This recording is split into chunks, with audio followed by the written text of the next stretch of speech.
Welcome back to another episode of Beneath Dark Wings. As always, we would absolutely love it if you could like this video, subscribe to our channel, and check that bell so you never miss an episode. And of course, while you're doing that, I'm going to read some quotes from last month's episode. Oh my goodness, how the time flies. Oh, wow. Quote number 1. Screaming, crying, laughing, rolling on the floor, all things that can describe what watching this is like. Oh. Quote number 2. Seeing this made my heart jump for joy. B-Dubs is back. Yeah. It is. Beneath Dark Wings, in my 2024, cries from joy. That's very funny. And lastly, R.I.P. Duprice, and also my lungs from laughing so hard. I've rewatched that part so many times and it still gets me. No, I didn't write that comment, but I could have. Thank you for all of the wonderful comments. We're happy to be back. And of course, as always, make sure you leave a comment below and yours may be read next month. In the meantime, if you'd like to support the stream, there's a few different ways you can do that. You can become a channel member right here on YouTube. You can check out our merch shop, where we got a lot of really great stuff. You can become a patron over on Patreon to enjoy the Patreon-only campaign, Shroud over Saltmarsh. And lastly, you can go to thecrookedmoon.com today to pre-order your copy of The Crooked Moon. Thank you.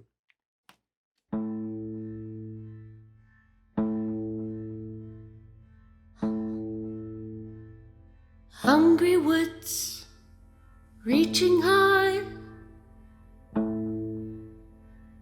snatch the light out from the sky. Leafy sighs, creaking bones, pray you don't get found alone. Crickly crack, the branches pop, it grows the night that never stops. The tree that leans with twisted grin, her limbs are thrown, her soul is sin. Underneath the crooked moon stalks the king on cloven hoof, in pale decay and empty gloom. He comes for you.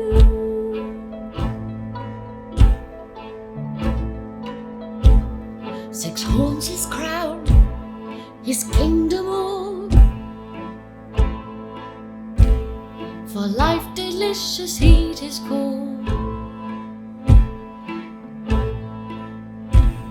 He carries 6 of sword and seal, once wayward souls the fallen kneel.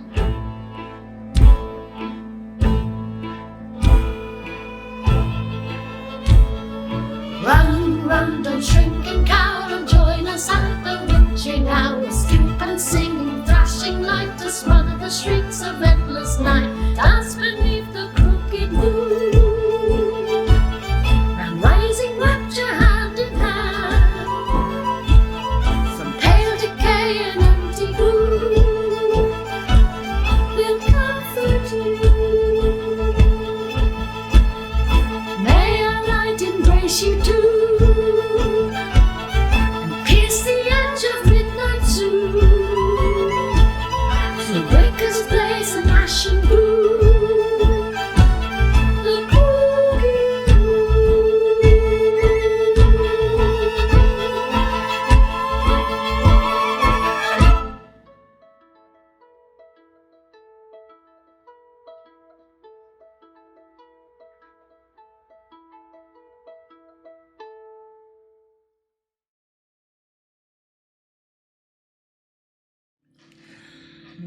Last time on Beneath Dark Wings, you were in the deepest realms of the abyss. You had experienced making your way into Bazunia, seeing what had become of Escher after accepting Pazuzu's dark gifts. He pleaded with you to help save his daughter, Renovia, who had been disassembled and spread across the domains of the Oberith lords that had been seemingly united by Pazuzu. And you learned that these Oberiths, these proto-demons from another dimension, that there are only 13 remaining from however many. And in the Great War that you had seen in the against the Windukes, against the Vati, against the Rod of the Seven Parts or the Rod of Law, that and the tremendous uprising of the Tanari demons, the lesser demons, the more common demons that you all know, had effectively risen up and nearly annihilated all of them. These Oberth lords were shades of their former selves, and you made your way through the various layers of the abyss where they lurk, waiting for Pazuzu's dark plan to bring them back into power after seemingly uniting all of them. However, you have realized that there was never any love between any of these Oberth lords, and you decided to hatch a plan to turn them against each other, at the very least against Pazuzu. Most importantly, you first encountered the former Prince of Demons himself, Abax Ab, who had been the Prince of Demons before Miska, the wolf spider, that you had seen get slain so long ago. And he had been deposed by this entity known as the Queen of Chaos, that seemingly fancies herself as the true ruler of all of the Oberth lords, but had... after the death of Miska, had received the favor, or given her favor to Pazuzu, seemingly convinced to lend her support and help unite these ancient entities, to flood Avantris and make this universe in the image of the old universe they escaped from, that they had destroyed. And so you, with a little help of the Lord of Lies, Asmodeus, through Caprice, you had connected with Abax Ab and made a bit of a bargain to when the time had come to join Pazuzu, to turn against him instead. And you made your way through assisting these Oberth lords in their weakened shade states, and received various boons and gifts and powers from them as you made your way through, thanks to Escher's portal magic.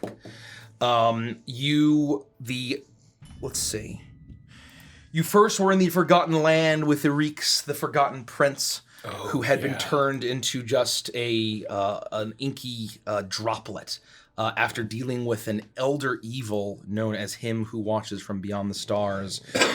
You then went to the Blood Shallows, where you had made the deal with Abax Ab and seen the horrific swarms of the vermin that he controls. You then went to Andrelin, the frozen, frigid domain that had once been a beautiful, lush garden ruled by Pale Night, and in her bone castle, you sacrificed various quasits and murdered them and gained her boon. In the Whispering Cairn, Khazar Videxis, the Horned Duke, an enormous skeleton remained, being feasted upon eternally by strange, gaunt demons.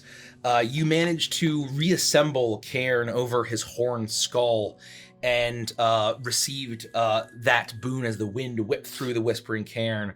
And finally, you made yourself to the Wells of Darkness, a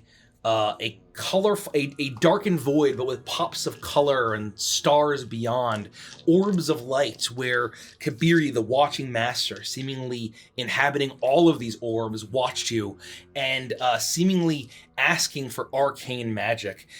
You all fed spells and your arcane energies into this gas, including Caprice's simulacrum. Dupree's was immediately consumed. Oh, Dupree! We don't know. He could be fine. Was immediately consumed and just annihilated, experiencing oblivion. And in that moment, Kabiri offered you each a vision. And you all asked for various things, and remind me if there's anything I missed. But really, the whole thrust of it is that all across Avantris, the eclipse is visible, and there are birds, empowered, mutated, attacking innocents all over the world. You had seen Herja and Torvald. You had seen Saket and Iris's family. You had seen the Makani Islands and the seabirds being mutated and attacking. And they were all like barricading themselves, right? Yeah, they were barricading themselves. They were fighting. They were trying to defend themselves. Like the birds. It was basically the birds. The birds. As this great eclipse loomed overhead. And with that, once you received the visions, the arcane energy surged and brought a bit more magical arcane energy to Kabiri, the Watching Master, and you all surged with this strange arcane electricity. You got a long rest, and you gained a level. And you must continue deeper into the abyss to eventually face the Queen of Chaos herself. Abox Ob seemingly believing that it would require her to turn on Pazuzu and require convincing and perhaps either way requiring a battle. But Caprice had taken a strange tongue-like, blade-like parasite inside of him, unsure of what that looks like. Yeah. Holy And shit. That's where you are. Any questions? Anything I missed?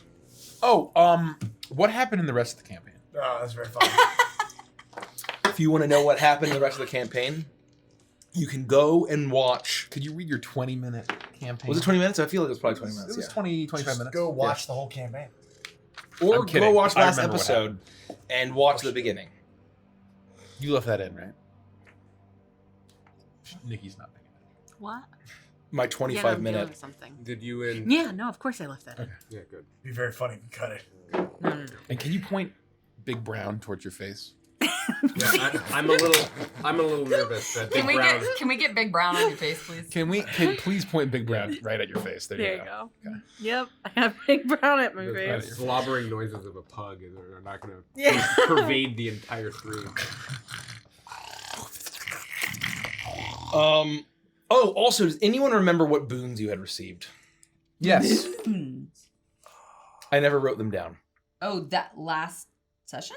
I think I did, and I think I You did. leveled up. I don't know if I have my notebook. You got some stats Stats. I have it right here. of some kind. You got chat. Does anyone remember what boons they got? I don't recall. I have 22 strength. Do I still have that? Yes, I Yes. have 22 intelligence. Yep. So everyone got plus 2 ed. So yeah, hold on. I can tell you right now. So we got 2 strength. We have not gotten dex yet. We have not gotten con yet. We got 2 int.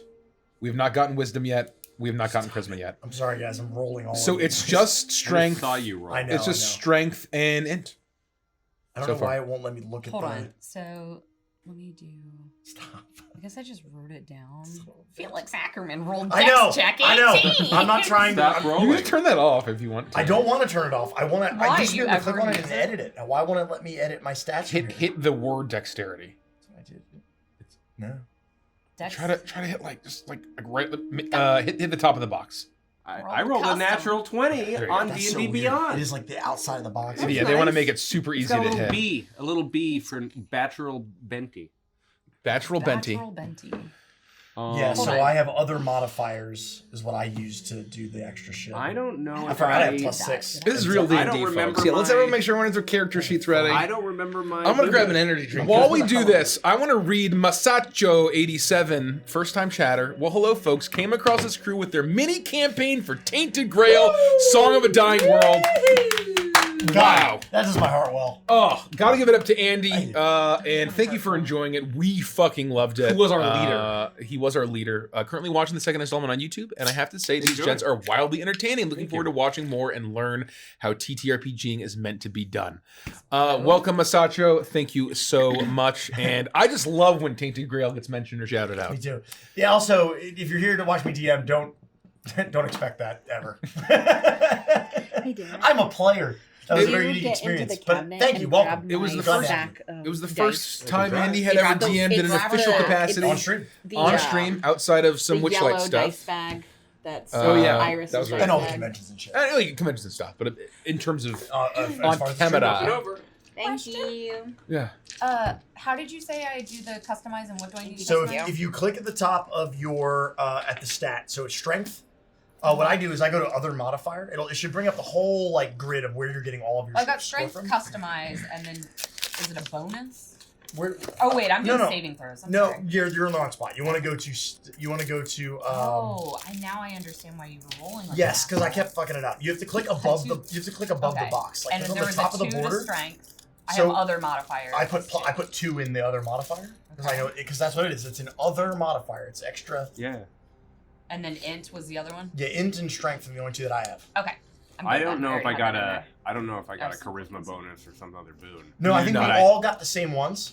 I did write down that I got 13 wishes, 1 for each Oberth Lord. Please confirm. No, actually, it's the opposite. As soon as Dupriest dies with his final breath, he He's says doing 13 curses. he hits you with 13 curses. So that's anti-wishes. See it happen. why. When I read the word curse, it looks so much like wish. How does it work? I actually don't know. How does what work? The You boon. click at the top Oh of my the God. box that says strength. It's gonna open up a little like table. Oh, I did add that. It's So just you that should I had an 8, now I have a 10. You should have other modifier 2. Yeah, And then for intelligence, you should have other modifier 2. There are multiple ways you can do it. You can override it, but I prefer to track my modifiers Why did you have individually. 1? Should you have 3 then? I agree. No, because I probably messed up. In fact, this should also be 2. I see. Checks out. Thanks for bearing with us. Monthly campaigns, folks. Okay. I feel booned. Underneath the I think crooked were those the only 2 boon. things we had? Yep, strengthen it. That's what I thought. I'm gonna- Fattest pug in the land. Kelsey, I used to be fatter. Thank you. That's actually true. I The saw new a video NPC, Alice Boons, is You're not appearing. even the fattest pug in this house. Yeah. That's pretty Just good. at the moment. At the moment. At this At the current moment. moral space. Okay, shall we get into it? Please. You all are floating, suspended in the wells of darkness. Not quite the same pitch black void as the Forgotten Lands, but almost like a dark outer space realm with bits of streaks of color, lightning of arcane magic, and those strange orbs that glow in varying bright, nearly neon colors all around you that had seemingly spoken to you, that had seemingly watched you throughout this area. You have just finished receiving these visions. To set the stage of where we are, you each asked something that you wanted to see. Brother right. Gruber, how Tommy was doing, how Herja was doing, how the Makani Islands were doing, and I can't recall the other one. But basically, you had all seen what you had asked to see. You had asked to see, Mine and was weird. I tried to like look into the future and like I don't know. It was a whole fucking thing. you had also.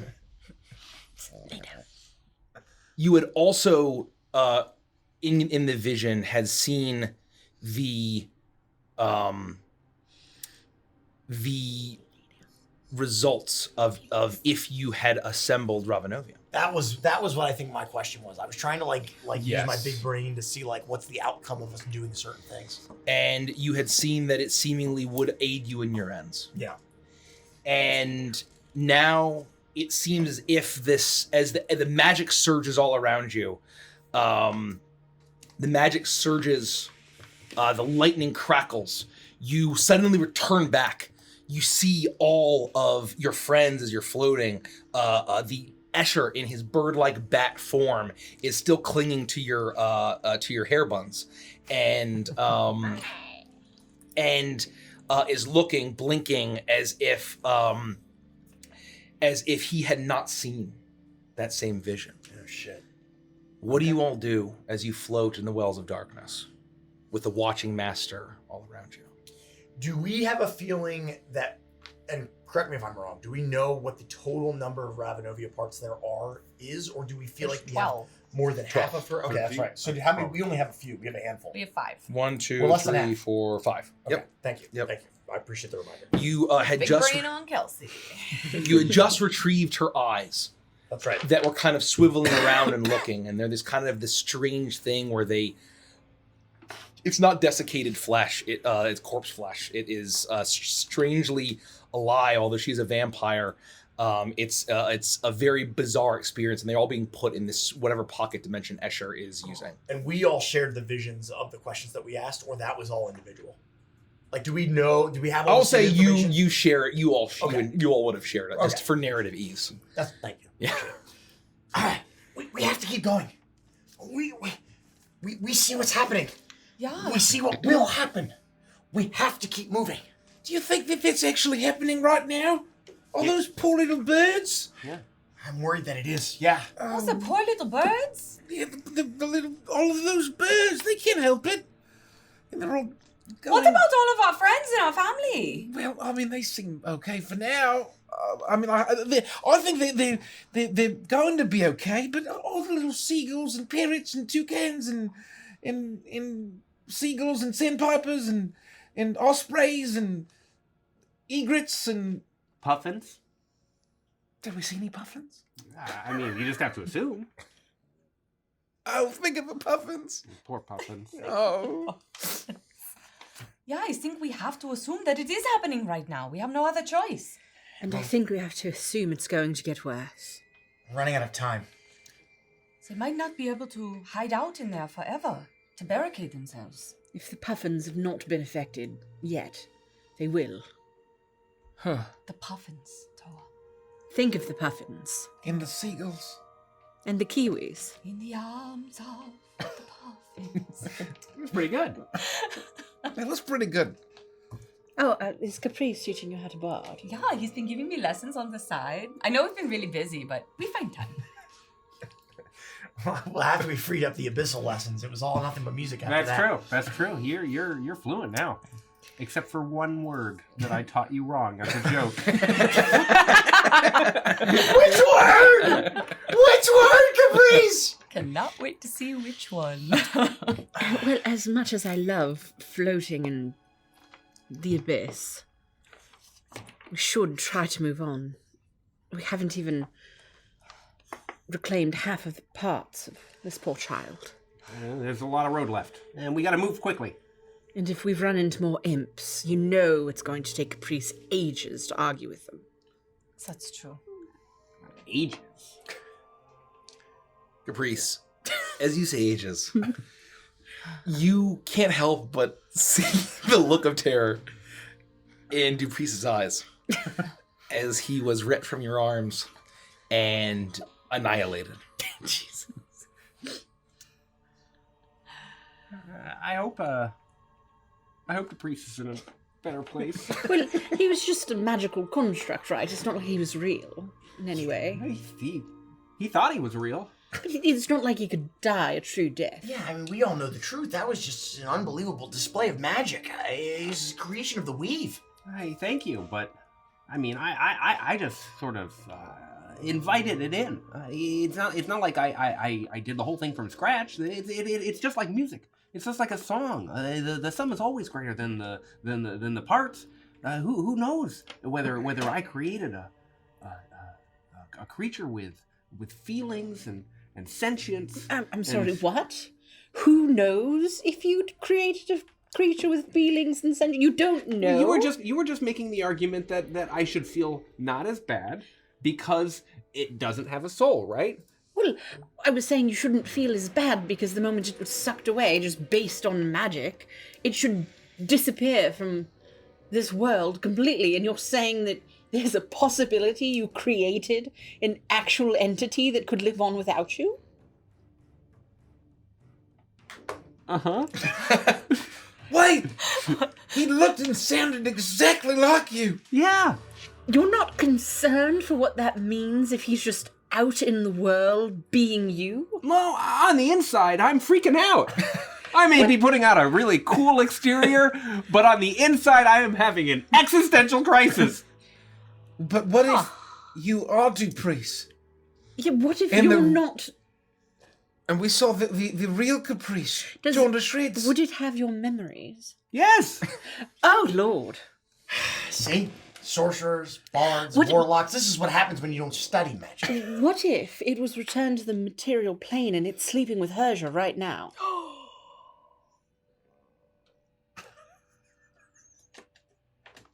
What?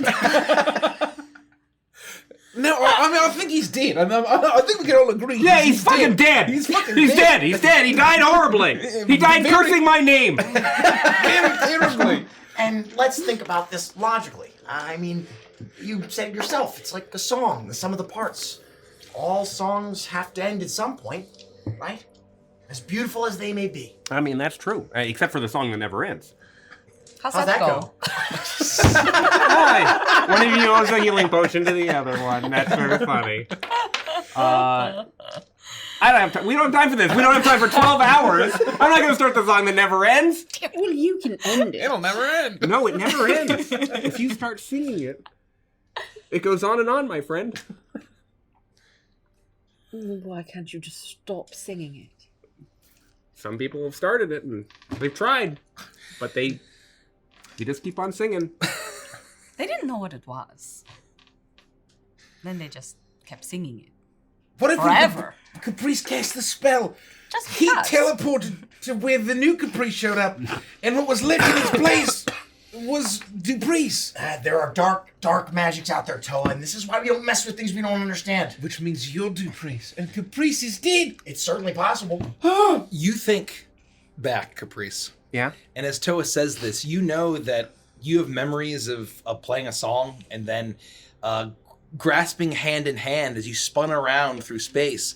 But as you were spinning, you're not sure what position you were in or what. You can't actually be entirely certain that your memories would be at all different than Duprice's. And I'm a powerful spellcaster.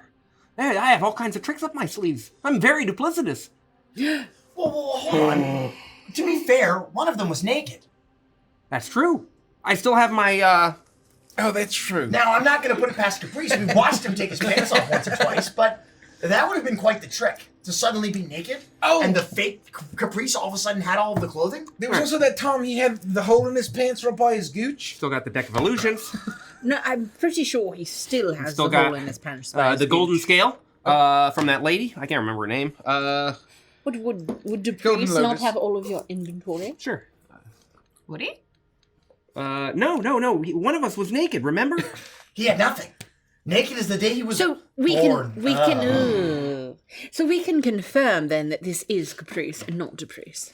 I mean, I would feel confident, but again, magic's we But don't we can understand. confirm that Duprice is not impregnating Herja. Do We you cannot have any confirm way that. to take all... Why not? And by your logic, if he has all of your memories and he is a duplicate of you, he would be just as in love with Herja as you are. Yes, but And that... Herja would have no way of knowing... I just saw Herja! She wasn't fucking at all! But time has passed since then, and we're not sure how time moves here compared to the material plane. It could have been 2 weeks since that happened. But if I'm Caprice, then it's the real Caprice. Good for me! I don't know about that. Because I think what's most concerning is that if that a second Felix suddenly appeared and had all of my memories, it means they were fabricated. So what's stopping my original memories from being fabricated? What if I was created by somebody else? Oh, what a nightmare. I'm glad I don't have to worry about that, Toa. I'm honestly really, really happy that I don't have that sort of arcane ability. What if I was fabricated? No, No, you're not. You don't have magical abilities. And plus, they broke the mold after they made you, buddy. You're one of a kind. And I don't even wear fabric. No. This is very concerning. I mean, I suppose it's possible that when Caprice cast the spell, he was teleported without his clothes It's to the new possible. location, and the new Caprice took his place with the clothes. I would love to say with more certainty that that wasn't the case, but we just can't know. I guess we'll never know until Caprice or Duprice dies. Again. Should we kill Caprice? Well, I guess in theory we could try to dispel him, and he might just fall apart in the snow. Oh, does that work? I don't know. How does the spell work? Oh, that's right. You don't study these things before you just go crazy and try shit and then get penalized for it. This is the consequences of your actions, Caprice. Yeah. Why do I keep making spells that are so fucked up? You should write a song about this. Yeah. Okay. And how you lost your girlfriend to yourself. Potentially. Pretty good song. Well... We should probably get going. But where to? We gotta finish finding all of Renovia. right? And I look to the little bat bird creature that's hanging from Wolfie's bug. If a bird bat could look exasperated, this bird bat looks very exasperated. What does he expect? And he then looks at you and gives you like a firm nod. All right, where to next? He looks around at all of the orbs that are floating around, and there's a bit of hesitation there. As you realize now is that this realm is filled with the eyes of the Watching Master.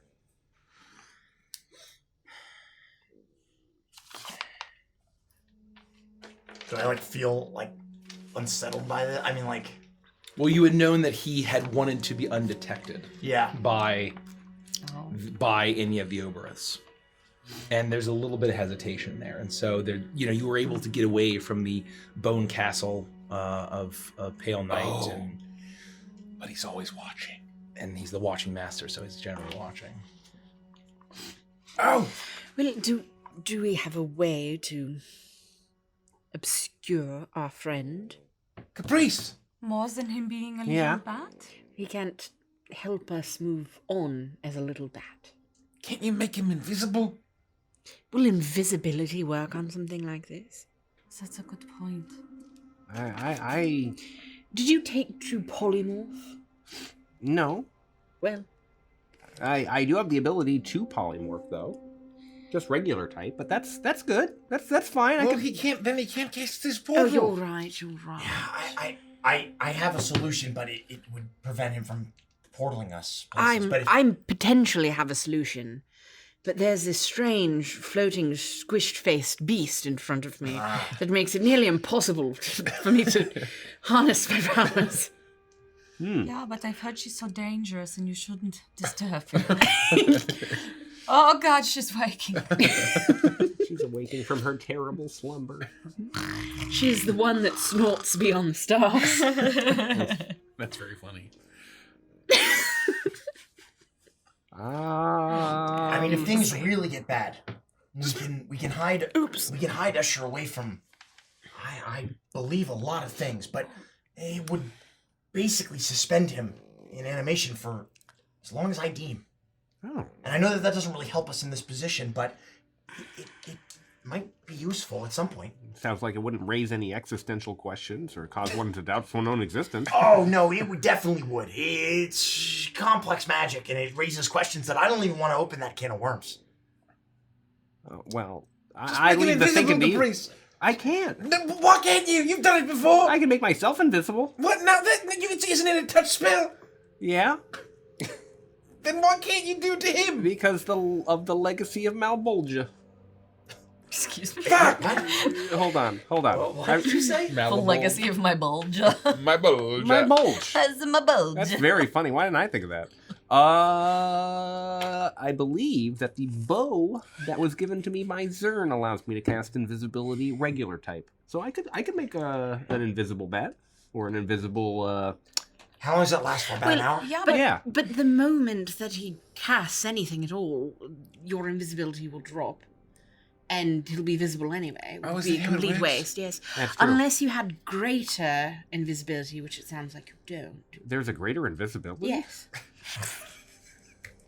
Caprice. yeah, but should have like you said studied. before, what What if he's Felix- invisible and you can see him anyway? I didn't Yes, study. and entities like this, something that can see from beyond the stars, is going to have something like true sight. Be able to see through parlor tricks. Oh, I have an idea. Why don't we stand in a circle, and he can shift out, and just we'll hide him in like a circle of us. What if we just ask him not to look? Oh, As cool that's as not a look. bad idea. The one who sees from beyond the stars. Oh, yes. I don't think that's gonna work. I mean, I'll ask him. I can be just very find that convincing. most conflict is solved by conversation That's true. and communication, and I feel like we're really going out of our way. When we could maybe just say, hey, could you not look for a minute? No peekies. I think I've learned the opposite lesson on this adventure.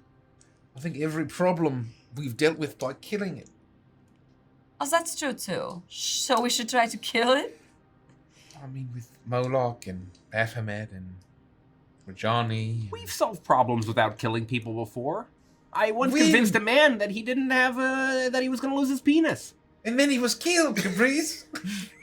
Oh, yeah. But I didn't kill him. He may have been killed later, but that's not the point or moral of my story.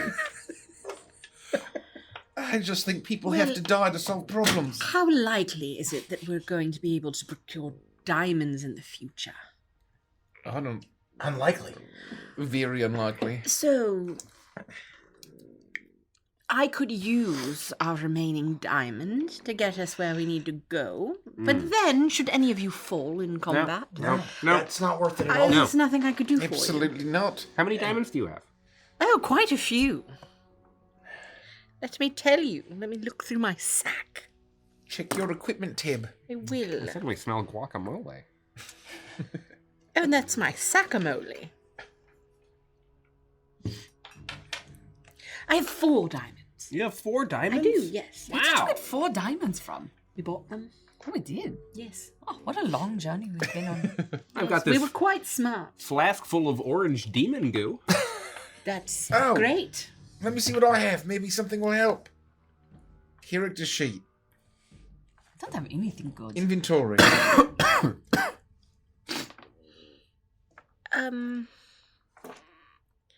Yes, no. Aside from that, there's not much I can do. I've got a briefcase full of red, blue, and green gems for some reason. I've got a water ski. I have I've 2 got a tiger's bedroll. eyes. Like actual tiger's eyes or stone tiger's eyes? Like these gems. Ah. Oh, I have a string. Cool. Cats in yeah, the cradle that is with it. If we come to the conclusion that we can't hide Escher, then there's nothing we can do. We move forward. We know what we have to do. We have to reassemble Renovia. We saw it in the vision. The outcome is good for us. Yeah. All right. Escher, what exactly... He can't talk as a bat. No. The best choice. Mime it out. What exactly happens if they see you? You see that he is will kind of climb down, and then he like flaps up, and he tries to extend his wings, and he shakes the feathers, and then he swoops down in front of you, and he mimes like clawing out your eyes with his bat talons, and then he flies around and around and around, and that's all you see. Okay, that was chaotic, not very helpful. All right, how about this, Caprice? You make him invisible, and then Escher just cast your portal and then jump through it immediately, and we'll follow you. And even if he sees you, it'll only be for like a very split second. Which would be more than enough. Well, I don't Make a know. persuasion check. Oh, I'm sorry. I should not have chocolated near you. 7. You see as Escher looks at you, and he looks around, and very clearly he starts to fly out in one direction for probably a good 30 seconds, and then fly, and basically sees that these eyes are everywhere. And he eventually flies back, and he lands, and he taps 1, 2, 3. Almost as if to signal on the count of 3. I think he's trying to communicate. Oh. What? And then he Think taps out. 1, 2, and in a burst of black feathers, there is a swirl, the slash of a sword that's circular, and a swirl of magical energy that explodes into existence. It is dark, it's this deep, dark purple, and in an instant, you see the shape of Escher, his vampire flesh, whatever's left of it, not covered in black feathers, his bald head, the avian features that he has, is perhaps he's attempting to shroud himself in black feathers, as then in an instant, without saying a word, he poofs back, and you see a small bat rocket through the portal as it glows. Yeah, I mean, I would immediately follow. As soon as he opens the portal and he gave us the 1, 2, 3, I would follow. You leap through the portal, and are immediately feel the hard stone floor of a subterranean cavern that you crash onto. As I switch the music here. Ow. Dang it! Uh, Get a little more warning next time. Yeah, like a 1, 2, 3 would have been really nice. Escher. I never know if it's 1, 2, 3, go, or you go on 3. Which one is it? I don't know. I still never know. I think it really depends on the person who's doing the countdown. What if the person is a little bird bat? Immediately, as soon as you all land, the portal closes, and Escher immediately turns back into his humanoid form, and he says, "Well, that was miscalculated." It was fine. Good job. It's exactly what I told you to do. What do you mean miscalculated? We didn't end up where you wanted us to be? No, we are in the right place, but if you did not make a compelling of enough case to the Washing Master, and he is still allied with my master, then he will know. Compelling case? I don't think we even attempted to talk to him.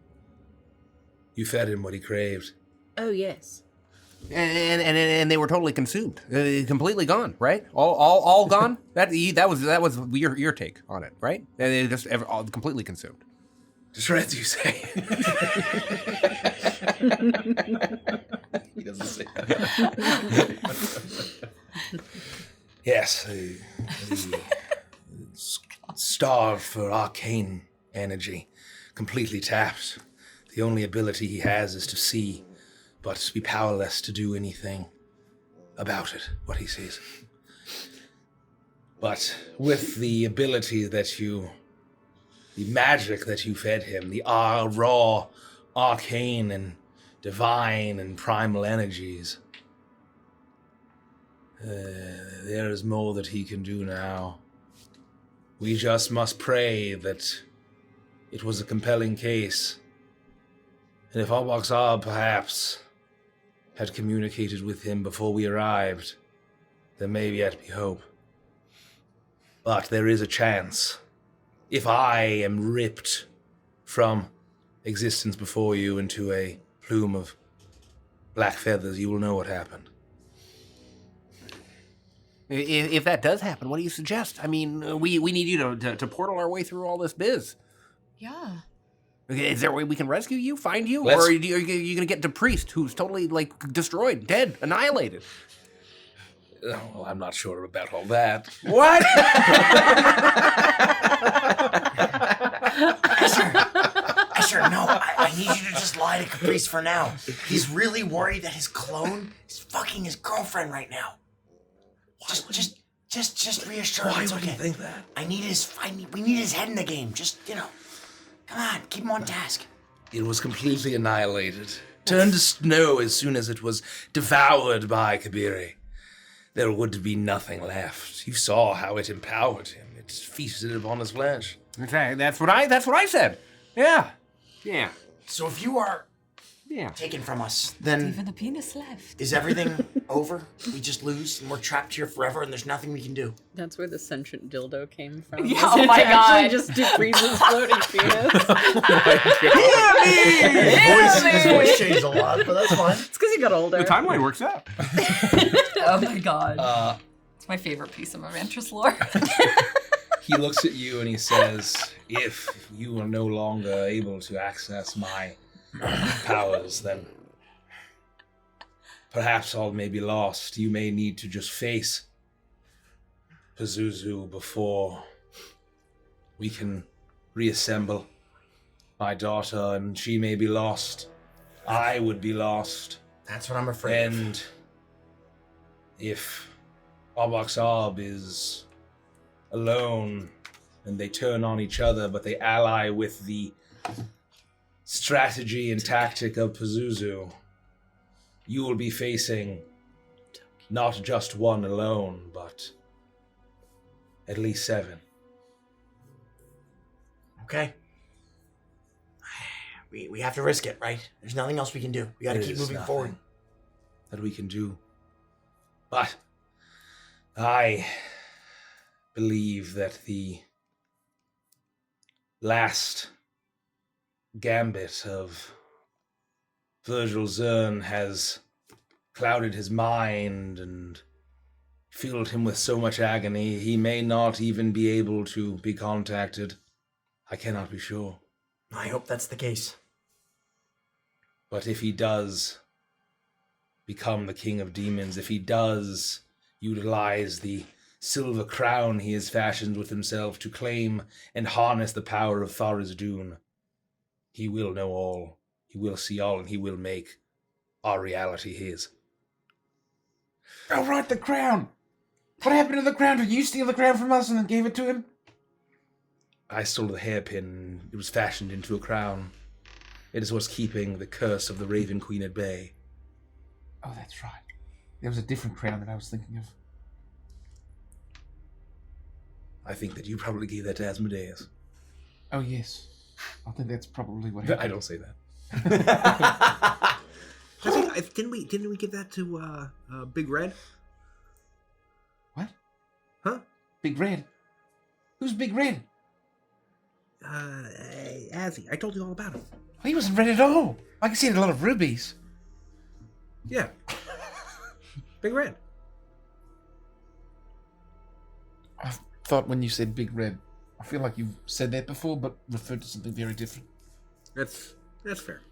I do say that a lot. As you look all around you, you feel the ground move beneath your feet.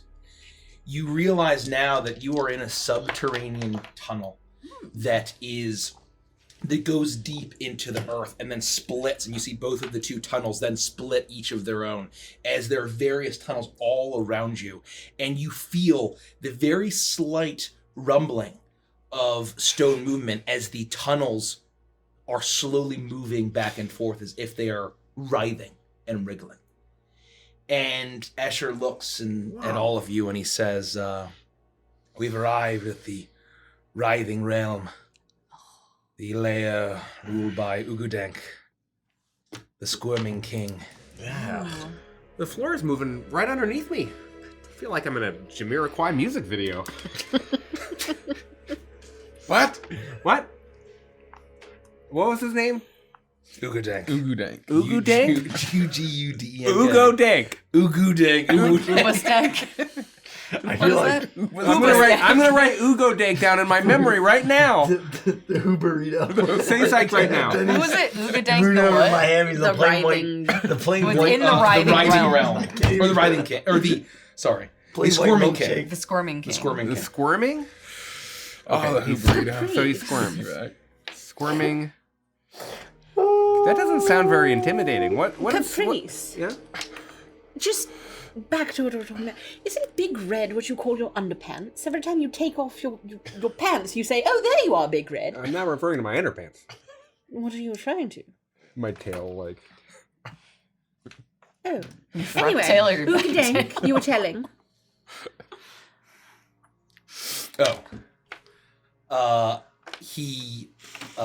He looks at the tunnel all around you and he says, we will need to navigate this labyrinth. And this may be where we run out of time. Is there... Do you know what Ugadank is going to require of us? That could save us time if we're prepared for what we need to offer. Or which piece of Renovia is here? Maybe we could get ourselves through the labyrinth faster if we knew what we were seeking. Could search it out somehow. I believe it is one of her legs, as this being is a crawling thing. She's... A worm with infinite legs. he has the danky leg. That's very wrong. That's very funny. That's meaningfully important. That sure does say that. That's a positive narrative. This was now. very funny, Iris. And clever, too. I believe what the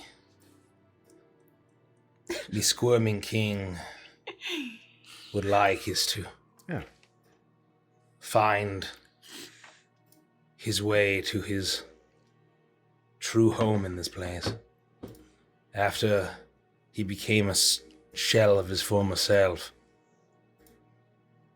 he is no more than a mass of wriggling worms, wandering lost in these tunnels just as we are. Just as lost. Just as hopeless. Oh, so we might just sort of like run into him. We might. But for all I know, these tunnels are endless and infinite. Could we call him to us? Is there something he craves? Something he would come skittering to? If you squirmed, what would you want? I'm not sure I understand the question. Well, I'm just trying to think like a squirming king. Maybe like Vaseline. Do you think doing that is going to help? Vaseline is close. I feel like if he's lost, he doesn't want anything other than to be free or find a way out. Well, Don't you that's have a better than plastic Vaseline. baggie filled with some kind of gelatinous substance? Not anymore. I used the last of it. Oh, well, that's unfortunate. Damn, that would have been really smart. Could have just given him the goo. Didn't you say something about having a bag filled with demon goo? Oh, I've got orange demon goo. I don't think we should maybe give him any demon goo. I don't know. I don't know exactly what it does, but Maybe it cures athlete's foot. or something worse. I don't know. If he looks chafed, we'll keep this in my back pocket as a backup plan. That's fair. Okay. Well, do any of us have the ability to find an object or to traverse difficult terrain Not more magically. efficiently? Oh, well, yeah. God, I wish the priest was here. Or do we know what this thing would come out of hiding for? Maybe A way to call him to us. I can absolutely locate an object. The problem is, the less familiar I am with that object, the harder it is to find. But you've seen her before, you know? Hopefully not too intimately, but you know her leg. You know what it looks like. And you've recently held parts of her. Yeah. Would Yeah, that you be just saw the enough? leg. It's literally the same thing, but like The a problem is how big. Oh, this that's right. place We already might got be. one. It's chiral. If this thing Pictured, but just the other is... way. You're not listening. If this place is too big, it's beyond my reach. It seems like a big place. If It's this infinite. Oberith has been lost down here forever, it could be infinite. There might not be an end to this place. Could you try? Is it too taxing? I can certainly give it a shot, but... If anyone can do it, you can do it, Felix. I believe in you. That's very kind of you, but, you know, there are just limits to these things. You actually study magic, unlike Caprice, Yeah. who doesn't study magic at all. What an idiot. God, he just goes about it the wrong way and gives us existential dread. you very guys regularly. make fun of me like 3-4 more times. You're really gonna regret it. I'm gonna really start getting Oh God, worked up. I almost made a joke that I really shouldn't. That's very funny. Yeah, I mean, I would definitely try to,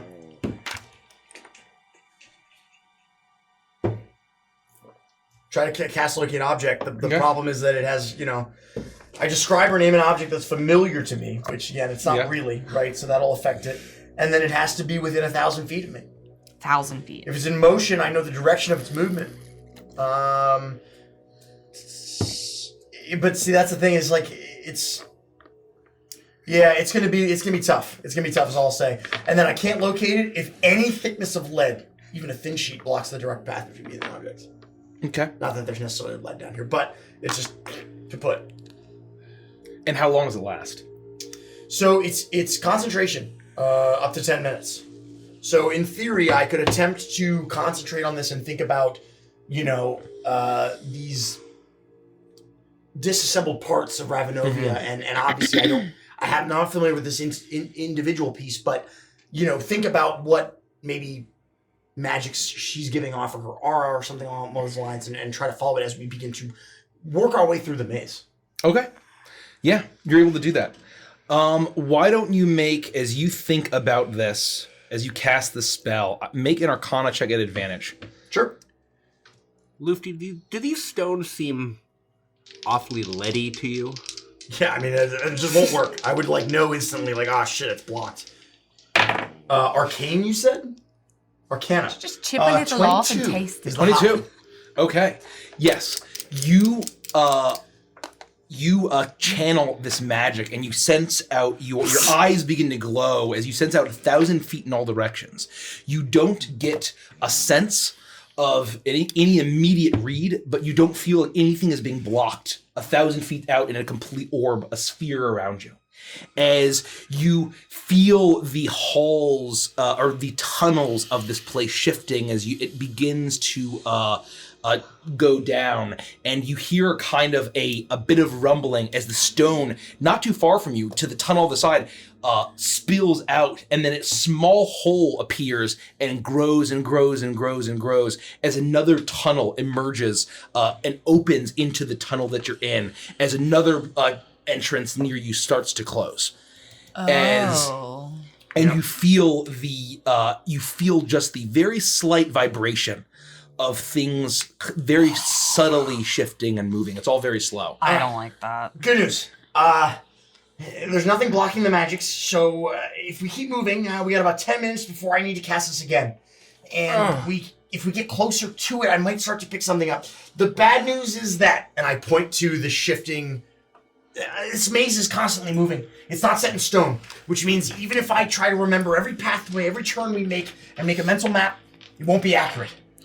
Well, then let's just go. Let's just go forward and see what you see what we feel. I agree. The faster we move, safely, let me concentrate on what I'm thinking about, and the second I pick something up, I'll know the directions. And I'll pick a direction based on gut instinct. All right, you lead. Keep me in the middle. Escher, Watch my back. if we get stuck somewhere, you can poof us out, right? Poof us out. Yes, I can move us on to the next layer. Then yes, Does let's go. any of this seem like, or does it seem like the walls and stuff are being altered by magic, or is it some kind of living entity? Wormness. I would say that it's difficult to tell immediately. But I know I would think that it'd be very obvious, just like all of the other strange layers that you had been in of this kind of high fantasy abyss, where it feels like it's just the nature of this place. But if it would affect how you are trying to maybe have it use a spell or something, if you elaborate, so I if make a judgment call. If casting True Sight would help to see and find entrances and things in this place. That's a spell. Let's take a look. I think that would absolutely help. Then I would, in kind of solution. inspecting the walls and seeing how it moves. I won't touch them, but I'll reach out towards Felix, and my paw will glow golden as I'll lay my hand on him, and I will cast True Sight on Felix.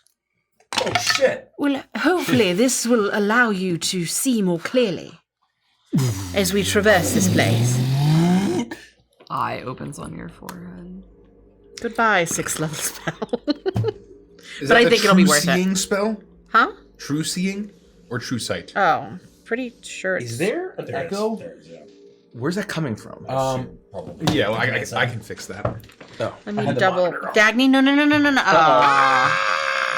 Well... All right, let me double check. Oh, it's true seeing, but it... So the spell gives the willing creature you touch the ability to see things as they actually are. For the duration, the creature has true sight, notices secret doors hidden by magic, and can see into the ethereal plane all out to a range of 120 feet. Girl, your tail. So it gives Felix true sight. I'm so glad that was you. Make a perception check at advantage, Felix. Okay. Oh. I'm going to, if I can, inspire Felix. I'm feeling some slight vibrations. 10 or 12. That's a good question. I think I'm at 12, but It's I'll got to be double check 12 for at you. this point. Yeah, it's got to be. Don't drink my beer. Let me see what I get. Feel a Let me little see what I get first. drunkard. Before Yeah, you got 10 minutes of it. Same amount of time that you have. Oh, I got a natural 20. So that's going to be a 28 for perception if you think I want to bump that up. Well, it's the 10 minutes that you have to enjoy for the next 10 minutes. So enjoy the inspiration while you have it. I don't think you need to use it. I don't think so. 28 is insane. With a dirty 20, I think you're fine. 28 perception. Iris places a paw over your forehead, and suddenly there's a flash as a golden eye of Horus appears on your forehead as your eyes flash gold and then shimmer and shift to that same arcane power that you harness from her divine magic. As you look, and the entirety of the realm that you are in completely changes.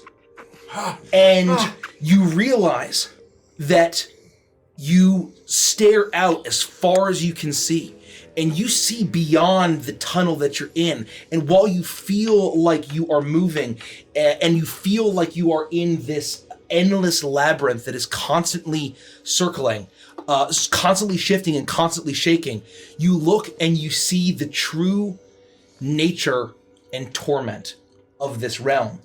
As you see a singular tunnel. All of the other chambers veering off are looping back around, but it's almost like an enormous Ouroboros. A single endless circle of a tunnel that leads absolutely nowhere. And you see now that everything else, all of the other tunnels that are going off, simply loop back to this main tunnel. There is no way. There is no way out. If there was a being to be trying to find their way, there would be no hope. And you get a sense that if you are able to keep this trucing and keep your eye on the pathway forward, you would be able to lead to the one singular route that would be able to get you through this place. As the eye opens on my forehead and the gold brilliant light flashes before it changes the arcane magic, I would have my knife in my left hand, and I would have been holding my right hand up with more arcane magic as I'm sensing this, and all of a sudden my eyes go wide, and time, space, and the planes, and ethereal and material. It's all before me. I can see it all. This place is. There's no path, but I can see the truth. The truth is before me, and I can lead us. Felix. You would almost start to see tears well up in my eyes as it's so much information flooding my brain. Iris, what the fuck did you do? And is he okay? I opened his third eye. As I turn back to you, you see a small number 2 right underneath my left eye.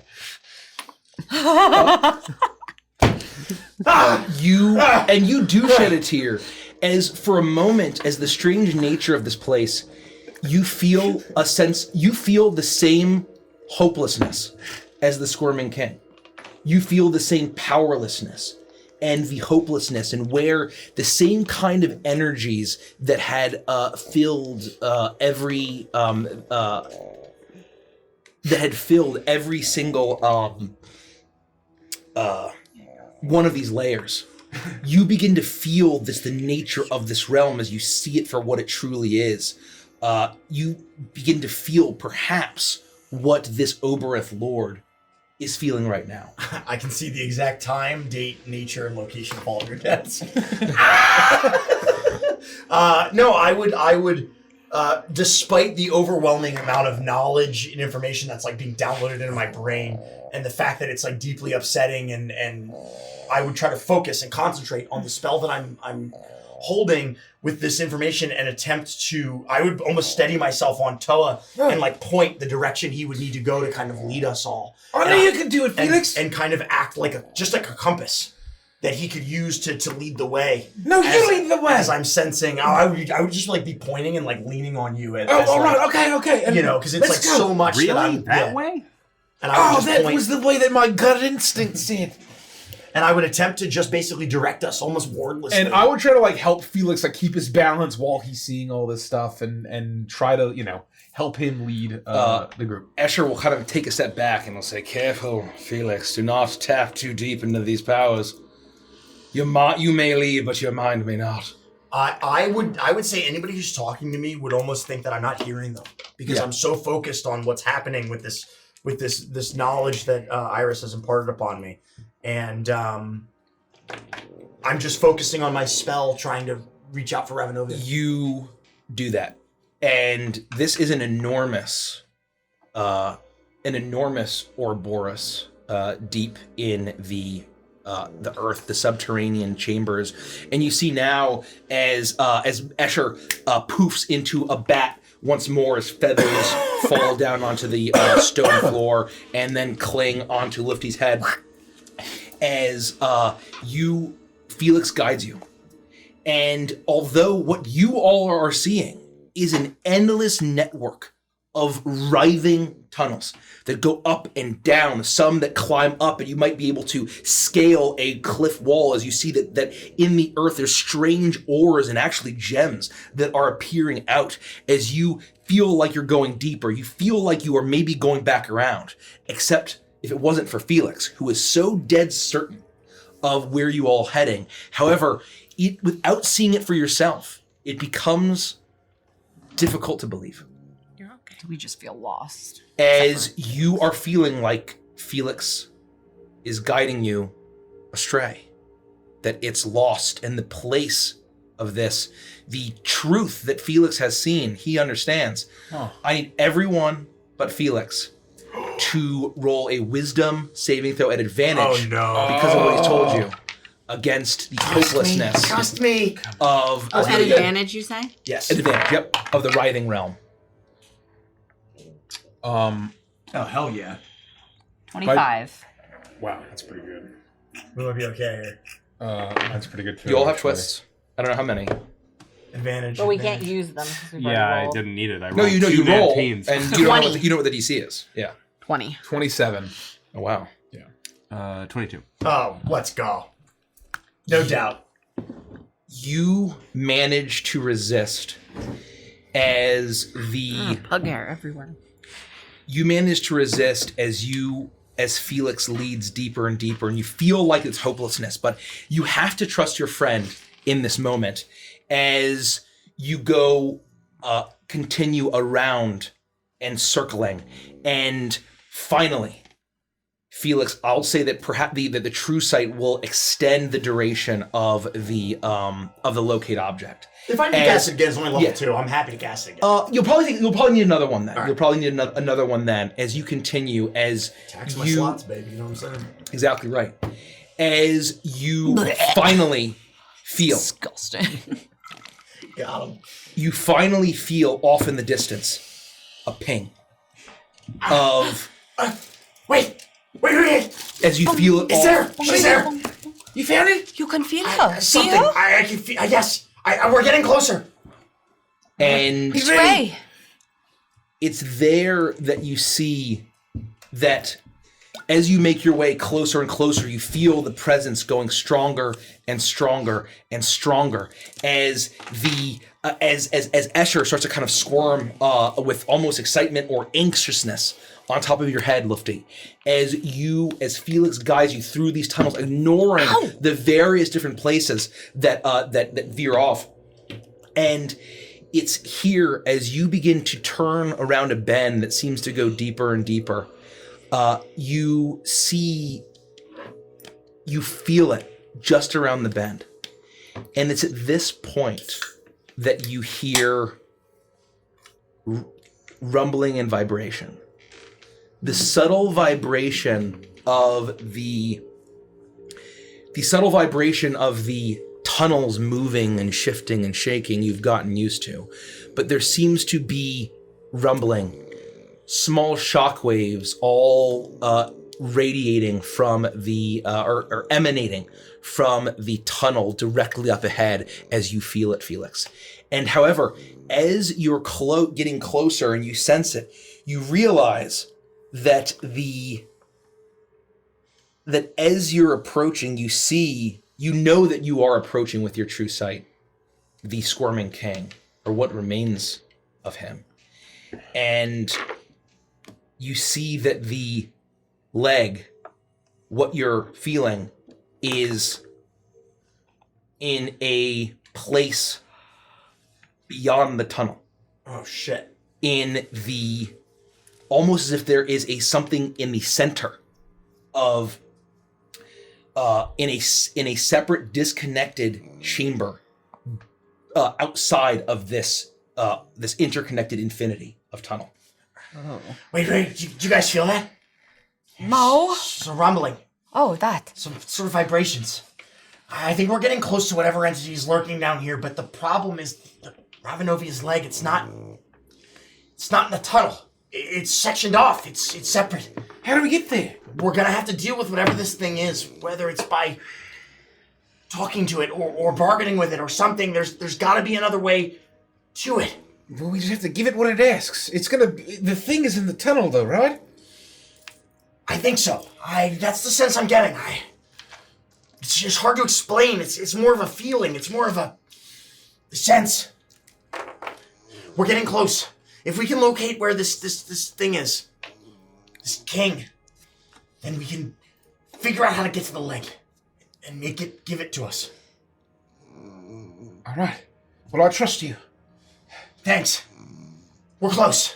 And I would keep leading us, knowing that there's no connection to where I believe Ravenovia's leg to be. I would try to lead us to where I believe that the Squirming King is. You lead deeper, and you turn the bend, and you all feel it get more and more. The vibrations get stronger, and finally you see what's creating this. Before you is what remains of the Squirming King. You see thousands, perhaps millions of worms, all squirming along the floor, the ceiling, the walls of the tunnel that you're in, as they're all grasping forward, attempting to move towards you, away from you, in various different directions.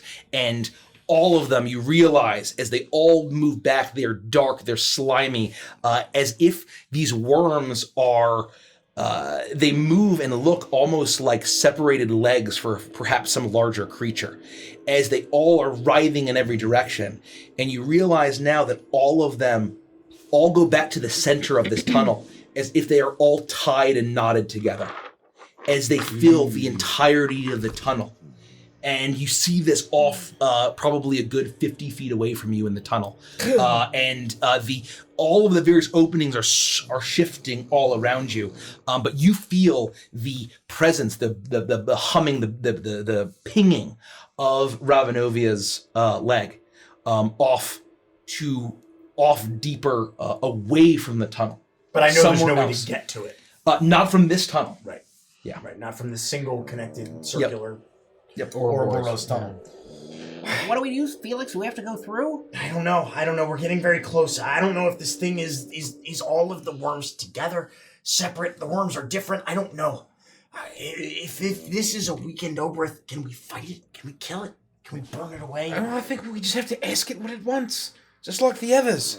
It's a good place to start. And we, I think we know that if he's just a mess of worms, hopefully he's pretty impotent. Hopefully you can't hear me saying that he's impotent. Well, speak quieter. Don't yell it out into the hallway. Oh, sorry. You see like thousands of little mouths go, hey! Let's approach with caution, and maybe Caprice does the talking. Yes. Come on. Just a little closer, and don't get too close to the worms. I'll take the lead.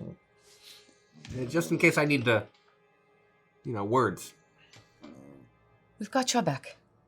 Thank you. We trust you. Sort of. Mostly. We trust you. He approaches.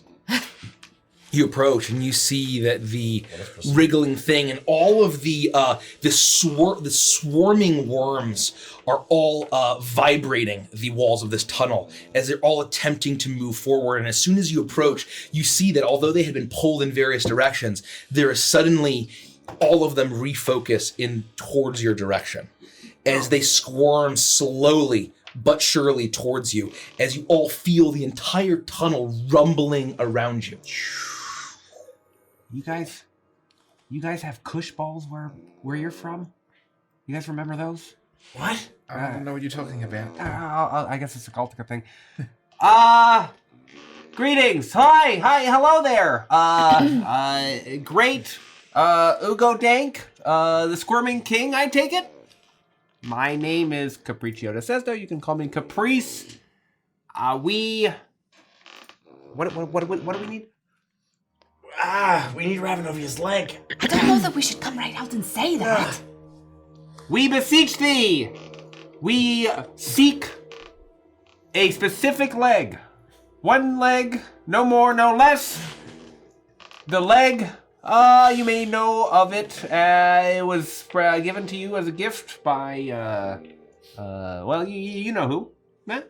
And if you would be so kind as to pass it over, that would be great. If you need anything in exchange, then we can talk. We can start negotiating, back and forth.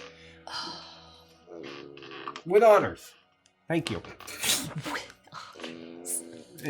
To all of you or just you? Unclear.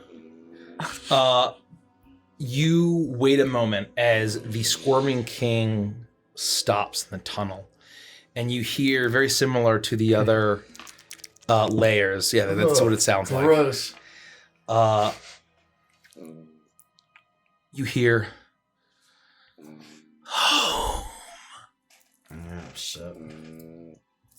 Foam? Oh yeah, home. Yes, we have been told that you are seeking your home. And you've probably been looking for some time. So if we helped you either get on the right track or find it, that would be a satisfactory exchange. I think he just wants to go home. So, couldn't Escher just teleport him there? Escher. Oh, Can you? Yeah. He can't be seen. Remember? I know he's in his bat form. We should have established some sort of communication system before now. What if his home is the place that Felix could see, but it's not part of this labyrinth? Oh, that would be fantastic. Maybe he's stuck in his home just like right over there. You know what I mean? With the little leggies. It's certainly possible. I don't know. It's a good guess. Let's try. If I get him to move out of the way so that we can make it to that room, can we make it to that room? There's nothing connecting it. I mean, it's all of what we thought were these tunnels and passageways. They're all false. I'm gonna touch one of the walls, and I just want to see what it is or what it does. Like, what's it made out of? You touch it, and it feels like an underground subterranean stone. You see a streak of ore within. There's a couple gemstones around you, but it feels like a deep subterranean tunnel. Okay. And it's it's very slowly rumbling and moving as it all squirms around. As it shifts and moves, do the grooves feel like they are cleanly, frictionlessly like touching each other, or are there gaps in these walls that worms or other things could squeeze through? I'm not sure I understand the question. I think it sounds to me like you're saying, like, is it something that's pre-cut that's moving against itself, or is it just kind of like I'm asking amorphously about the like nature of the shifting? Is it like it's not like cut. It's like it's just shifting. It's and not rumbling. like tectonic plates moving. Okay. Yeah. So exactly. it's not like the stones are moving the way the bricks move when diagonally opens up. No. Okay. It is very much like the underground shifting stone itself. Okay. Jesus. Do I get an idea of how deep from this Ouroboros tunnel? Do I feel how far away this other holding chamber is? Make a perception check at advantage because of the how long does true seeing last? An hour. Okay. Yeah. At advantage. I got another natural 20. So Oh my God. Damn. You feel fire right now. as if you realize now that whatever chamber this is just beyond a relatively thin wall of stone, is just beyond this tunnel, and presumably that the Squirming King's home, or whatever this chamber he's seeking out, has just been a mere several feet of stone beyond him this entire time. I would like to attempt to find where I feel like it's closest. And I would like to try to cast Pass Wall. Oh. How does that work? Hold on, I just had it. Look at the big brain on Felix. This is filtered weird. Sorry. So it is a one action. A passage appears at a point of your choice that you can see on wooden, plaster, or stone surface, but it has to be non-magical. It can't be magical stone. And then I choose the opening's dimension: 5 feet wide, 8 feet tall, 20 feet deep, at a maximum of those dimensions. The passage creates no instability in a structure surrounding it. The passage will last an hour. When the opening disappears, any creatures or objects still in the passage are safely ejected to an unoccupied space to the inner surface of the wall. Actually, it doesn't say that it has to be non-magical, but I thought it did. Maybe that changed. There are different spells. This one doesn't mention it. It's just Pass Wall, 5th level, transmutation. So I would attempt to... I guess I don't have to drop my concentration because it's just one action. Right? Yeah. Yep. I would walk up to where I'm using this true sight to sense where this thing is close, and sense that it's just on the other side. And I would take my dagger and kind of roughly carve in a transmutation circle. Yep. And then once I feel like it's done, I would clap my hands together and touch it and attempt to transmute an opening using Pass Wall to see if we can access the chamber. Yeah. Okay. You do that as you all watch as this knotted mass of worms are all wriggling together, almost in hesitation, as Felix carves a large circle that turns and glows silver as his silver blade marks into the wall the magical energy that is being expended, obviously doing the work as the various runes and the circles and everything that's done. You see Felix work very quickly, and in a moment, the arcane energy fills this chamber. Blinding silver light floods the place. The worms seem to not even notice or realize, perhaps being completely unable to see, as you hear as the earth and the stone in the chamber around you begins to crumble away, and suddenly it pierces into another chamber that seems to be much larger and tall, as this cavernous, an enormous circular cavernous room. As you see that you have pierced into this central chamber, and you feel the presence of Ravenovia's leg is just through this tunnel. Wow. I really feel like all this studying is finally paying off this last week or so. You did it again! I knew it! Yeah, you're fucking killing it, Felix. Jesus. Wow! Well, we could just, Felix, why don't you just handle everything? Oh, this is amazing! Because again, Toa, there are limits. I'm doing my best here. Well, you're doing very, very well. Thank you. We're getting a little lucky. She's just through here. The leg, I mean. All right. Well, let's fucking go. Join us to your home, friend. Poetic, follow!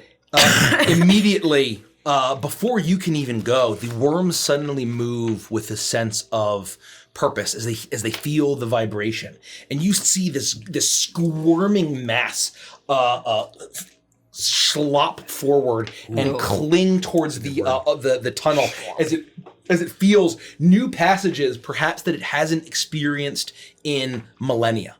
As it pushes forward, and you all follow behind it as the darkness opens up an enormous circular room that is thousands upon thousands of feet. You cannot even see the end of it, as you see a smooth, dark stone, where rather than there being rough-hewn underground tunnels, this seems to be polished and cut in a huge dome overhead and a circular flat stone floor. And you see that thousands of feet ahead of you, through the darkness, you can somehow see that there is an enormous hole at the center of the room, and also in the ceiling, as you see this squirming king, as Ugadenk moves forward, the knotted worms no longer pulling against each other in all different aimless directions, as you see that as this thing passes, that along this floor there's all many grooves that are carved into the floor that look like to be in the shape of worms, and circling one there is a raised circular pedestal, and on that pedestal is a small child-sized leg. There it is. You did it. You found it. Okay, I'm just gonna take a minute and catch my breath. But there it is. I'm gonna wait right here by the opening. You guys got this. Are you okay? I'm alright. I'll go forward with Escher on my head I'll stay with you. and retrieve the leg. Yeah, I'll you do. follow along with Luke. He perks up in excitement as you approach the leg, and it is sitting there. It looks like it's casting its own light because of how pale it is against the contrast of this dark chamber. But you are easily able to pick it up and grab it gently. It feels cold but not dead as you hold it, and you all hear the sickening as this massive wriggling shape falls into the central hole in this large domed chamber. And in an instant, you feel the chamber vibrating as all of the grooves in the ground start to shake and fill with worm-like flesh as it all fills out and fills the room, as you all feel the feet beneath you hum and vibrate, and through these vibrations, you feel your skin start to crawl a little bit, just like the squirming king. Your entire being squirms as your flesh responds to the squirming king having found his home, his palace, his chamber, his throne room after all of these millennia, and you all enjoy +2 dexterity. Whoa! I drop concentration on locate objects once we locate Ravenovia's light. Just to free up my brain a little, since Iris just domain expansion infinity to my brain. All right. Limitless. What did you say? Dexterity, right? I'm feeling Dexterous. dexual. That's very funny. Do you want to get textual? Hot dog, I finally have +1 to initiative. Nice. Oh, is that why? And you realize I think it's now always that that's a good as you feel your dexterity, your flesh respond, you realize now that the worm flesh in the grooves is going to the wall of this chamber that is separated magically by Felix, but they then start to go along the edges as if it is being sealed from the tunnels. You feel like this chamber, I guess it was probably how many feet across? It was like 5 by 8 and 20 feet deep. Yep. And so 5 by 8, it is starting to close, and you feel if you do not move quickly, you may be trapped in this place forever. All right, guys, time to go. Go. The pass wall is closing up. We gotta go. Are you sure? I really could use about 12 hours. There's no time, and Asher, you gotta get us out of here. Make an acrobatics check, everybody. I'm trying to shove the leg into my backpack, but it doesn't quite fit. Natural you say? 20! Wow, that's a third one. Would you say dex check? These Dice checks. tonight. Not saving throw. Dex check. Acrobatics, you said. Acrobatics, yeah, sorry. 30. I need to Oh boy. That's do insane. 20, 21. I mean, that's good. I rolled an 11, so that's What? pretty good. But Pretty like, good. fuck. I rolled mediocre. I don't like these new rules. 13. What did you get, Els? I rolled a 1.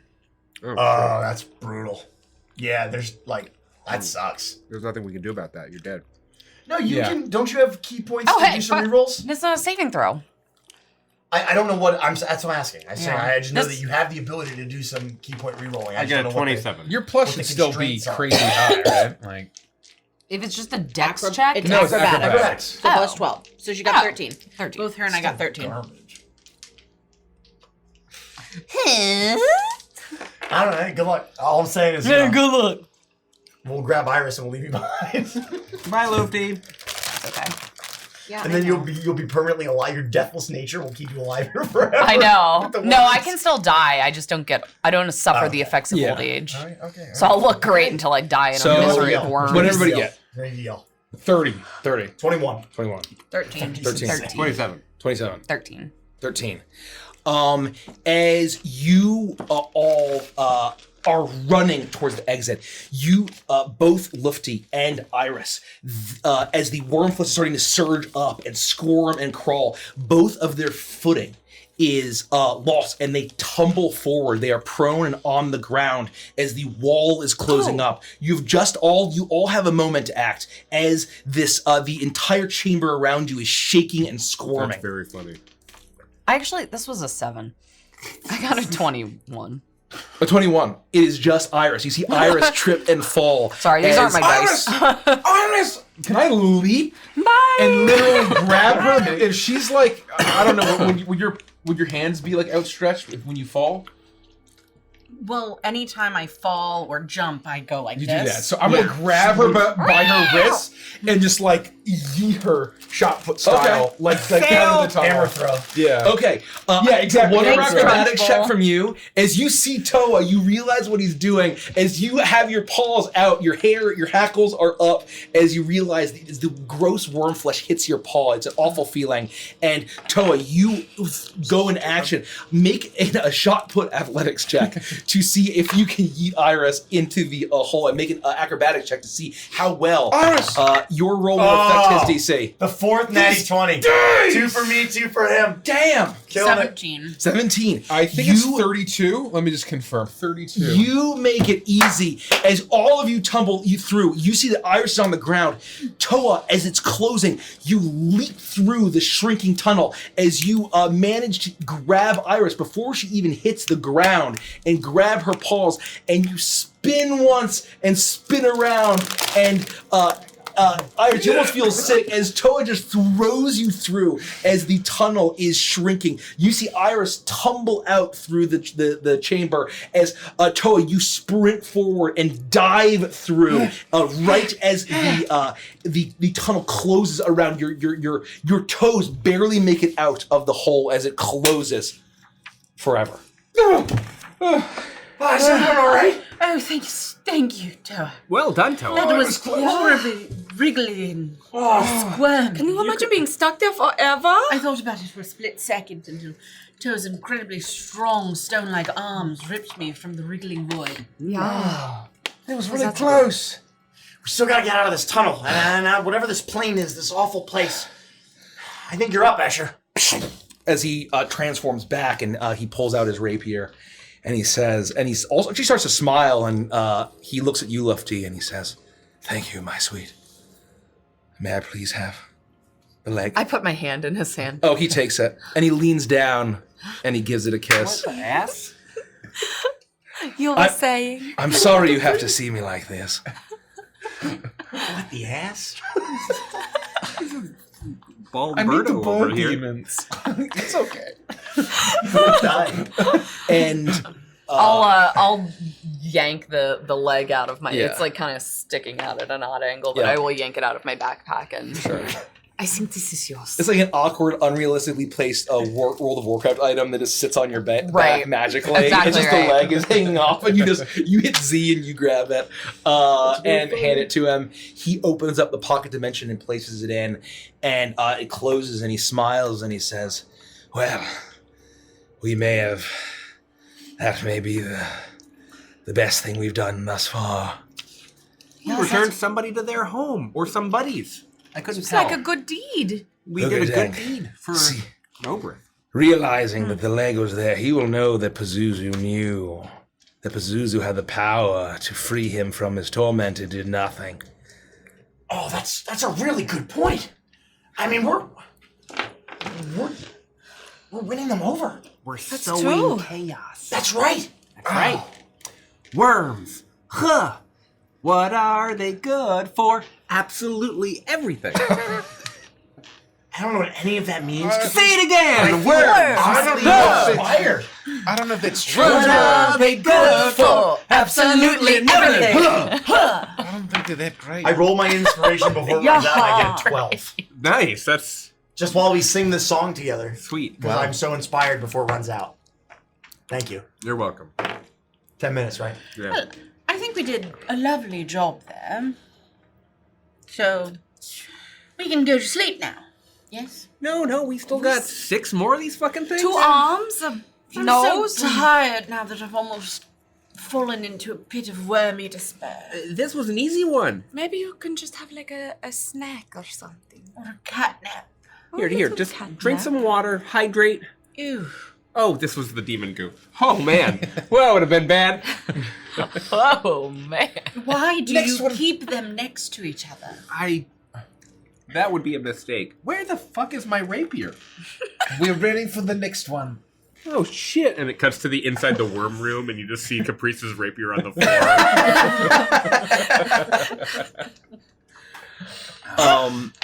As Escher looks at all of you and says, well, it's going to heat up a bit. As he cuts another hole into reality. And it's a bright, vibrant green energy that opens up as he poofs once more into a bat and flies through. Do you all follow him? Yes. Yeah, of Absolutely. We haven't come this far. We dive in. It wasn't a joke. I'm removing rapier from my inventory. Oh, that's amazing. I love that. I absolutely love that. Oh, God. That's very funny. No, really, it's like cut to the cave where we saved Rivali and there were the orcs and like he's just noticed. Yeah. Oh, that's actually what happened. It's been weeks. Oh, man. I loved that rapier. I almost used it that one time. The humidity hits you the second you enter this place, as you hear the chittering of Great word. of strange beasts and creatures all around you, as you see massive looming trees, dense foliage, enormous monstrous sized ferns, vines hanging down, as you realize you are in an enormous teeming jungle. As Escher surveys the area and flies around and looks and then transforms back into his humanoid form, and he says, this is a place called the Hungry Tarns. The hungry what? Tarns. Oh, the hungry tarns? I don't make this up. I would believe you if you could make it up if you wanted to. And you hear the hissing and roaring off in the distance of great reptilian beasts in all directions. As he looks at you and he says, this is the domain of Sertrus, the Prince of Heretics. And that's why we'll take a quick break. Sertrus. Sertrus. Sertrous. The Prince of Heretics. Prince of Heretics. This is a giant jungle. My fucking leg. Caprice will look around and say, well, welcome to the jungle. You are in an enormous teeming jungle. Dense, basically the way all around you disappears into overgrowth and foliage as you see things lurking and creeping along. You hear the hissing, you hear the distant roar of beasts off in the distance, unsure how close they really are. And you are in the Hungry Tarns, the layer of the abyss that is ruled by Sertrus, the Prince of Heretics. Sertrus. Oh, it's a jungle. It's kind of sort of like home. A little bit. It's so hot here. Yeah, it's muggy. It's a little humid and damp. Yeah, it's a little moist. My fur is matting. Mine too. you see an enormous multi-eyed lizard about the size of the size of a medium-sized dog, climbing on a tree and looking down at you. A dual tongue extends out as it laps through the air and looks at you with strange demonic eyes as it continues to make its way up this tree. What do you think the division of tasting buds are on a tongue like that? Do you think he gets like salty and sweet, or is it both? I don't know. I mean, maybe you could ask him. Nah, he might attack. Let's not try to disturb anything. Let's make our way. Asher, do you have any idea what we're looking for here? Is there a ziggurat or a temple, some kind of tomb, some sort of glade, Or maybe perhaps like a giant tree. It's kind of like hollowed out. Oh, yeah, a And big withering. tree, some sort of jungly. A big cave in the side of a mountain. Ooh, But like a jungly cave. Not jungle like cave. a dark, The- dank cave. Prince of Heretics. It's a heretic. It's temples. Oh, Are the name of the game here. Stupid. You're all right. Don't. That's my friend you're talking about. Oh, it's very nice. You're my friend too, good prince. Temples all over this jungle, built to gods that are either long forgotten or never existed. Never existed. Not in this universe. Perhaps gods that had existed and ruled in the universe where the Oberiths came from. Who would have built something like that? Yeah, who followed them here? That It's crazy to think that so much time has passed that gods themselves are forgotten and gone. Well, it was Cerberus himself that preached the heresy to whatever beings inhabited that doomed universe, to turn against the gods that they had led to their annihilation. But perhaps they never existed at all. Hurts my brain to think about. And so there is nothing left beyond a reflection, a shadow of the Prince of Heretics. It really makes me feel insignificant. Like our time here is just a tiny blip of the entire passing of time. yeah. On the one hand, yeah, I get that. On the other, think of the unique things we've seen. How rare the air we've breathed. The five of us, and Escher, you're here too. What strange lives we lead. No one else can say that they've seen and done the things that we've seen and done in that order, and that's pretty special. You're right. You're right. Where do we even begin to search? You said a lizard thing was going up a wall by us? Up a tree. Up a There's tree, a large lizard has got two, and you see another one. You see, and you hear the croaking of an enormous, what looks somewhat like a bullfrog, but it's got a great number of eyes going down, and it whips out a tongue that is covered in eyes as well. Ew. As it snaps up a dragonfly that is passing through. Although this dragonfly has wings that go in all directions, pairs in varying directions. In the strange jungle that you find yourself in. Well, we need to look for a temple. Point in a direction. I mean, Maybe I could climb a tree and see if there's anything sticking out on the landscape. Not a bad idea, but be careful what you might find in the foliage. just pick a tree without any critters on it.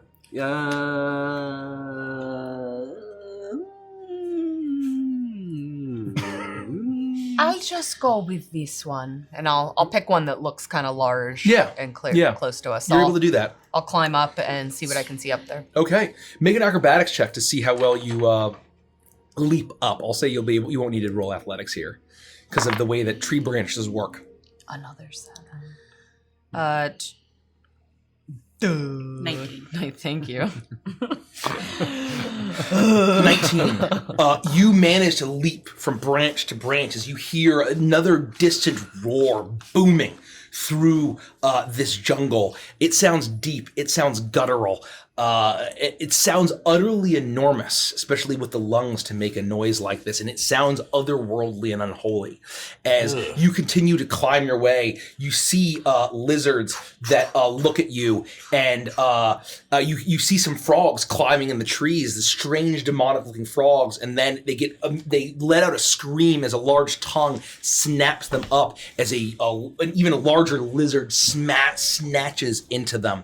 As you see that you begin to climb, and as the lizard is chomping the toad, you see as it's immediately snapped up by an enormous snake-like creature that devours it. As you're watching the rapid circle of life in this strange jungle, as you continue to make your way up, as you seem a little bit too big to be seen as prey, but you continue to climb. Eventually, you get through the dense foliage, as you see that as the leaves touch you, it almost feels. You see that the leaves are very strange to this jungle.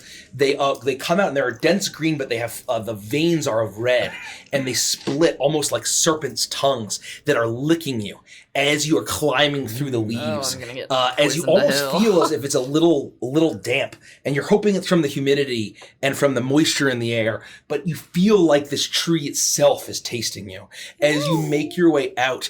As you finally emerge from the canopy, you look. A bright orange sun appears overhead, and it blasts down, and you see this massive, sprawling, strange jungle all around you. Make a perception check. The sky.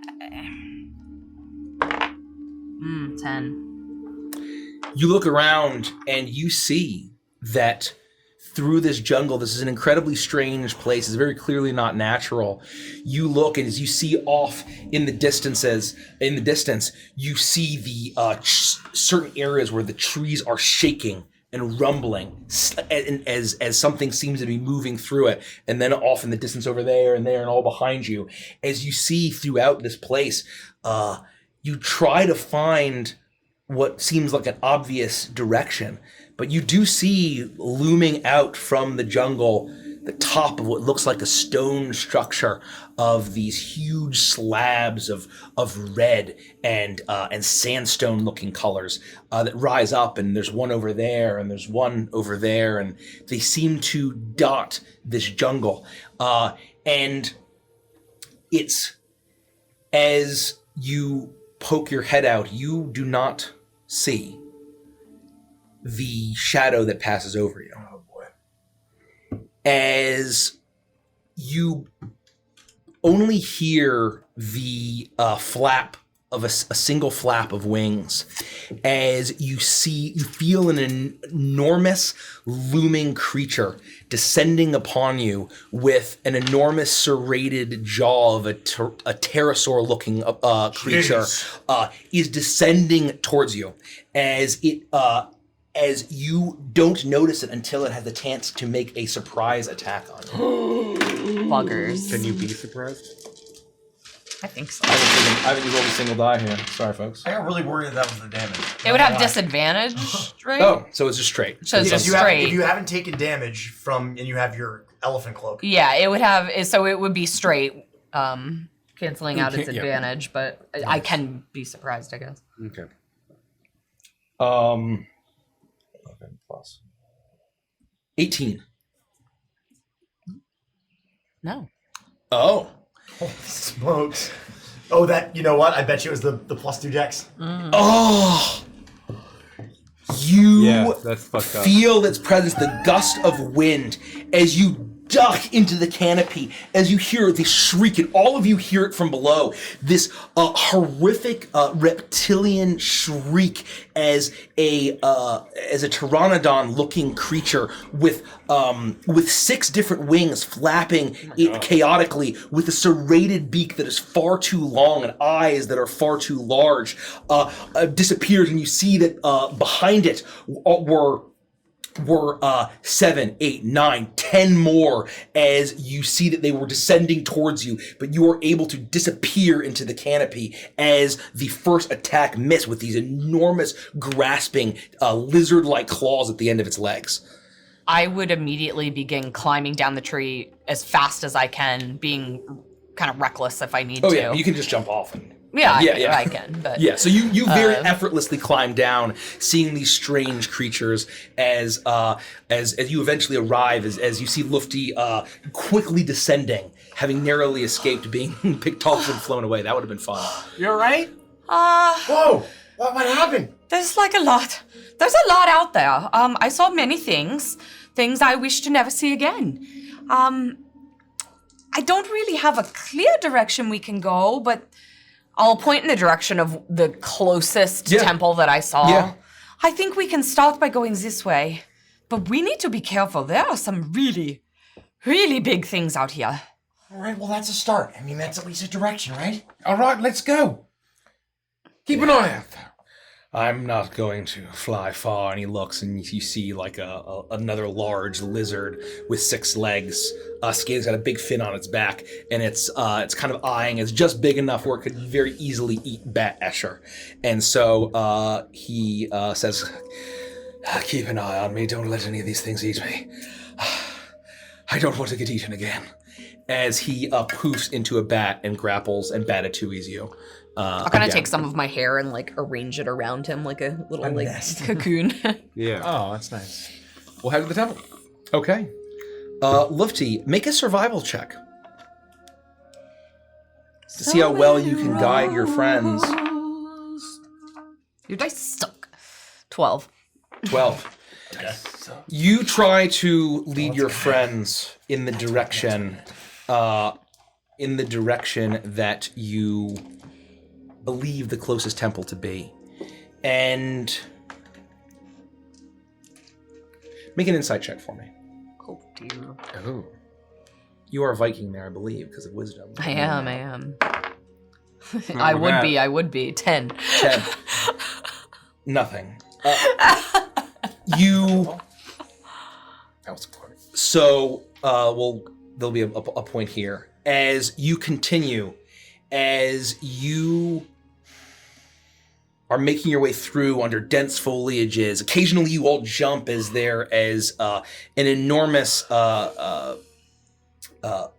lizard or a snake or reptiles and amphibians, a few strange insects, a few strange mammalian-looking creatures that are looking down at you. All of them have large mouths filled with razor-sharp teeth, but they just seem to be looking at you quizzically, like a predator observing its prey and making the calculation to hold back. And you hear a roar as it is incredibly close. And then suddenly you hear the snapping of a tree, the snapping of a log, and the rumbling. As through the distance you see an enormous behemoth of a creature, as some sort of demonic, fiendish dinosaur lumbers in your direction. You see a looming shape, scales, an enormous maw of teeth off in the distance as an enormous beast. You can't get quite a good look at it, is looming in your direction. It must be at least approaching 20 feet tall. Whoa. As it stomps through the jungle, you hear the cracking of logs and branches and the skittering of beasts in the underbrush as it moves in your direction. What do you all do? Roughly how far away does this sound to us?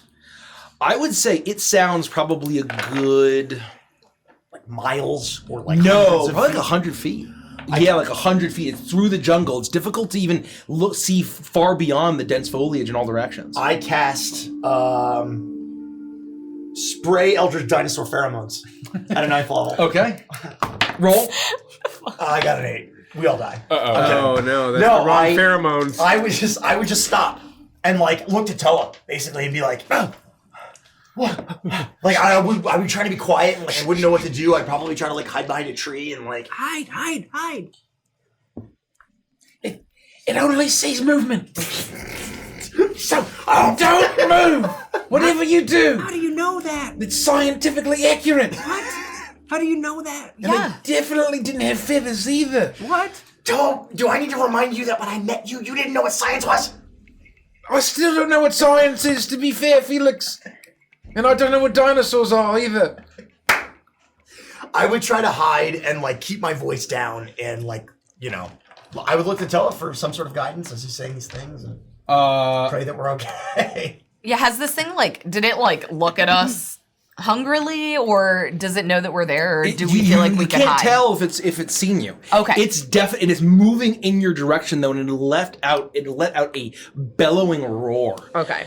I will also try to hide in the brush. It could smell us. I will Alan grant it. Okay. As in, I'm just going to stand there still. Okay. What are the how are you guys hiding? You're going into a tree, just behind a tree, and I'm like trying to Toa now. Caprice, Iris. Toa, come here. Psst, here, Toa. If I move, it'll see me, Felix. If you don't move, it's going to see you. It has no other senses besides its sight. This totally makes sense. He sounds pretty confident. Maybe it does only see. Well, I think Toa is the person who's lived in a climate most like this. So if anyone's going to know, it would be Toa. I'm trusting Toa. And so I'm just going to stand there as well. I'll tap myself and change my appearance to be like gray and stone-like. Very much Super Mario Brothers 3 when he has the stone making suit on. And I'll just like... I need both of you to make a stealth check. Okay. I need the 3 of you to make a stealth check at disadvantage. Okay. Great. Mine's basically at disadvantage anyway. I got a 14. I got a 9. I'm switching. Okay. Just roll again. Roll again. Roll again. Spike it again. Oof. You were due. You were due. Well, I rolled 19, 20, 20, 19, 19. Yeah, that's tough. So it finally came due? And I rolled the natural one. You were due. Well, yeah. I also rolled a natural one. I love it. But this is going to go very well. I am double proficient in stealth, so I get a 19. That's disgusting. Amazing. Mine, however, is a 5. 5. I rolled a natural 2, so mine's a 13. That's pretty fucking good. Holy shit. The branches snap, and suddenly you hear, and then another, and you hear this sniffing as you hear 2 guttural reptilian voices in unison occasionally, or sometimes at odds. As coming into this clearing, snapping in, you see an enormous dinosaur. What a fiendish monster, but the closest thing that could be described as a 2-headed Tyrannosaurus Rex. Enormous, elongated, elongated jaws, huge rows of teeth, massive spikes on its back going all the way down to an unnaturally elongated tail, at the end of which is an enormous spiked club with spines all along its tail as it lets out guttural vocalizations as it's very clearly sniffing the air, as each head tongues emerge with large snake-like tongues as they flick through the air, as they're guttural, as it stomps in your direction, sniffing and vocalizing. And as it emerges through smashing a large low-hanging branch out of the way and pushing through an enormous frond, it stops. And you see now this massive beast. You smell the stink of its breath. It smells like it's very irony of the stench of blood. And like carrion, exactly right. But also fresh. irony blood as it stops, and you see 4 eyes, two on each head, stare at you as you are just standing completely still. As both heads blink at you, as I'm sweating. The heads lean down. You realize the necks are a little bit elongated, unnaturally as well, as they lean down, and it is immediately apparent to you that they see you, they smell you, and it kind of lunges. It's leaning up and looming it's trying to decipher what you are, as it is starting to perhaps determine that you are prey. You realize, all of you, don't really need to roll an insight check. You all realize that this thing sees you and sees you as prey. Felix! Dogs! Dog! I think it can see me! I'm pretty sure it can see me! Start to walk this way slowly! Wait, hold on! Walk this way slowly! I saw it in a major image. I could have sworn it worked. No, just slowly walk towards me, Tom! Slowly walk towards me! I saw another thing in a major image. You idiot! It's just the one creature? Yeah. How close to us is it? It's probably like 20 feet in front of you now, as it leans down, and you see as it leans down, it almost gets in a charging stance as both mouths are opening, and you see the large row of spines going all the way down its back, these massive spikes. It's looking like it's getting ready to try to eat you. I am going to use my feline agility and rush forward and cast banishment on it. Okay. You run forward. I need you to see if you get a jump on it. If you can startle it, make an acrobatics contest. As she does this, I'll yell to Felix, hold on, I have another idea from another major image. What are you doing? I think if I hold my hand out, it won't attack me. What are you doing, Tom? It's not allowed to attack me. If I hold my hand out. I don't have to rush forward. It's a 60-foot range. I thought I had to touch it. Oh no! But it's 60 foot, so I'll just look at it and I'll say, "Begone, foul beast," and I'll just. So it needs to make a saving throw. Yeah, charisma saving throw. Oh, that's pretty good for us. It's not allowed to approach me. No, I've seen it in a film. I am holding my action for if this thing does charge and the banishment doesn't work. It has a -1. Oh, perfect. Say it. I rolled a natural 20. Well, my spell save DC was 19, so it saves. Wait. I mean, unless I... Do you have silvery barbs? No, I don't have... It doesn't affect saving throws, so it's... I can't... Silvery barbs doesn't? No. I was going to use cutting words, but I don't have silvery barbs. You don't have silvery barbs. I created Caprice before he could be that much of a dick. Oh. As you channel this magic. Don't worry, I have this. And Toa. you say, "Be gone, beast," and Toa, you're waiting. As you hold your hand out. I was just going to do something really cool and like make him go away. As I've got this under control. It bellows out in this guttural roar that sounds like a very fiendish version of the electronic effects in the legendary Jurassic Park film. As it charges towards you, the banish completely ineffective. As Toa, what are you doing? As it is all 4 eyes, there's 3 of you, all 4 eyes are on Toa. Yeah, as he's leaning, as he has his hand up. I would like to have saved my action for if it charged. Yep. I would see that. That's very fair. If I would attempt to get to Toa before this creature gets to Toa. Okay. And the moment that I can put my hand on Toa before it eats him, I would dimension door us 500 feet away from it. Okay. To get him out of the line of this charging creature. What? If I think that I can. So go ahead. I was gonna say, while you're doing that, I, from my place in the bushes, would look around and see if I can find a rock to throw at the dinosaur, like from kind of the side. Oh. I would dimension door us behind this dinosaur, so that we are away from the direction that it's charging. I would be throwing and ducking back down, though. Trying to do like one of those. I need, like what is sneaky. everyone's speed? I mean, everyone's speed in before you roll for initiative. 30 feet 30. of speed, but I would assume that like I wasn't that far from Toa as I'm I'm really really behind the fast. tree trying to coax him to walk towards me. 40 feet of speed. 40 feet. 55. Jesus. So 60 if I use feline agility. So if you want to use feline agility, you may. But basically, so this thing has 50 feet.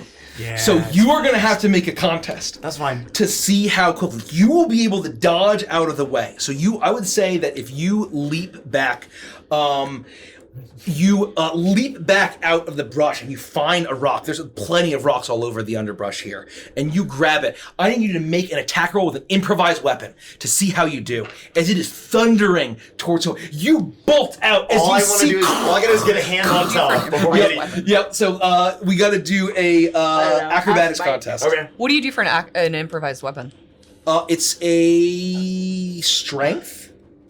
Let me look actually what the improvised weapon rolls is. I don't think I've ever done I that. feel like I should maybe use the twister too.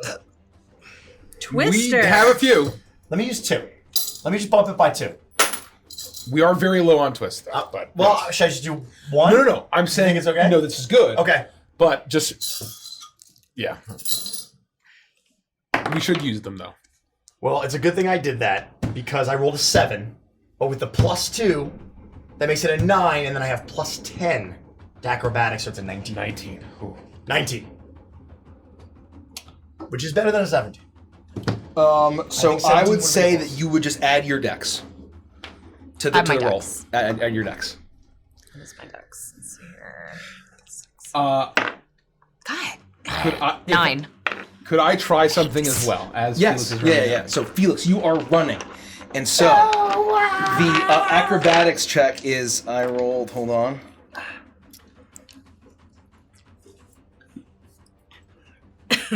Excuse me. I got a 17. I got a 19. 19. Okay, what are you doing? So you are running, and Toa, you look up as you are holding out your hand as it is thundering towards you. Felix is coming! It isn't working! Toa, it's fine. I've got this. It's not It just runs past cuts count off in half. As I'm doing this with my right hand, I'm going to reach into my pack and pull out the Mask of Haunting, and from however many sessions ago, and I'll put it on my face, and it is like a carved wooden mask that looks exactly like Mumbo Jumbo from Banjo-Kazooie, and I'll say Umanaka, and he needs to make a wisdom saving throw. I might have to not waste a spell slot here. I love this. I'll hold off on casting Dimension Whiz, Door you if I have say? to. What did I say? Yeah, whiz. 8. No way. It fails. It is frightened of me for 1 minute. It cannot willingly come closer to me. Done. That's very funny. It is charging, and it leans forward. Its tail is swiping. It sees you, Felix, and its tail is whipping around in your direction as both heads are lunging forward to Toa as you have your hand out. And in a quick motion, you put on your mask, and you hear the banging of drums as Toa lets out a magical burst from this mask, and suddenly the fiendish dinosaur stops in its tracks, and its eyes go wide as it takes a step back and lets out a panicked noise of a kind of a guttural vocalization. As you run up, and I would come to like a sliding stop as I see this thing stop, as I'm like putting my hand on Toa's shoulder and realize like I don't need to cast the spell, and be like, what did you do? It's afraid of this very spooky mess. As it kind of leans down, and you see this huge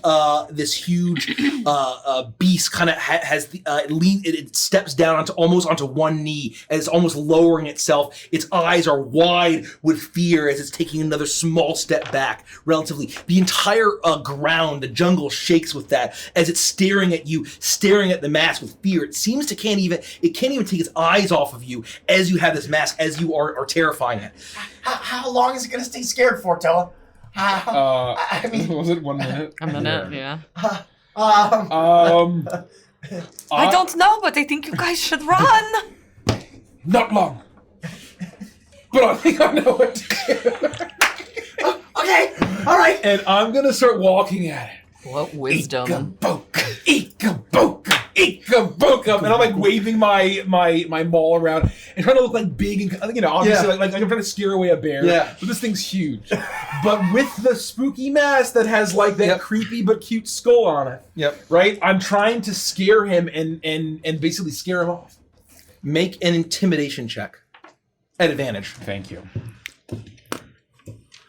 And I'm just repeating Ikamboka, obviously. God, these dice except that natural one that I rolled. Intimidation is a 20. Wow. A 20? A 20. As you with a 20. Well done. No, sorry.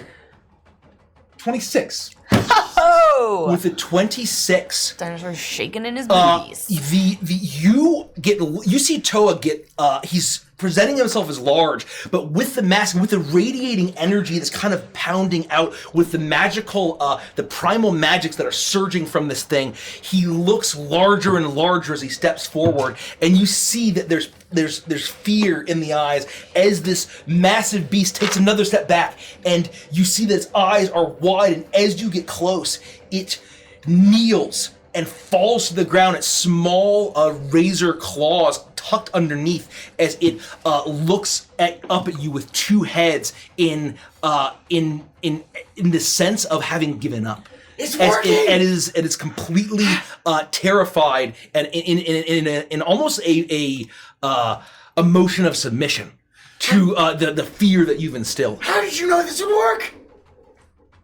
I did it! What? Does it look like I could mount it?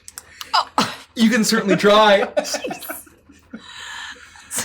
I'll put my hand back out and I'll start to approach it. Great mighty king of the jungle! I am Toa Kamanui, and I wish to be your best friend. Hey! Well, he'll be my second best friend. You will be my second best friend. And together we will stomp to the temple with my friends on your back. And I won't have to hurt you. Make an animal handling check at advantage.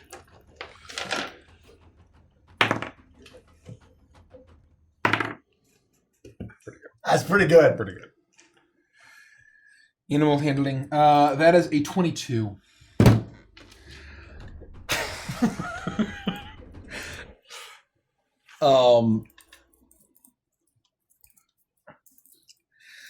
You approach,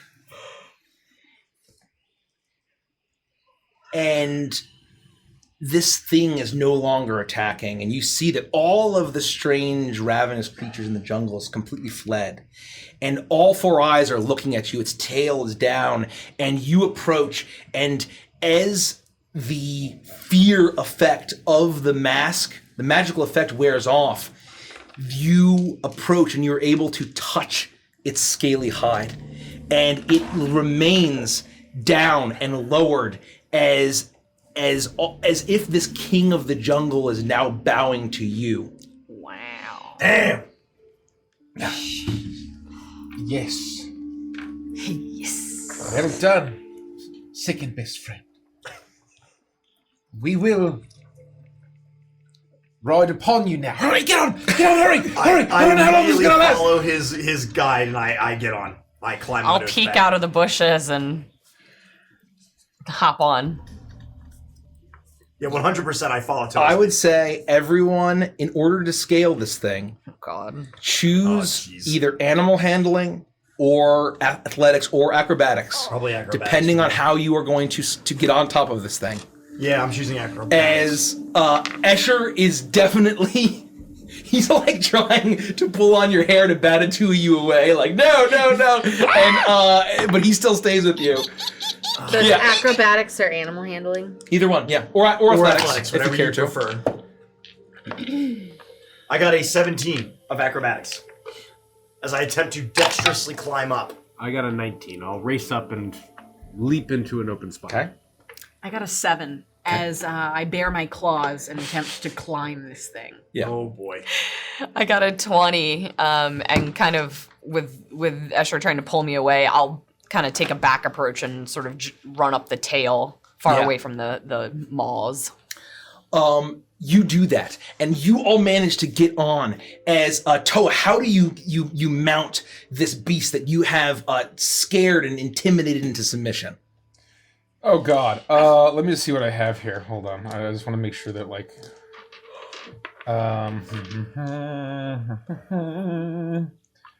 Just trying to see. That's all like it's almost like fighty stuff. Clairvoyance doesn't really help me. Augury doesn't really help me.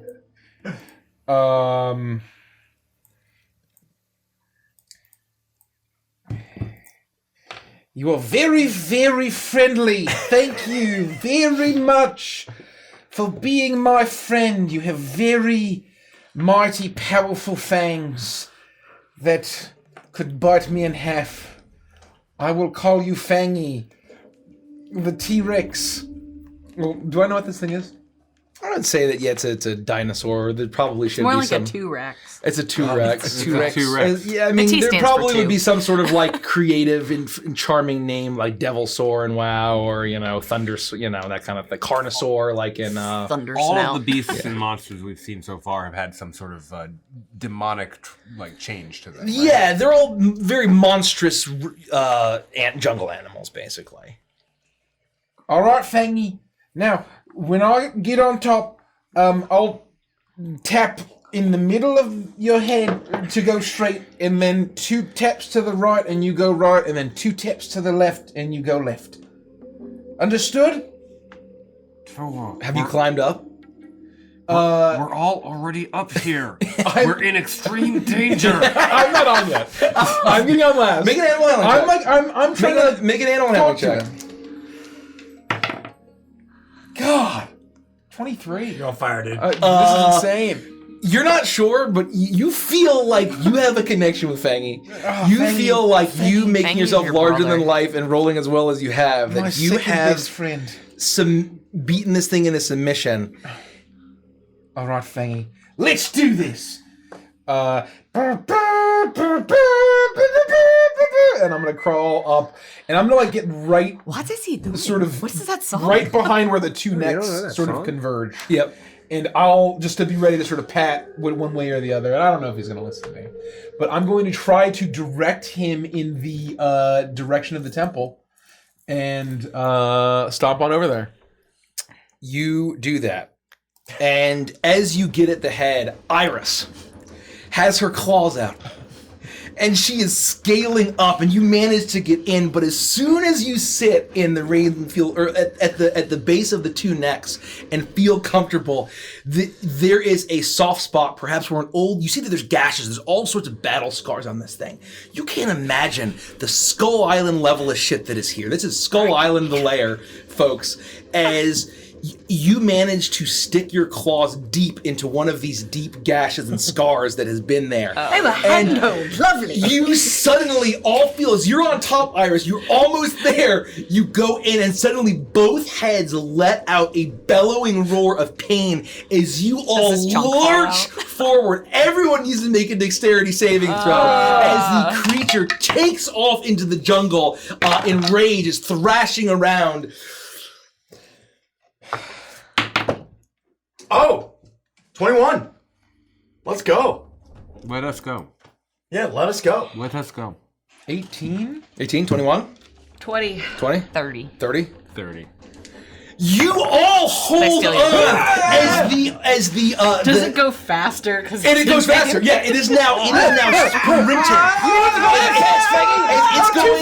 It's going 120 feet every 6 seconds. Holy as it is shit. charging, and you see now that it is thundering through. There is you now are smashing through the branches. You see that there is a dinosaur that's large but much smaller than this thing. That is a large fin. It's got orange scales, and there's a steam from its breath. As it sees this thing, it tries to get out of the way. One of the heads chomps into it, rips it into the air, tears it in half, and devours it mid-sprint as entrails and viscera and gore coat you as this thing is thundering through, barreling through the jungle at random. I need someone to roll a scatter die for me as I just determine what Which direction.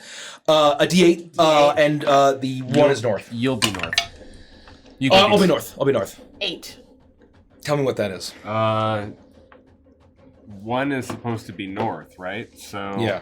it's if you're north, then it's going to be northwest. Northwest. It begins to charge what you presume to be the northwest, as it is just smashing through. As Lufty, I need you to make an intelligence check to see how well you remember what you had seen after seeing the utter terror of. I got a 21. 21. Yeah. You know that this is not in the direction of the closest place, as you needed to be heading south, and you are now heading northwest. As the dinosaur now, all of you on, and the good thing is that these massive spikes and are easy handholds for you, where you're all able to hang on. It looks a little cartoonish, maybe, where you're like flying like flags as you're all holding on. As this massive fiendish two-headed Tyrannosaurus is charging through the jungle. Toa, we're going the wrong way. Which is the wrong way? Like literally the exact opposite. Well, not literally, but I don't know. Left to right. Either. It doesn't matter. Just turn around. I start hitting left. Animal handling check. A disadvantage. Oh boy. I gotta twist some of these, I think. This is when it starts to go pear-shaped. I'm gonna double twist. 2 twists. Yeah. You got this, Toa! I'm gonna give you inspiration. I'm gonna need it. Huge. A bazillion. 24. Jesus Christ! Yeah. What the fuck? You got a 10 on the inspo. Thanks, Caprice! that was so inspiring! How are you going to do this? How are you going to do this? You're tapping him. What are you doing? He's now gnashing. He's now swallowing this poor unsuspecting dinosaur. As you see now, the bits and pieces, scavengers come out from all over, lizards, snakes. You see a large turtle with a razor sharp beak is tearing into the pieces that are remaining behind you. There's a lot of positive reinforcement. Okay. Good job, Freddy! Oh, you did such a great job jumping that little critter. Now just go left. You can do it. And I'll sort of like very gently pat him. I'm not trying to be like aggressive or mean. Yeah. I'm trying to be sort of gentle and caring. And you suddenly, as it's chomping through, once the meal is consumed, the speed of this beast slows and the thrashing slows. You're all able to hold on as suddenly you feel like you have finally gained control and you've turned back around in the direction that Lufty has guided you in. And you are heading back south. It's okay. As you are stomping through the forest, through this jungle, being this high up, you are a lot of these low-hanging branches. You would normally have to duck, but the spines on its back are just snapping through them, clearing the way. You get maybe hit in the face with some vines. You see that any creatures that may have been a threat, and you see that there are a number of medium and large-sized creatures that would have very easily been able to stalk and attack you and devour you, mechanically speaking, and you would have to deal with. But now that you're on this beast, everything is terrified. Everything is running away as you snap your way through the jungle. And is there anything that you'd like to do besides just heading towards this temple? Not me. I'm along for the ride. Good boy. See that temple right over there? And I'm trying to like lean over and like point so he can see, right? Like, that's the one we're going to. Just keep going that direction. You, I'm gonna keep that roll because it's fucking insane. You've been rolling like hot fire as you guide through, and suddenly the jungle starts to. It never opens to any kind of clearing like you had seen perhaps, or maybe read about and seen illustrations of chalk, of where there's jungles and they would open up to these great clearings where ruins or cities might be. The jungle is so massive, you finally see stone through this blood red and sand colored stone stones through the jungle hanging as you make your way through, and suddenly the branches snap and almost like a barrier of thick vines, thicker than your torsos, hanging down, that this beast is able to effortlessly tear through. And suddenly, right before you, swallowed by the jungle, is an enormous zigguratted pyramid-style temple where you see, I think all of you would be able to see very easily, despite the bit of ruin that this seems to be in, or the fact that it's overgrown by the jungle and the forest, and you see all of the animals skittering about and the various lizards, and there's numerous snakes all over it. Some approaching as long as this dinosaur creature that you're on. They're slithering over it, and you don't expect to see a roaring flame from the very top of this temple. Whoa. It seems to be raging above you, a large, almost teardrop-shaped flame that's, and you can only really see the top of it from this angle that you're at. But you see that, and you see that there are a number of stone steps that go up in this massive grand-scale temple. All right. Well, this is it. This is the one that I saw. But there are a lot of them here, so we should check it quickly and keep moving if we don't find what we're looking for. All right. Also, I don't remember there being a giant flame coming out of this thing. Oh, that's new? Was it new, or did I just not see it? You didn't see it. I didn't see it. You saw a bit of stone, and it was all covered, but you used to see a little bit of stone through the canopies. Well, all right. Hopefully the temple is not aware of our presence. No, we were so stealthy. This is it, Fangy. You can let us down now. No, what?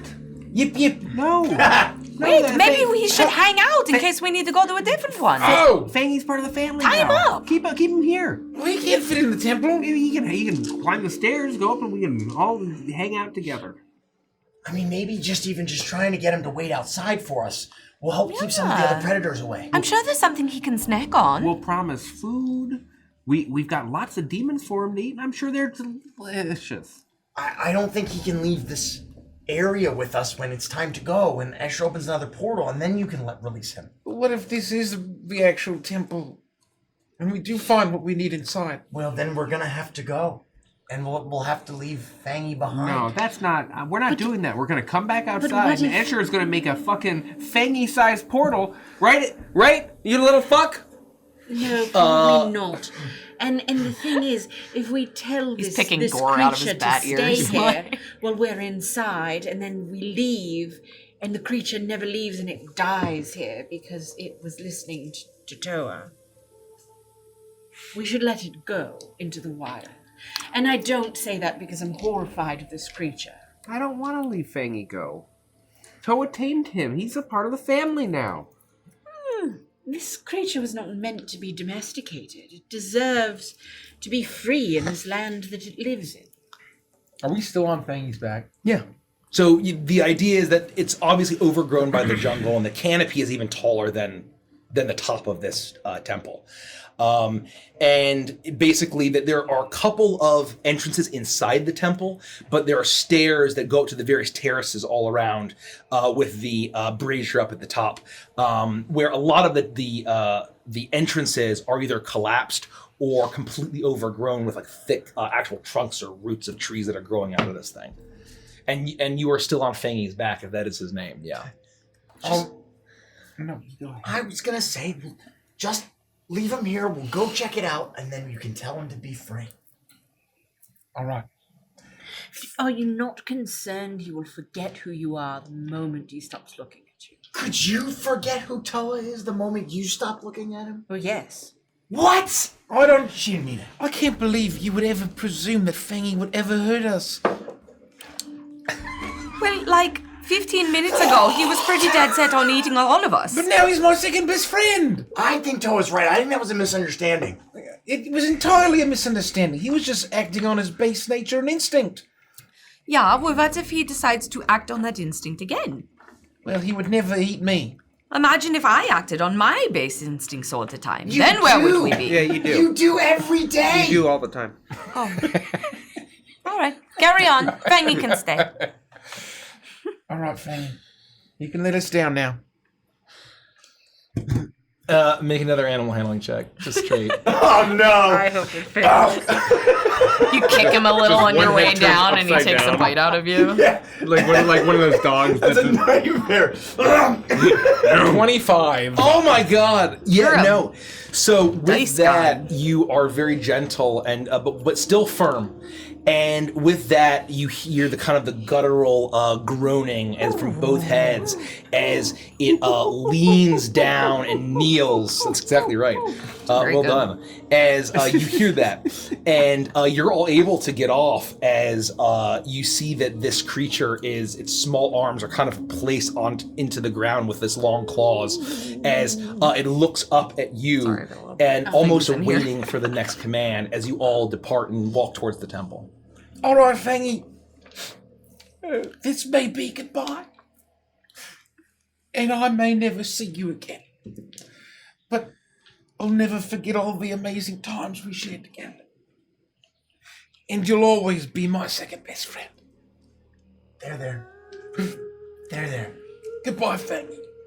But wait here, and if I'm not back in an hour or two, then you can leave. Do you know what an hour is? And I like wait. Yeah. Like the kind of crocodilian style, like hissing or groaning. That's all you get is it looks at you with its large eyes, the spines all over the top of its head, and the large club tail kind of smacks into the ground. I'll never forget you. Goodbye. And I'll turn and I'll start walking up the temple. Yeah. I follow. gonna My be head's kind alright. of hung low, and I'm just like trying to like be kind to Toa and like comfort him. I didn't realize that Toa and I had seen the same major image. It's remarkable. Which major image was it? So he was singing that song from the famous porno film Jurassic Pork. What? What's a porno? It's a film designed to be titillating and sexy. I'm sorry, what? It's sexy. Oh, sexy. Yeah. Oh, I've seen a lot of sexy major images. Well, Jurassic Pork happens to be one of them. All right. Caprice. Well, I'll look for it the next time I have an opportunity to go to the theatre. If you're into that sort of thing. I don't know if you will like that sort of film. Well, I like to read naughty books. Yes, this is a little different. We'll try it. Open your eyes to something new. All right. Well, we should go inside, though I Some of my am best work. concerned that that creature will turn on us. I don't even hear any of this. I'm walking up the temple. I still have the walking- mask on. Yep. I haven't taken it off. Yep. And I'm just sort of dejectedly walking up the stairs. Is he going to be all right, Felix? He's known that creature for all of 10 minutes. Maybe we should give him like a kitten or something. They formed a bond that no two creatures could possibly know except for maybe me and Toa. He'll be all right. It's gonna take some time. That happened really quick. It escalated quickly. We've been through a lot a of lot. emotions. All right, we've all been through a lot, especially Fangy. It's gonna be okay. You hear a bellowing double roar from down below you as you're about halfway up the temple. You're taking your time. The steps are very overgrown. They're definitely larger than even Toa steps. You have to take your time and climb. It's a little bit slippery, but being careful, you don't have to make a roll in order to ascend this. And as soon as you hear this bellowing roar, you realize that all around you are dozens of fiendish-looking vipers that had been descending, sneakily slithering in. And as you've been distracted in your conversation, and as soon as the bellowing roar echoes through, all of the serpents and snakes that have been on this temple slither away in fear as Fangy is seemingly scared off the predators that had tried to kill you. As you continue and you finally make your way to the top, exhausted. And you see now, you feel the heat even before you get to the top terrace of this temple. And you see that there's ancient statues all throughout your path. They seem to be in the shapes of creatures, sometimes humanoids, but the faces are always faded, or the heads are crumbled away. They're faded, they're worn, they're weathered, as if they are built in honor of God that no one could recollect. As you finally arrive, you see an enormous pillar of flame raging in a metal and stone brazier. It's a 10-foot tall plume of flame is flickering back and forth, and it glows with this bright red with streaks of purple through in, and greens and blues as it rages. And you see now that on an altar before this brazier, horrifyingly, is a small piece of flesh. And it seems to be a child-sized tongue on the altar. As you see now the shadows casting throughout. The shadows casting throughout this, the top of this, the darkness of the canopy is showing shadows that are cast by this roaring flame. The statues, the broken and weathered statues that are around this top terrace, they're casting, and they form and they dance and they elongate, and you actually see a silhouette take shape in the shadow. It seems to be an enormous snake-like creature with 2 heads, each head with 4 jaws, as it snakes back and forth, and out from the torso of the snake are 2 elongated, slithering hands, as something seems to recognize your presence, and you feel the presence of something cast in these shadows as the brazier roars atop this temple. Did you say 2 heads? Yes. Everything reminds me of him. It's okay, buddy. It's all right. No, I'm fine. He's still helping us. I'm fine. Is this me? Am I up? Is this Sertress? Yes, you're... Toa, I apologize for doubting you. We would not have made it to this spot if it hadn't been for Fangy. Clearly, you have something deep and meaningful with that creature. I do. It was very special. Thank you for protecting us. But I'm gonna be okay. And I'll turn and you'll see the mask. It's like the Wojak that has the mask. It's like happy, but like there's tears behind the mask. There's tears behind the mask. Gritting your teeth. Yeah. That's me right now. Yeah. That's very funny. Do we think this is Sertress? It's gotta be. Okay. I'm sorry, did you say Andy Serkis? Sertress. I don't know what his or her first name is. Oh, Mister? Mister? I don't know. Mr. Sertress? Or is it Prince? That's my father. Prince. So the first name could be Andy.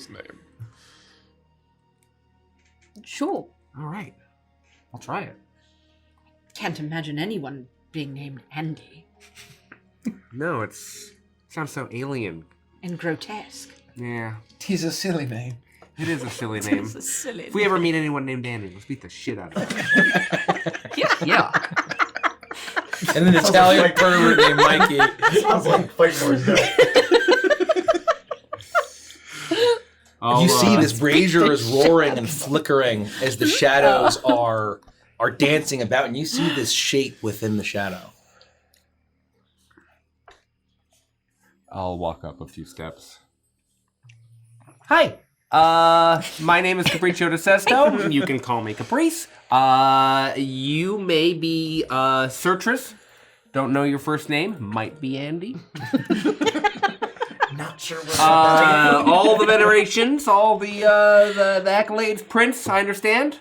We are here to barter, perhaps, or if you want to part with it, if you want to. I mean, they might just want to give it away. Take it off.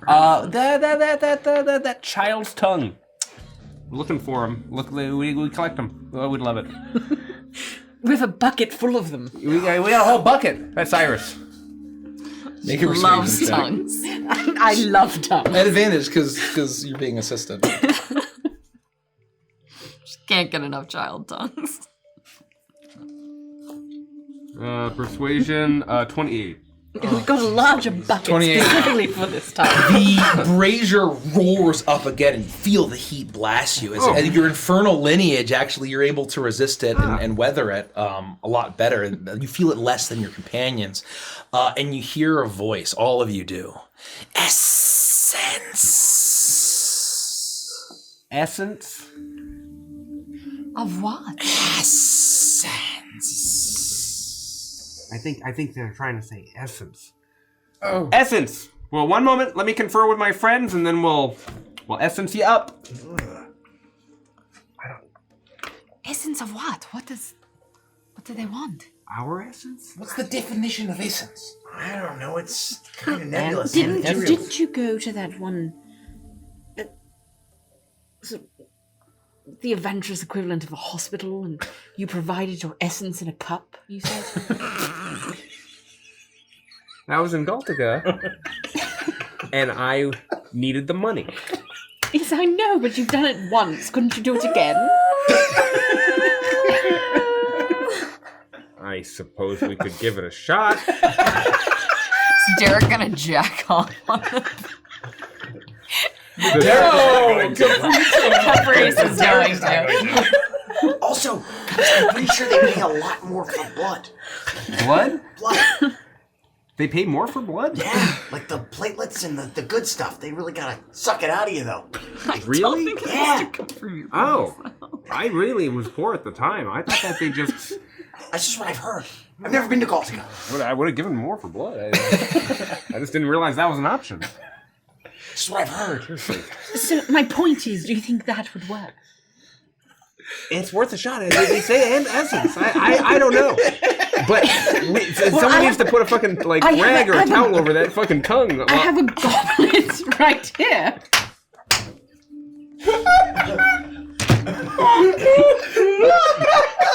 Look, we all have vessels.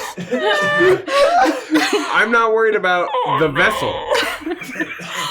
Oh no. Are you worried about the location? It's not in the mood, the ambiance We can cover the tongue. isn't right. Do you need to be in the mood to spill your essence That's into what a I'm getting cup? at. It's a little it's a little muggy. It's it's. I can spill my essence anytime I want to. We're all a little dehydrated, I mean, if Jurassic Park happened to be on, that would be better. However, I will make do. I just don't think that's what the Prince of Heretics wants. I don't know. It kind of seems like it'd be right up their alley. Sounds pretty heretical. What you're to be honest. What you're describing would make any cleric blush. Well, I'm not blushing, but I don't quite understand. Well. Yeah, I know you don't. Yeah, so say that's not what he wants. Okay. But that's what he gets. Is there anything that we can do make to him help mad. you spill your essence? Yes, but no. That is not what this conversation is about. I just don't think that can be your plan B. That's all what right? I was going to say. B. Very strong plan B. Very strong plan B. Can we stop saying the word spill? Maybe just like share, give. I don't see how either of those are better. Yes, if you don't mind sharing your essence. It sounds more friendly. Of course. All right. Well, Well, wait, hold on. Don't we need to be also kind of seeding the whole, dissent against He-Man? We should probably mention something about that, right? We forgot to do it last time. Sorry. But he couldn't hear us. You said the word seeding, and then I lost everything you said after that. And He-Man and spilling essence. Why don't you spill your essence on him and then say P-Man made you do it? I don't know. That's from P-Man. Maybe let them know that this prince will be helped because of our plan with Oxob. If we can make a deal and your essence is sort of the handshake, so to speak. Oh, you use your hand to spill your essence? Luffy, can you... No, I cannot. Can you teach Iris what she's talking about? It's just the... Oh, yes. That's not what I was asking. Yeah, I know where you're going with that. Oh, do you use your tail? Oh, that is very doesn't interesting.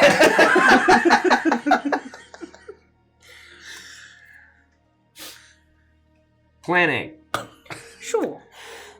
What if it's like an ichor, an Do we ichor? all have to spill our essence together? You cannot. What the fuck is an ichor? Ichor. Ichor? Ichor? Ichor? Ichor? What are you trying to say? Get to the point. What are you suggesting? I got this demon goo. Throw it in then. Well, all right.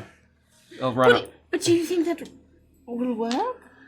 This is probably potent stuff, you know? Well, but it's not really our essence. It's the essence of wherever you got there. Did it specifically ask for our essence? No, I think it that's just true. said essence. Any kind of Yeah, essence. but what are the implications of giving it that essence? I don't know, but I don't know why I took this. It seemed like a powerful thing. None of us know why you do anything that you do. We found a fucking half-cracked egg of what was almost certainly the... You don't have to describe it to me. I was there. Yeah, and I thought, you know what? I'm going to goop it up into this vial, and I'm going to hang on to it for a rainy day. Fantastic. It's raining. It's pouring. I'm not disagreeing with you. I'm just saying that this feels essential. This is the it's certainly somebody's essence. The egg white of whatever that creature was, Now right? human. What? That comes from P-Man, right? This is important stuff. Yeah, There's only one way to find out. Seems like in the hands of Sertress, that'd be huge. Then I say let it rip. All right. Oh, is this from the egg of P-Man? And what Zern turned into? Yeah. Zern's egg? Zern's egg. Oh! Z egg, So it's as Zern's essence. Luffy would say. The egg. There are all of these snakes about. That's very fun. Thank you. There are all of these snakes about, spitting everywhere. Yeah. That's very funny. I think the demon goo is fine.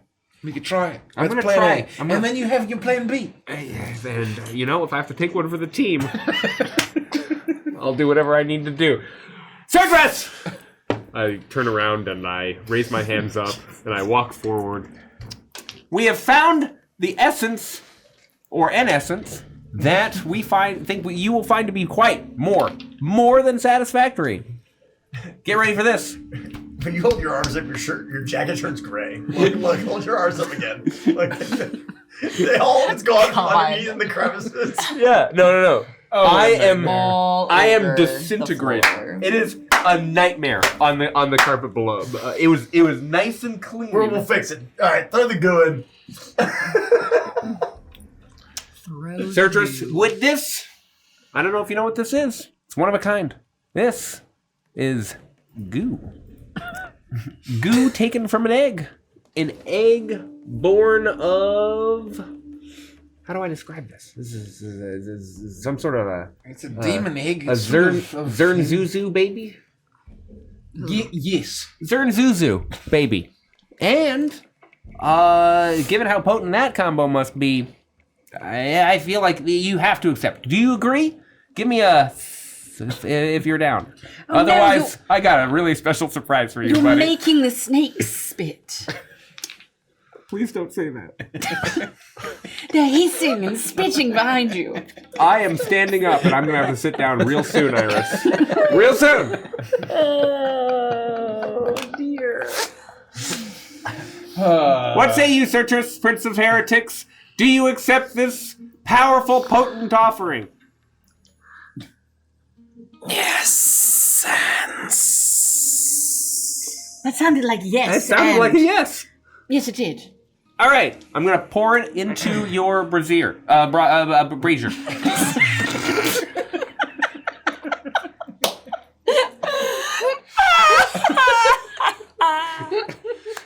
Do you need help with that? Don't use your teeth, don't you drink idiot! I'm not... If it gets in your mouth, who knows what's gonna happen? Your nipples won't do it either. What are you doing? Give it to me, please. Well, he loosened it for you. Yeah, I loosened it.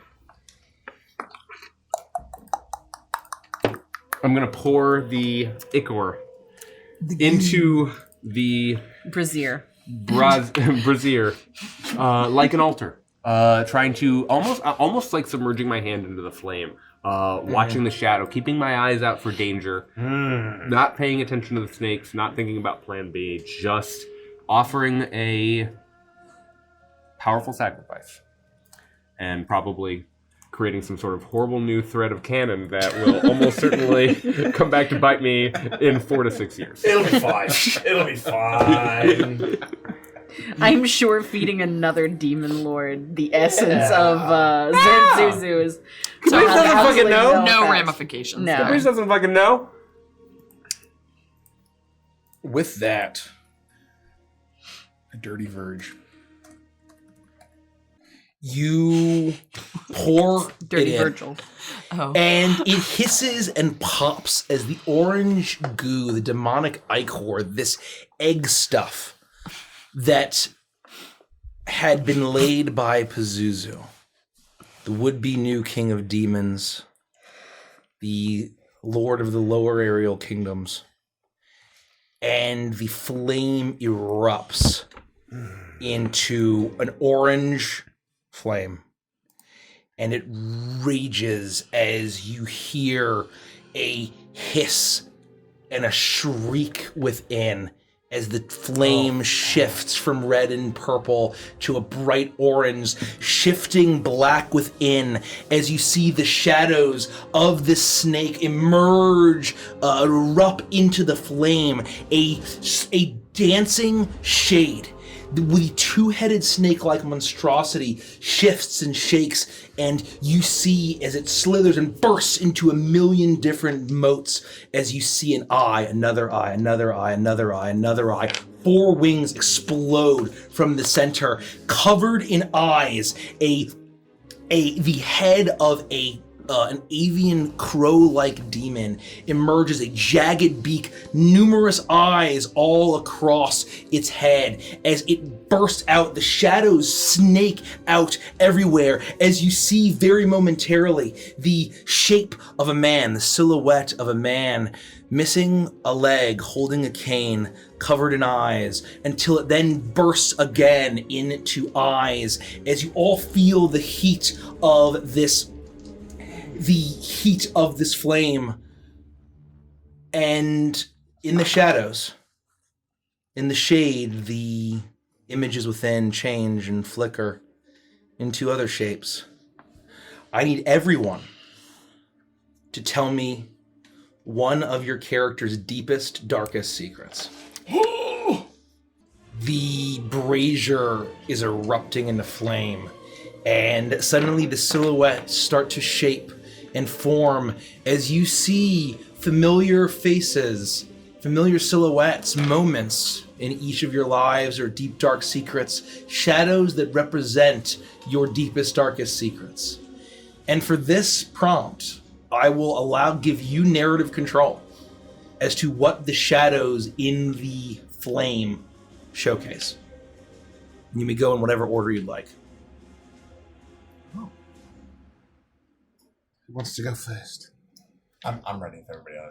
Go ahead, The shadows would begin to swirl, and all of a sudden there would be, kind of as they begin to settle, you would see like the shadows form a flat ground, and outside of this, on top of this flat ground, there would be what looks like a small building, like a small cottage home, perhaps, and it's all dark. The set pieces of this vision are all like black from the shadow, and you would see from behind where the flame is little windows of looking like the house is lit up from the inside, and outside of the house there would be a tiny shadow figure that looks very much like Felix in a military uniform.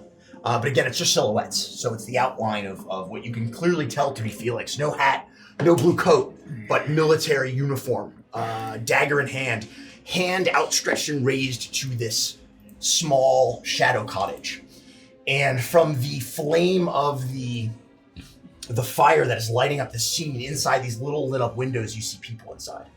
And they appear to be trying to escape, trying to get out The door won't open, the windows won't open. You can see chaos inside. And from this tiny Shadow Felix's hand, a large shadow flame launches and begins to set the house on fire with the people inside. And a small tear rolls down the Shadow Felix's face. It looks like it's flame. And the house will begin to burn as the people inside appear to be trying to escape and get out, and they can't. And Felix looks ashamed.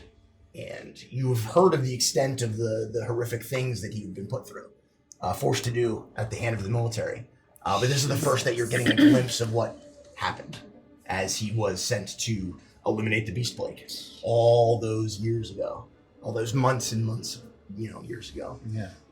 And real Felix would cringe, physically recoil from this horrific memory, this secret that is not really so much a secret, but the details may have not been so clear.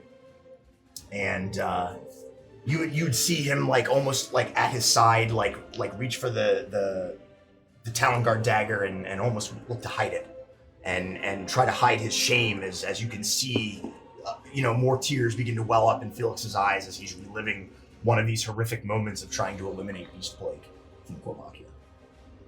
And as soon as it finishes, the brazier ignites even brighter and more orange as it raises higher, starts to singe some of the low-hanging vines that are hanging down above it.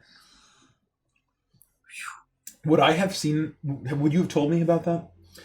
You all would have known that this was something that he was forced to do, and I would have told you about how he discovered that he felt that it was not real, and it was a whole thing that he was being lied about to do. I don't know how in depth the detail he would have told you. I don't know how in detail Felix would have told you. You'd have a general idea, but I don't know if you'd seen it to that extent, or I don't think you would have. Yeah, told maybe you I to wouldn't that know extent. the extent that you were literally killing dozens of innocent people. Yeah. And do we all see that play out in the? Yeah. Is it in the fire? It's in the fire. It's in the shapes and the shadows in the fire. Shadow in the fire. You're staring into the flame and getting your visions. You're seeing the things in the fire, and all of you are very clearly seeing this in the brazier of Sertrus, the Prince of Heretics. Oh, Felix. Oh. It's terrible. Don't say anything. No, don't. It's not your fault. The eyes, the shrieking building, the building filled with the shrieking victims, and the small paper doll of Felix fade and burst once more into the numerous eyes that linger and flicker and dance along with the flame, the elongated, creeping shadows. Who's next? You had no choice. It wasn't you. I think a scene that you all are also aware of regarding Caprice's past would begin to take form and shape, and swirling into position, you can see a very young Caprice in a Galtican library, a vault, deep underneath the ground, running through a hallway with one of his family members, someone who had helped him get to this place, get this far, to steal a page from a book that was the one trail of clues that he had put all of his focus on into finding out about his past, finding out why he was the way that he was. And you'd watch as Shadow Caprice would race forward and accidentally trigger an alarm, accidentally trigger a security system that forces a gate down upon his cousin, crushing most of his legs and stopping him. And Caprice has an opportunity, a choice to make, to run and save himself in the page to continue to pursue his goals, or to help, and chooses to run. Not even looking back, ignoring the screams of his family member. He would lie about that to his family until leaving Galtica. They would never know. until he insinuated that experience had happened once before. You'd see the streams of tears running down Caprice's shadow face, but still having made the cowardly choice at that time. And you see this as the small paper doll version of young Caprice with the tail behind as the human cousin that stays in the center of the brazier, the gate. And you see now as it's reaching its hand out, calling for Caprice, calling as Caprice runs away. And as this happens, it disappears. It gets smaller and smaller and smaller and shrinks into nothing until the eyes return once more. We all have regrets, Felix.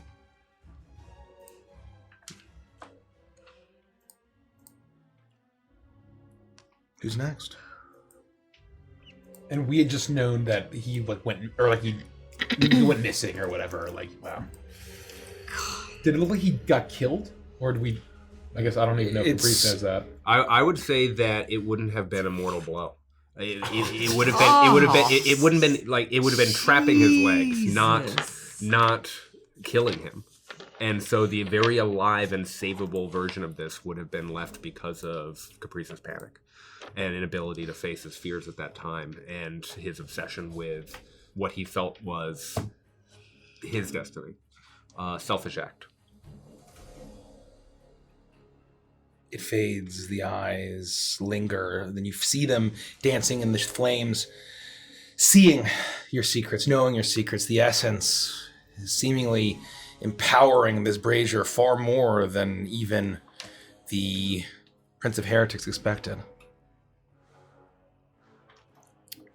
I would step up to the brazier and look into the flames. And in the smoke and the shadows, you would see a hillside of Kirstein start to form with small children running along the hillside. Lots of little kids and a little blue girl following along, them pushing her down and her crying and them running off playing. And then it would swirl again to the same girl in sort of a teenage, teenage, if there were a D&D or equivalent of braces, she'd be wearing them, going up to a young boy, handing him something, and him laughing and turning away from her and leaving her. And then shadows swirling again and seeing Lufty about the way that she looks now, maybe a little bit younger, being loud and boisterous in a party, singing and telling jokes, and turning to leave, going out of a door to a quiet space, and hanging her head and crying on her own. You see as everything else fades from the shadows as this paper doll silhouette of the small girl crying everything fades away, and it's just her alone weeping. And it lingers there until it gets smaller and smaller and blinks, and the eyes return to the flames, dancing and watching, knowing.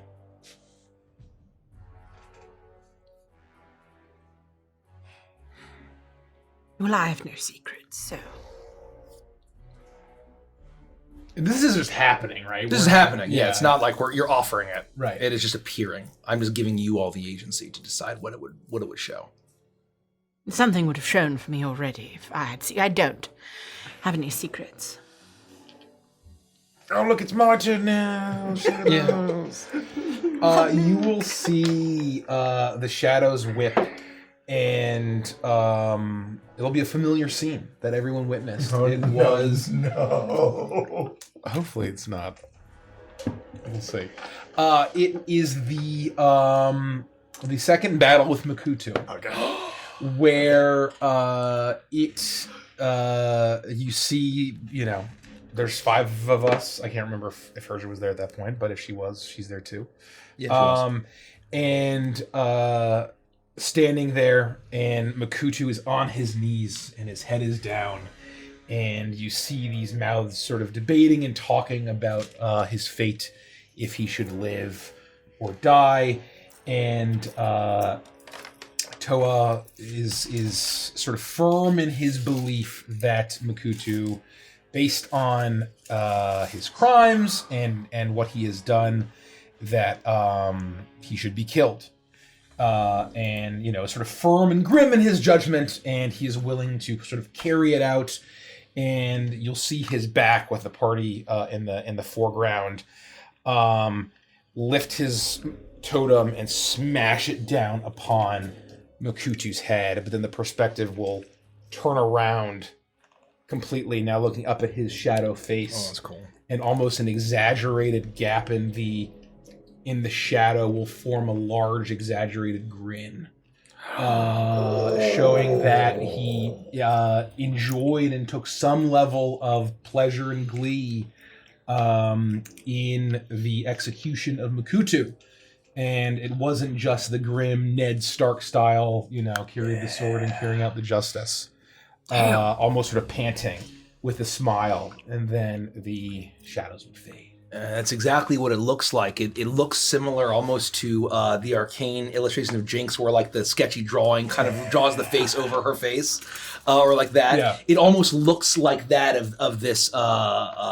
In the flickering flames, as you see this grin go wider and wider on Toa's face, as the ruined skull and the unhinged iron jaw, lower jaw of Makutu is there, and then it fades. And once again bursts into eyes, and there's one more vision.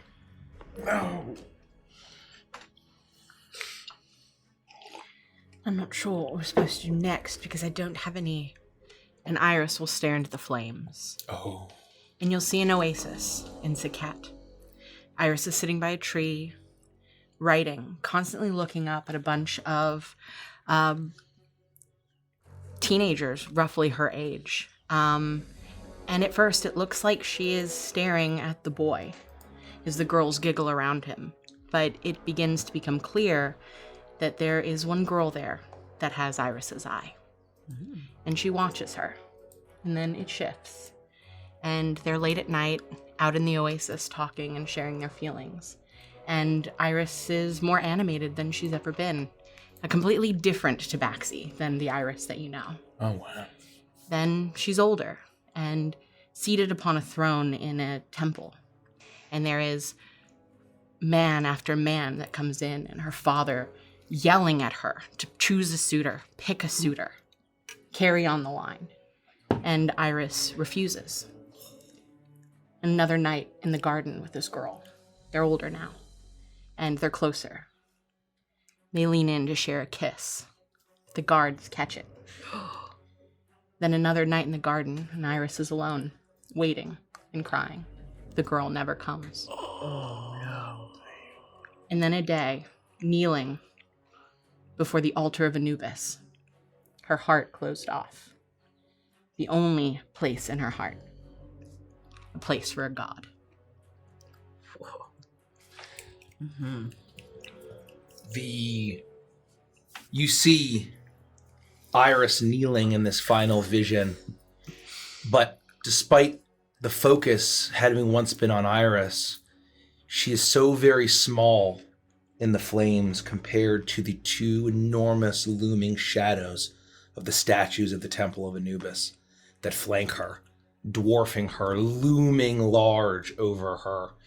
And it then swallows in together into a dark pit of shadow, and then bursts into eyes, and you see the eyes swirl around, and you see 4 wings, a jagged beak, a crow, a man with 1 leg, 1 arm, and a cane. And then all of it swirls together in an enormous snake's jaw, 4 jaws, and then a second head with 4 more jaws, 8 jaws in total, slither together and snap shut, consuming all of it as the brazier ignites and the orange flame bursts forth, and you feel its heat as it washes over you, as you hear just a hiss as the fire then rages upwards, brighter and brighter and brighter, until it nearly sets the canopy ablaze, until finally peace returns, power returns, the satisfaction of a hungry meal, of a meal after you were utterly famished, after the ravenous, for how long you have been hungry, to not just get a meal of such essence, but to get such a potent one. There is a glee in what the Prince of Heretics feels. And the shadows that had been cast slither into the flame, and the brazier shrinks and shrinks and shrinks, and then flickers out. You almost can see for a moment as if the flick of that same color of red, a mote and ash and ember, drifts off, perhaps to another temple in the jungle. And all that remains is the noises of the jungle, the creatures in the temple, and you are left alone.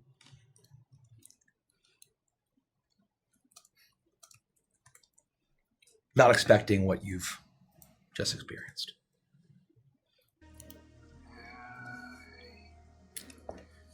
Renovia said flames lie. How did I know? Yeah. It knows nothing. I didn't even give my essence. Maybe just traveling around with us, you know? You should have just done what you did at that hospital. Yeah. Next time I have a choice between anything and jacking off, I'll choose the jacking. Holy shit. We gotta end this. We gotta end this thing. This evil, these demons, all of this. We gotta end it all. We will. I'm tired of all of this. I'm tired. Nothing we saw changes anything about who we are and the friends that we are. That's right. It's a hard reminder, but we've come far. Makuta was a real dick. That's Even more than you all knew. My whole life. It's not a defense. But I am glad he's dead. I get it.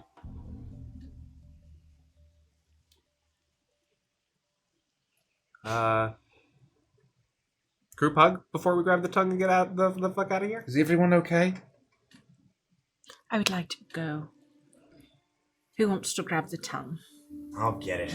Yeah, not me this time. I just walk up, and at this point, it's like I'm desensitized to all of this. And I just grab the tongue, and like I'm frustrated and angry and sweaty, and damp, It goes. angry, and gross. And we've been traipsing around the jungle for hours, and I pick up the tongue, and I make sure that it's what I'm looking at and what we're looking for, and I just kind of turn and I look to where Escher is sitting, and I just start to walk towards him and the mouth of the temple. You do that. As soon as Group hug time. as soon as you grab the tongue, you realize that there's burning embers and coals in this brazier. And it flickers. You hear us very faintly. You feel something, a presence. Not the same full presence of the Prince of Heretics, but something remains. And you see now that there's crackling in the embers. And rather than a roaring brazier that all can see, you see that there's shadows moving in the embers that you can see. crackling orange, you see 6 strangers at a crossroads. You see a man with an ox moving, beckoning. A drink is shared. These strangers move towards the beast plague villages. And as the man walks away, the 6 strangers behind, you see feathers disappear from his shape. And there's a man with long hair, the man you recognize as Milo's father. And you see time and time again the feathers shift and the form shifts and changes to a stranger here and there. The people enjoying a drink and then shifting and changing into horrid beasts running through the woods. And you see now 13 seals all around a shrieking god in chains. Every single step of a plan calculated. The end of this plan, salvation of the world. The cost, enormous. Nothing was too far, as long as the ends justified the means. And you see this so briefly, and until it fades, and you hear almost as a laugh of a hiss that then fades from your mind as you grab the tongue. No. I've been so foolish. What?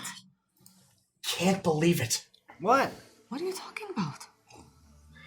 It's so obvious now, but I was just so green back then. I didn't know anything. What? Since the day that we met, Zern has been behind every single thing that we've been involved with. He's been puppeting us from the very beginning. Do you remember that day that we all met? The day that we saw the rest of them for the first time? At the crossroads, yes. And then that man with the cart and the drinks. The old guy? What was his name? Zolch. Godric Zolch. It was the very same flask that I used for the goo. Was what I put he shared some beer right in this very vessel. It was him. It was who? Zern. Oh. What? That was him? The traveling brewer guy with the ox? I went to reach for the tongue and in the embers, just flicks of light, shadows and whispers. I saw it. I saw all of it. All these various different points in time and places and things and people. They were all him. Different forms. Why would... Would you say his name was Zolch? Godric Zolch. Zolch! Jackie's actually right. Don't we not remember meeting It at came the back. crossroads? It came did? back, yeah. Zithragos! It's so obvious! We should have known! I should have known! I couldn't have known. Nobody... The High General, nobody ever saw him that often. He was... Zern Zolch Zelek. Oh, shit. What? This plan has been in motion for decades and decades, if not longer. Think about the things that we've seen at the pass, and all the things that we've read and found out. It's so much more far-reaching than that, and depraved and desperate.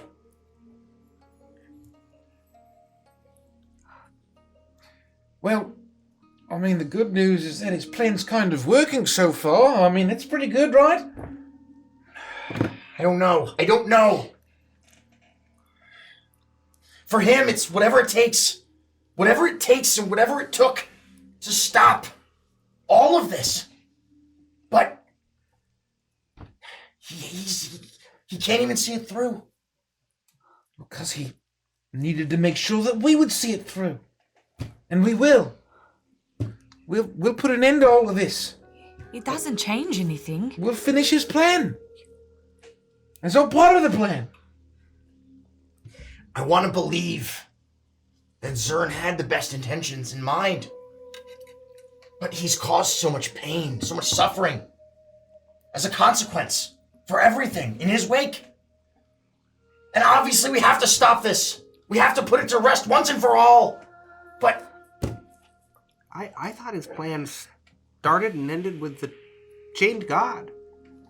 And that it was all done. Are you saying that he's known about all of this, everything? That he accounted even for He-Man and everything? Seems that way. Jeez. He told us that he would not survive and that we would have to carry on. It was his job to take care of the chain guard and we would have to handle the rest. I don't know if he necessarily intended to turn into a horrible crow demon, but I'm sure he's at peace with it, given that, whatever it takes and all. That's how I'm gonna choose to look at it that way.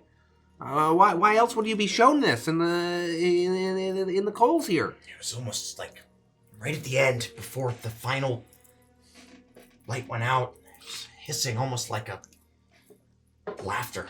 It was mocking us.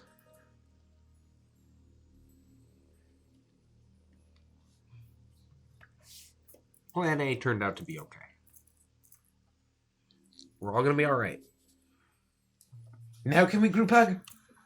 I would like that. I would like to get out of here. Alright, we'll get out of here. As soon as we group hug, and I'm gonna try to like grab everyone.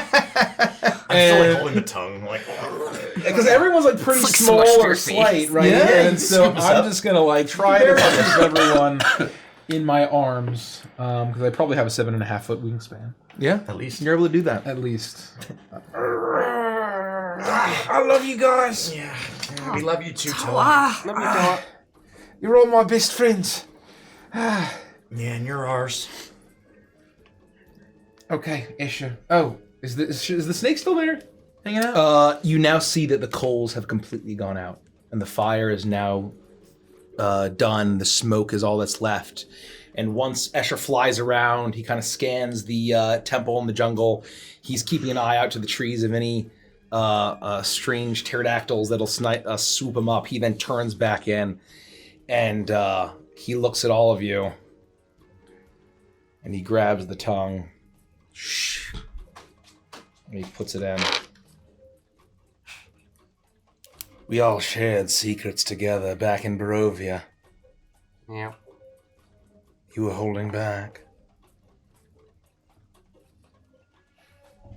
Well, I mean, it's not a very pleasant thing to share. Yeah. Secrets are a secret for a reason. You only share them when you really have to. And they're also no fun. If what you say is true, boy, and I thought I was smarter than he was. Perhaps this was all part of the plan. Me losing my daughter. Perhaps all of it. Every time I think we've got him figured out, it's like he's yet again another 10 steps ahead. Well, there's no use dwelling over dead men. Let us get the fuck out of here. Are you all ready? Yeah. Yes. Wait! I'm gonna run over like a balcony to the. If there's some way. Oh, you can see down all around this temple. Is Fangy still there? Fangy is still there. you see that Fangy is this huge beast as he's leaning. He's now kind of standing. His tail's flipping back and forth as the heads are looking around. Can I walk up to you? I walk up to you gingerly from behind, and I put my hand and I say, "If you love him, you must set him free." You're right. And then I just take my hand off your shoulder. I take 3 or 4 steps back, and I give you space. Even though it normally doesn't do this, could I use thaumaturgy to boom Toa's voice Absolutely. instead of mine? Absolutely. I'll walk up and How you do that? Yeah. I'll just put my paw on Toa. Tell him how you feel. Fangy! Oh! It booms out and echoes. You see, I still have the mask on. Watch the birds fly. You actually see as where the snakes were coming back, and then as soon as you boom out, they all slither away with the thaumaturgy. As suddenly Fangy gets up, the 2 large heads looking up at you, and his long club tail almost kind of wags as he looks up at you expectantly at this masked face of its master, seemingly. You can go now! This is goodbye! I won't see you again! You see both heads just watching you expectantly. It makes that noise. That was good. It makes a kind of guttural vocalization of both, like, kind of like the Diplodocus or whatever that eats Dennis Nedry. The kind of weird. Dilophosaurus. Or the lizard from Revenge of the Sith. Yeah, kind of like a weird vocalization as it seems to be confused. You need to go! Go on! Go on, get! Make an animal handling check at advantage because of the thaumaturgy. Roughly what color is Fangy? Whatever you want him to be. Customize him. Kinda Pit like a my whitish. dino. My dino. 18. With that, there's almost kind of like a dejected, like, and the kind of growling, and it then takes a step back, and then a step back, and it looks up at you with 2 heads and 4 eyes, and lets out a roar, a bellowing roar that shakes the jungle. All of the flying creatures and the strange long-toothed monkeys and everything else in the jungle immediately flee the vicinity, and you hear all the cacophony of the jungle as the roar bellows and echoes through, almost a farewell to you, Toa, until both give you one last look, both heads, and Fangy turns, and with a slow stomp, he walks off into the jungle, snapping the branches, and And under my breath, he fades away. I love you, Fangy. But it booms really loudly. Oh, no, you can stop now. Goodbye. Iris will squeeze your arm. Do not be ashamed to tell something or someone that you love them. Sometimes you don't always get that chance. You're right. And I'm sorry, Iris, about what happened. I'm not sure what you're talking about. All right. Let's go through that big spooky portal. Good idea. It glows with this golden, or not even a golden, kind of a yellowish, orangish light as the portal opens, and Escher looks around and says, "Time to journey to Bakar's Landing. This is not going to be pleasant." Bakar's Landing? Bakar's, B-E-C-H-A-R-D. Bakar's Landing. Okay. His first name is Bacardi? Jean-Luc? Bacardi's And Landing? he steps through in his normal form. We follow.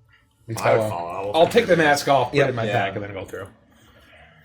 The heat that you thought in this jungle was already very hot Man. gets even hotter. Volcano lair.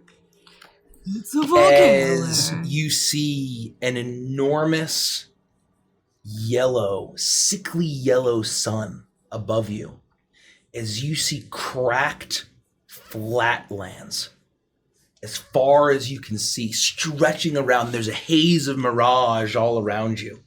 As the mirages are kind of dancing and shifting, as you see a desert, but not like dunes, just a completely flat, cracked soil desert. Badlands. With Badlands, exactly right. As like basically Death Valley, anachronistically.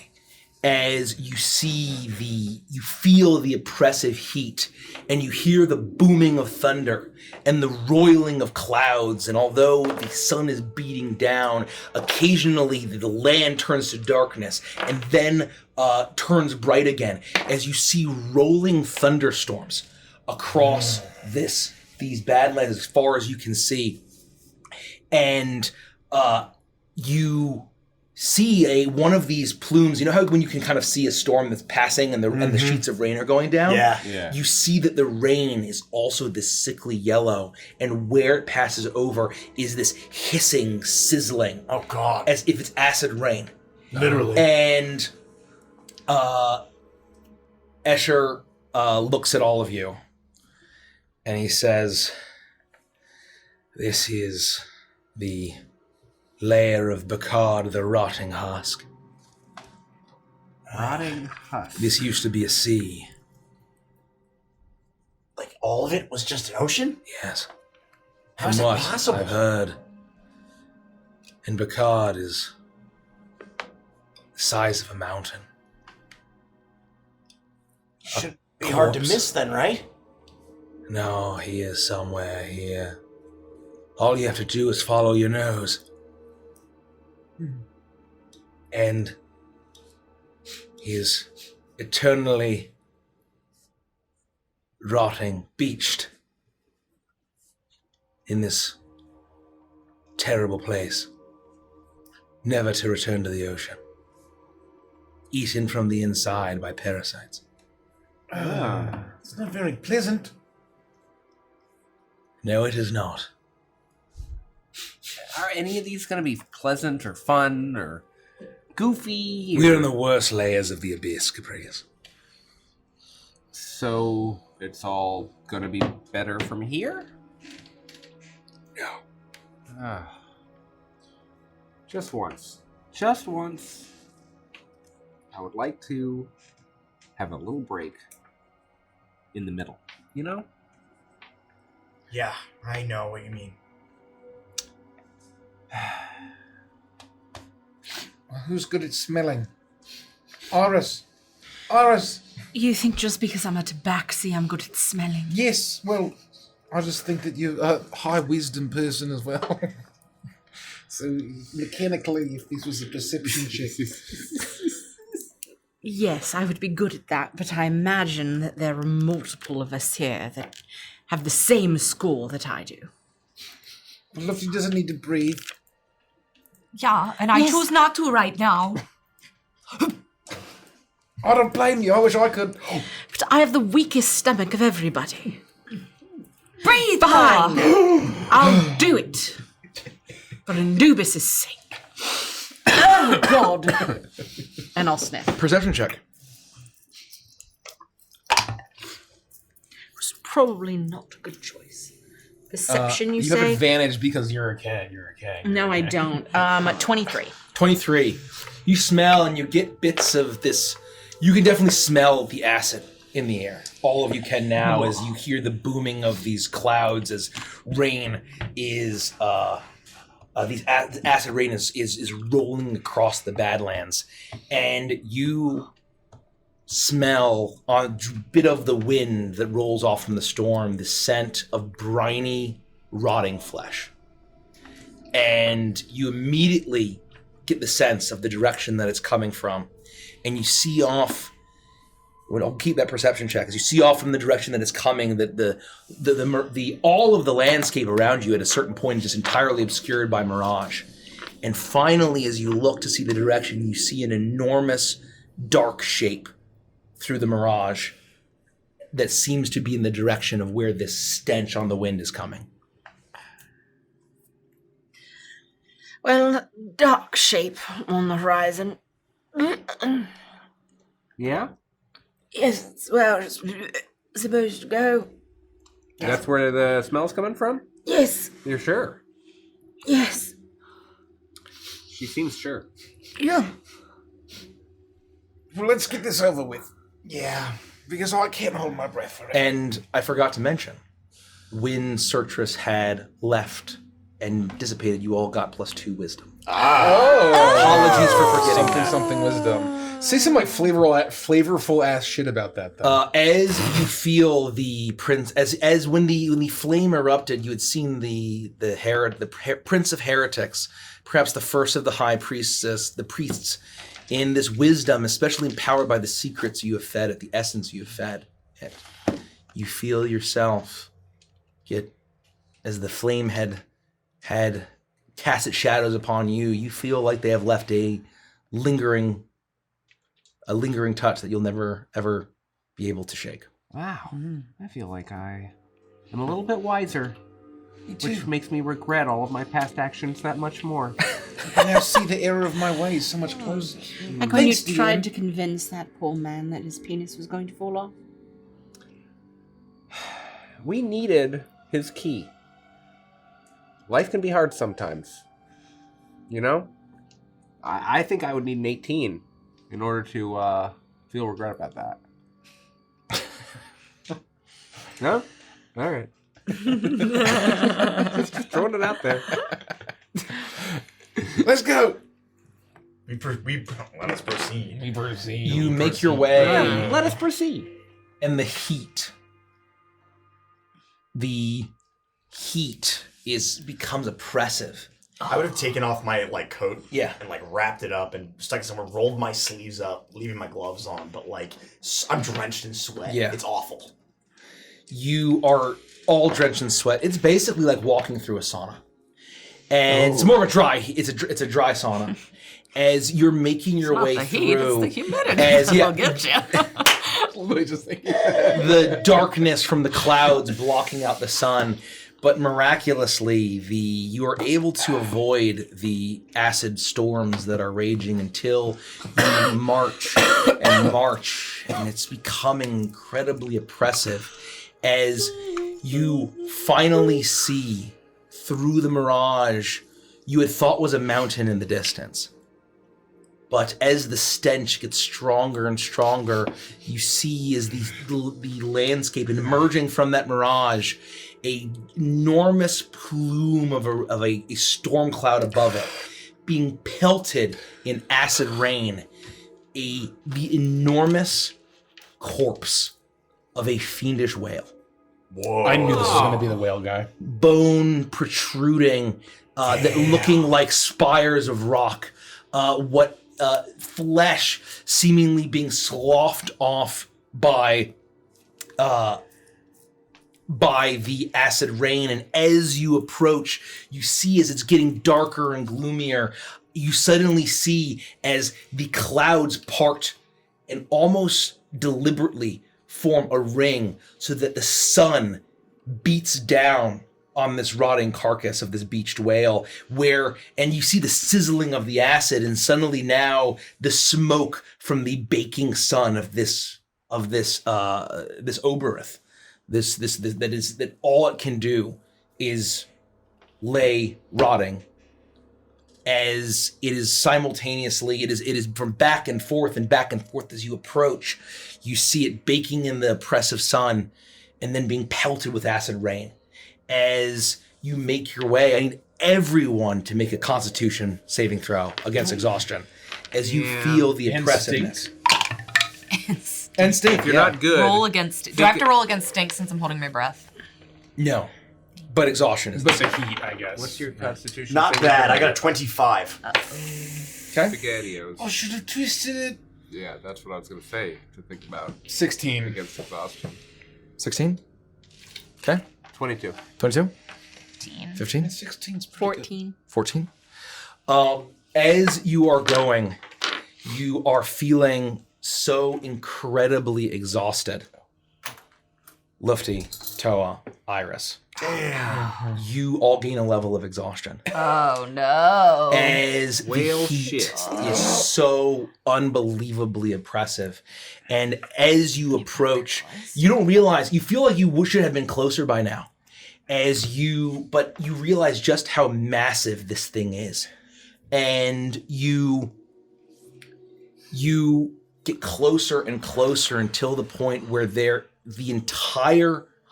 you see this massive rising whale carcass beach, the size of a mountain, with now the storm of the acid rain eternally above it.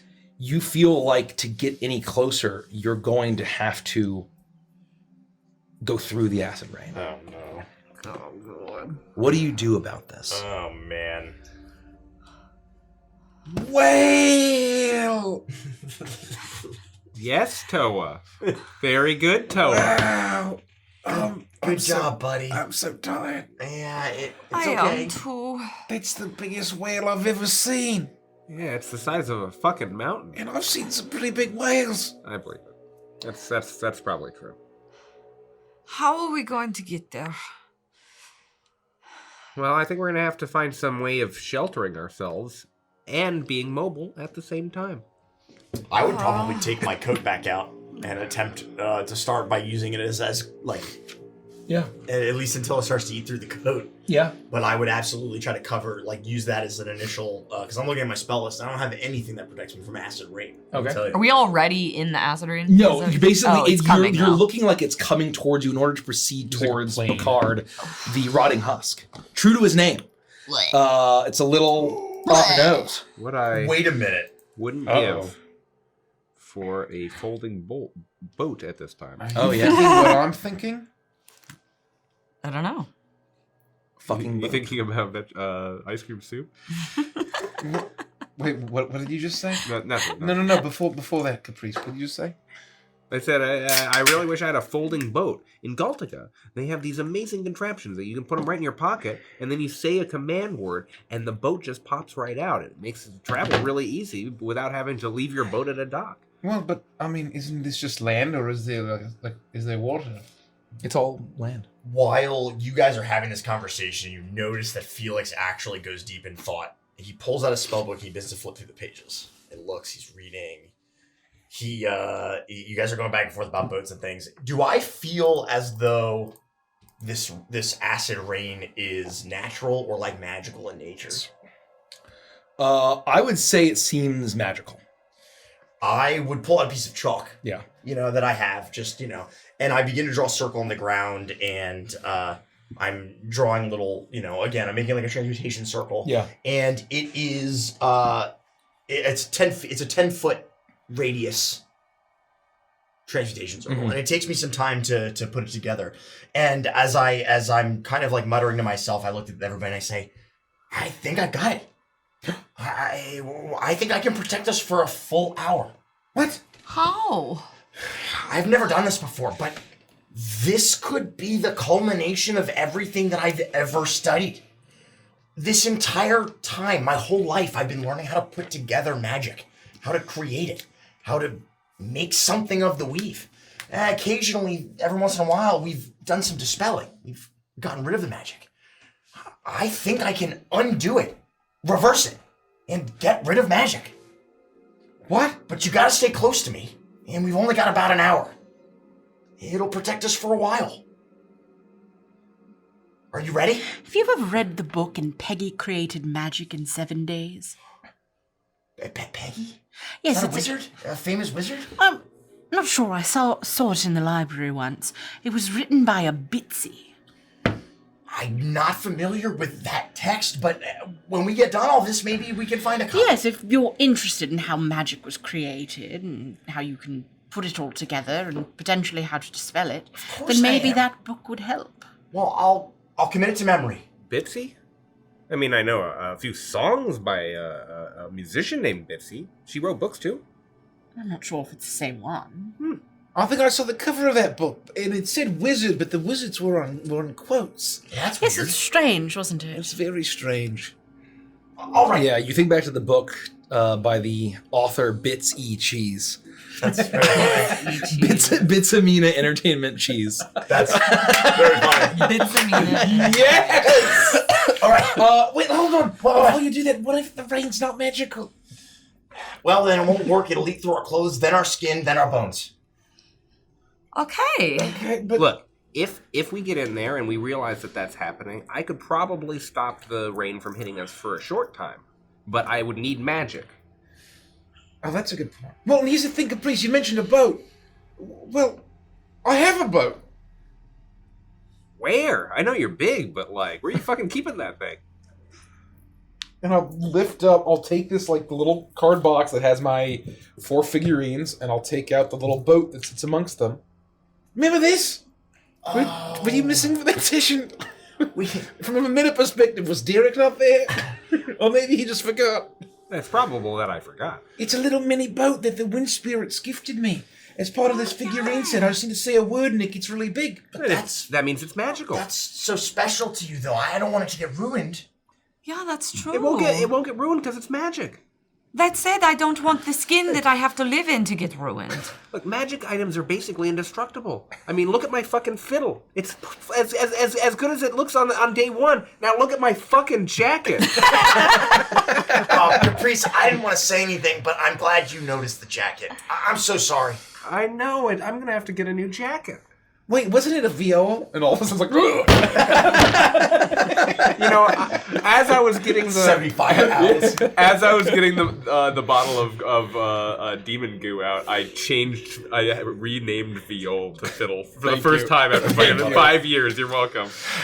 Look, I'm willing to try it if you guys are. This is some pretty serious magic that I've been keeping in my back pocket for a while now. Well, you should And I've save been your eager to try resources. If we could just huddle underneath the boat, then we don't have to use any magic. We're acid free all the way. Wouldn't the acid eat through the boat? No, it's magical.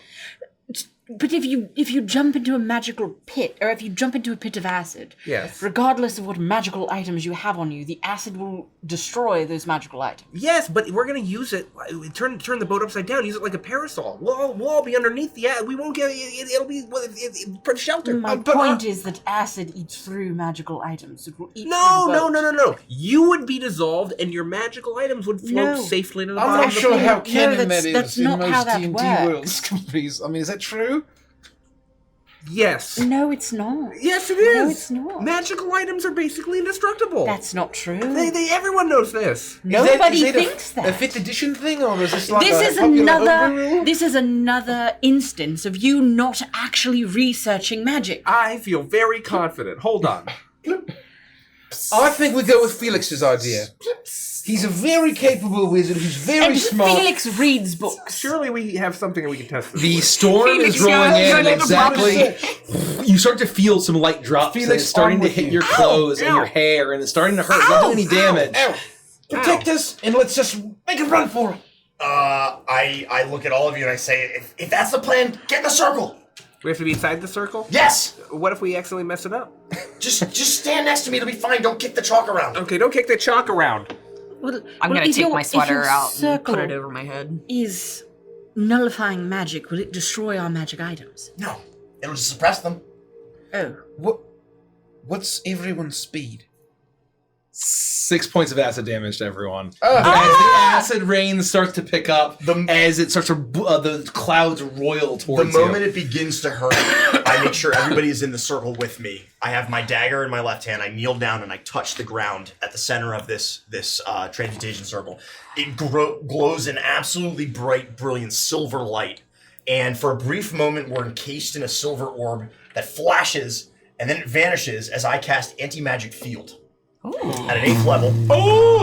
For 1 hour, it will nullify any sort of magic, and the sphere moves with me. Yep.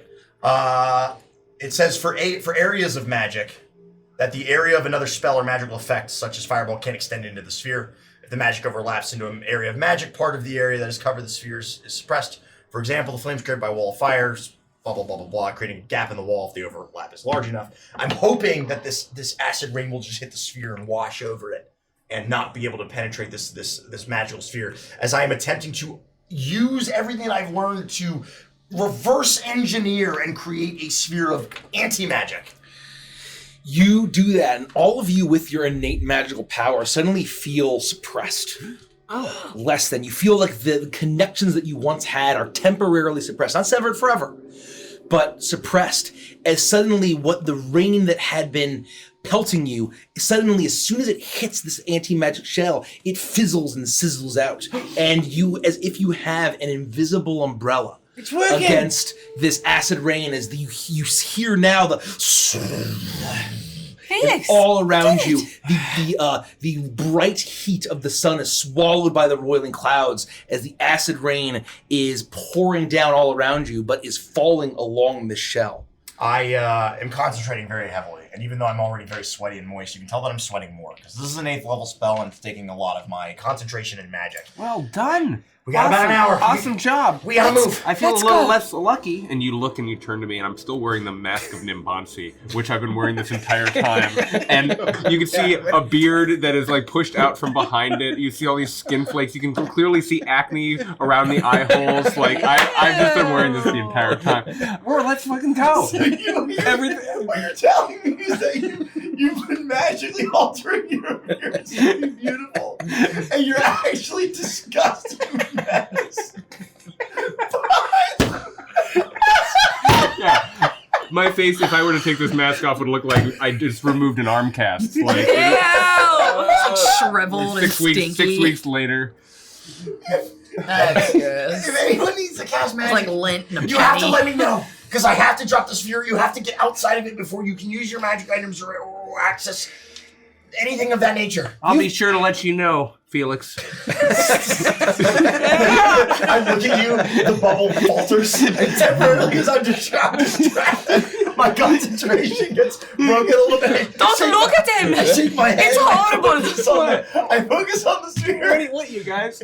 This way! I'm gonna put an arm around Felix and shield him from And I Caprice's can move at a face. speed of 30 feet. Focus on concentrating. Yeah. And I'll carry you. I'm gonna scoop up Felix, Caprice, sweet. and Iris if they'll let me. Oh. If I'm strong enough. Yeah. to carry them. Well, that's nice. Yeah, 22 strength. I can move. We get pulled up into your arms at this point. I've been looking at everything that's going on, panicking because there's no magic here. And as you scoop us up, I come very close, eye to eye with Caprice, and just start screaming. What is it? Because the falter is just screaming. Screaming. And I'll look at Lufty. All right, Lufty, let's go. Caprice was like the Coomer Wojak. The bloodshot eyes, the patchy beard, Giant right arm. A shriveled left arm. Wait. And you pick, and everyone, you run. You all. Yes! That is correct. That is accurate. Awful. That is accurate. Horrible. Andy's broke. He broke. The bubble collapses and we all die. But as we die, I point at my magic items, which are not disintegrating. I told you. You run. We're dashing, Yeah, so at least I can go 80 feet per round, and Lufty can go faster than that, right? Yeah. Yeah. So I'll stay with you though, obviously. Yeah. Bubble. So we're going 80. We're going 30% Yeah, you are faster than sprinting we've across. been able You to. and there's times where the heat immediately returns and you're not being pelted, and you feel like as if the soil, the cracked ground immediately dries from the heat of the sun, and then it rolls again. The darkness returns and acid rain pelts you, and you're sprinting and sprinting and sprinting, and the stench is getting stronger and stronger, and this massive bloated corpse is looming larger and larger, and you realize now that there are things moving all over it, and you see that they seem to be these fiendish-looking crustacean-type creatures, as they are skittering in and out between these large holes in its flesh, and you see it's kind of this graying, bluish, greenish, all over it with some deep, dark, bruise-colored purples and reds. As you make your way through, and the stench is so awful, and eventually you see that there is, that there is thousands of feet of belly where this massive whale, you see that where there's a huge rib coming down around, and there is a hole where you can shoot for if you're trying to enter this corpse. As you run If towards it's shelter, and it's the only shelter. It is shelter, yes. 100%. It is shelter. There is 100%. nothing else beyond this. As you see, the parasites that are around it seem to be unaffected by the acid rain. As they are going and they're picking at the whale, at Picard, and you sprint and sprint and sprint, and it is so awful. The stench gets so terrible. Right before you get there, I need everyone to make a Constitution saving throw. Okay. Remember if you want to use Against a twist stank. or not. Against stank? How long do you think it took us to get there? I would say it would probably have taken like a half an hour. Okay. Because what I'll probably try to do, Yeah. like, to game it a little bit, is I'm going to keep the anti-magic field up. Yeah. For as long, like for the full duration, unless I absolutely have to drop it, and just stand away from them so that they're not stuck in it if they don't want to be in it once we're in shelter safety. I got a 19 for Constitution saving throw. 21. 21? 22. 22? 20. 20? 11. Caprice, how are you traveling? I'm being carried by I'm Toa carrying the three of next them. to a screaming iris. What are you screaming about? I don't understand. It doesn't smell that bad. It doesn't smell that bad. Until you see the map in the boss and puke. Ricochets from the Iris stops screaming as she's being plastered in vomit. And then the moment it stops, there's like a moment of horrified silence, and then she starts screaming again, even louder. You are under the effects of stinking cloud for the next the next minute. Of course. As you are retching and puking behind your mask. As you finally manage to run, carrying your friends, and Lufty, you running alongside Toa, as you it's almost like a large doorway into this massive beast, and you see that it's kind of swaying slowly with the roiling thunderclouds and the wind that's howling. As the stench hits you, only Caprice is the only one who's not managed to hold it. He is puking up everything, and you manage to get your way in, and suddenly the sound of the storms and the acid rain is behind you. It's a distant memory, as it's this quiet, dark, strange feeling as you step on squishy a floor in these strange network of tunnels bored by presumably these parasites. Sweet Jesus. I got sick on myself. You got sick on me too. I'm sorry. I couldn't get away from you. It was really hard to turn underneath Doa's massive arm Why do you strength. have that incredibly long hair coming out of your chin? What? Oh no! I forgot. I didn't realize that you. Don't look at me! Don't look at me! Turn off the thing! Turn off the thing! Turn off the thing! I don't. If we're in the. Are we in the? We're undercover. I've stepped 10 feet away from you, and I walk away. We and all the stepped sphere- 10 feet As soon away as from you. the sphere moves leaves, away. like I turn into like gorgeous Caprice. Even like the beard of throw up, like magically disappears. I look pristine again. Yeah, prestidigitation. Hey, clean as a whistle. Hey, and I will. We can't I will unsee attempt that. to keep up the anti-magic field for the remainder of the spell's time. Unless I absolutely need to drop it, and if anybody needs like safety for any reason, you can hop. You can just get within 10 feet of me and be in the sphere. Word. You make your way through, and you hear kind of like this awkward moaning and bellowing, and the enormity of this thing, it shakes the entire space that you're in as you hear it echoing, and you occasionally hear skittering or movement of these strange parasites. They look like they have giant dark eye stalks and a clacking, foaming mandible that is constantly dripping with putrid foam, and they have 8 pairs of crab-like claws, and they have 8 pairs of legs, and they as soon as you kind of catch one, as you're turning and you're moving through this space, you might see one or two, and they're probably the size of an analog would be like the size of a dwarf or a gnome, like a small creature. As they see you and they skitter away, but you get the sense that they're lurking just around every corner as you make your way through this place. What do you all do as you are in this belly of the beast? It looks like Jabu Jabu in Ocarina of Time. Nice. Ah. Is there a way? Is it obvious which way like the head would be, like his face? The sense you got, it's very impossible to tell. As far as this is, it looks like a carcass that's rib. You can kind of see what was one side was the tail and one was the head. It was very difficult to tell. But what I will say, as you get further into this, almost as if you're expecting, you hear a voice. Even with the anti-magic shell, you hear a voice, and it goes, "Hurt. Oh, that's awful. This poor thing is in pain. I feel really bad now. We're inside of it? You're inside of it. Would hurting it help maybe somehow? No, I think it's hurt.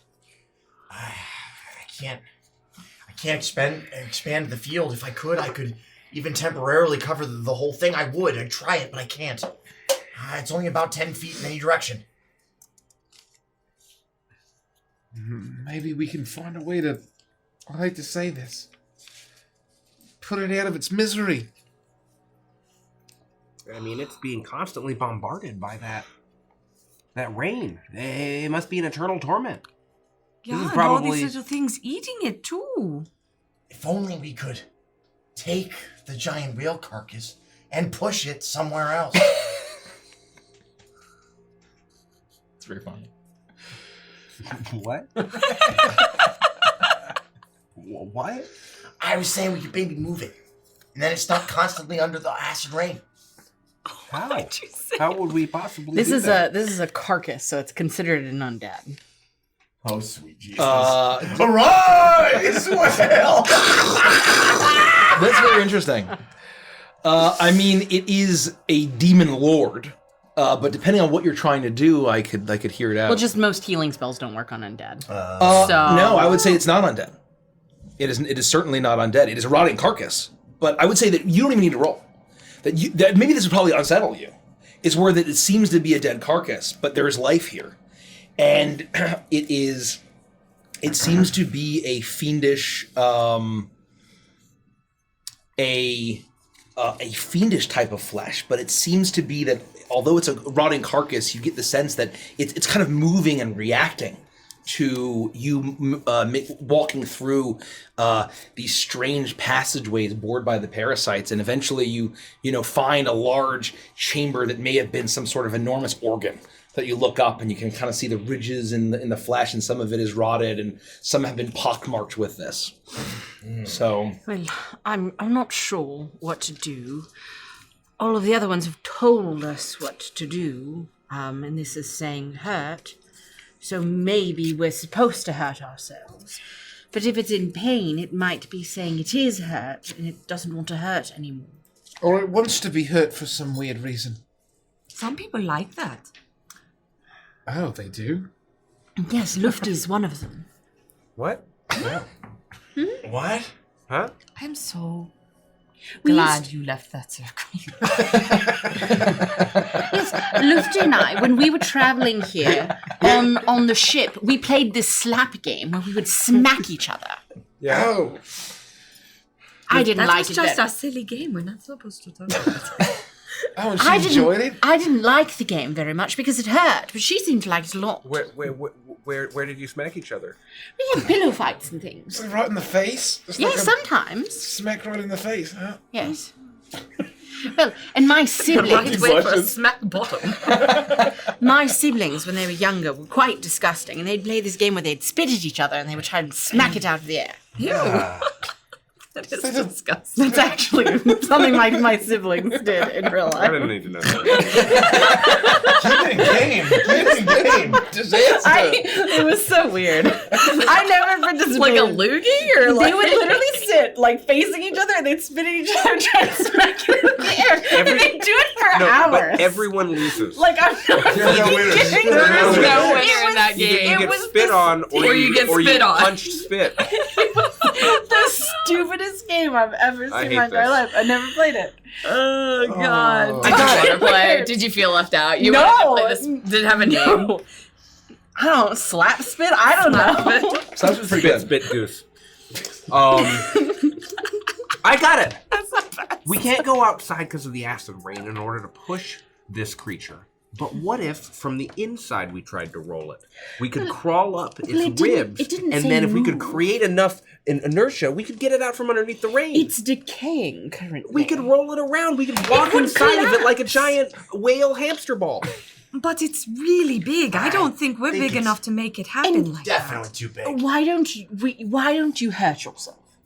I Just don't to want to try do that. Why don't I turn into something if really you big? Had provided your essence in the last one, like I asked you to, then all of that crap with those secrets would not have happened. So You don't maybe know you what would should have happened. You don't know what would have happened. Can you? That's what happened with the demon goo. If I put my essence into the brazier, the brazier. Like Fraser Crane. Yeah, thank you. Brazier. Thank you. We would have seen some weird shit. Why? What is your essence? Why is it so potent? They didn't teach you any of this? They didn't teach you any of this. I don't want to be the... Don't look at me, Caprice. Alright, I'll do it. I'll take my turn and I'll smash myself. Admiral. No! I think mechanically you're required to make 2 attacks. Roll the 7. I don't know if it says you may. When you take the action, you may attack. 7 I plus think it's right. 14 is what? Can't you... 21? My AC is 21. Well, can't you choose to fail, yeah. anyway? Oh. You can't save against yourself. I hit myself. You can, but... Roll damage. Stop hitting yourself. 13 points of damage. 13. You take the damage, you smack in, and it hurts very badly. There's actually a bit of blood running down your forehead, and nothing happens. Well, there we go. That didn't do anything. Well, Lufty, you like that? Oh! Not usually that hard, but...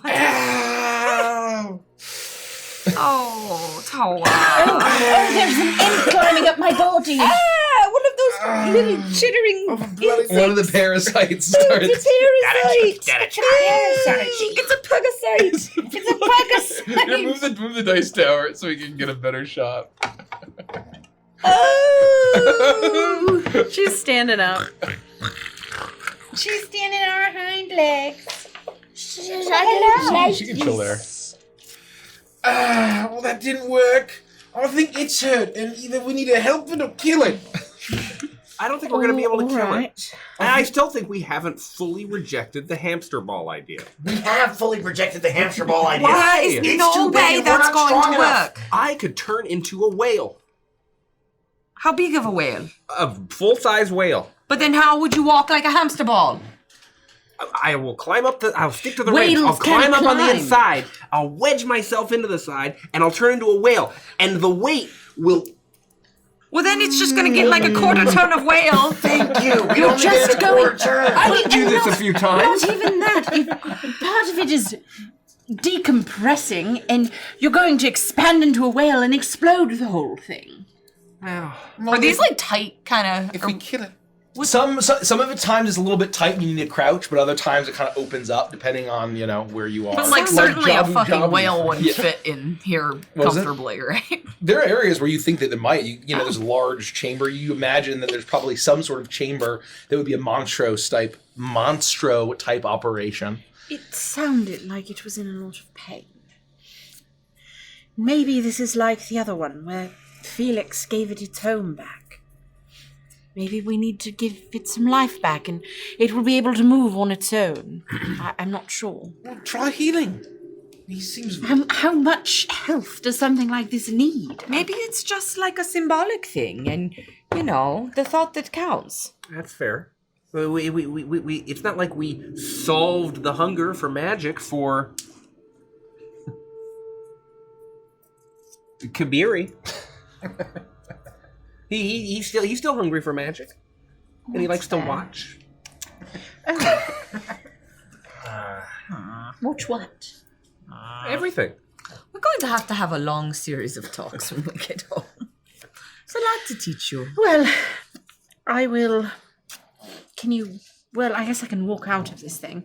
And so I'll walk out of the bubble. Yep. Suddenly you feel your connection to Anubis restored. And not sure what kind of healing it requires. I will do a test heal to see if it seems like it does anything. And I will use Cure Wounds at first level. Just to see if it does anything. Roll healing. I think that's a D8. 8. 8. You place your hand over a side of the wall, and you see that it's particularly been festering. And as you cast the healing magic, you see, you kind of hear as the flesh starts to close up, as it starts to get larger and larger, and it looks a little bit healthier, as you see perhaps there's a large hole into like another chamber, and then that closes up with the flesh. Well, it healed it a little. It's working. That did something. That's good. It hasn't said anything yet. Is that better? Also, do you have a part of a little child in you that we could get back for this if we did more of that? You have such a way with words. They all only say one word. Except the OG. Well, either that wasn't enough or that's not the right thing. Why don't you try now? I could try. I got healing. I got healing coming out the wazoo. You try. Hold on. Wazoo? Yeah. Have you ever been to the wazoo? No. I don't know what you're talking about, dog. It's a great menagerie in Galtica. I've never been to Galtica, you know this. Oh yeah, I'm sorry. I always forget. I've always wanted to go to a zoo. If you've ever been to the WA, you've really seen something. This is the WA, huh? Wow. WA. Do we think potion-y or bippity-boppity-boopity? Just use probably bippity boppity boopity. All right. Because I don't know where you're going to put the potion. Unless it's like a... I'll cast Healing Word at first level. I will look for a spot that looks especially sore. Yeah. But something at the scale of like, because Healing Word doesn't close a huge wound. Yeah. I'm mostly trying to like numb. I won't be able to do what Iris is. That's her forte. But I will look for a spot where I can go, you know what? I might be able to smooth that whole thing over. Yeah. And with a few frets on my fiddle and a few arcane magical words sung, I will endeavor to heal. Yeah, roll healing. You feel like it works. They will enjoy. Let me just double check my cha right now. Yeah. 8 points of the healing arts. 8 points. As Which is, I think, you exactly what I did.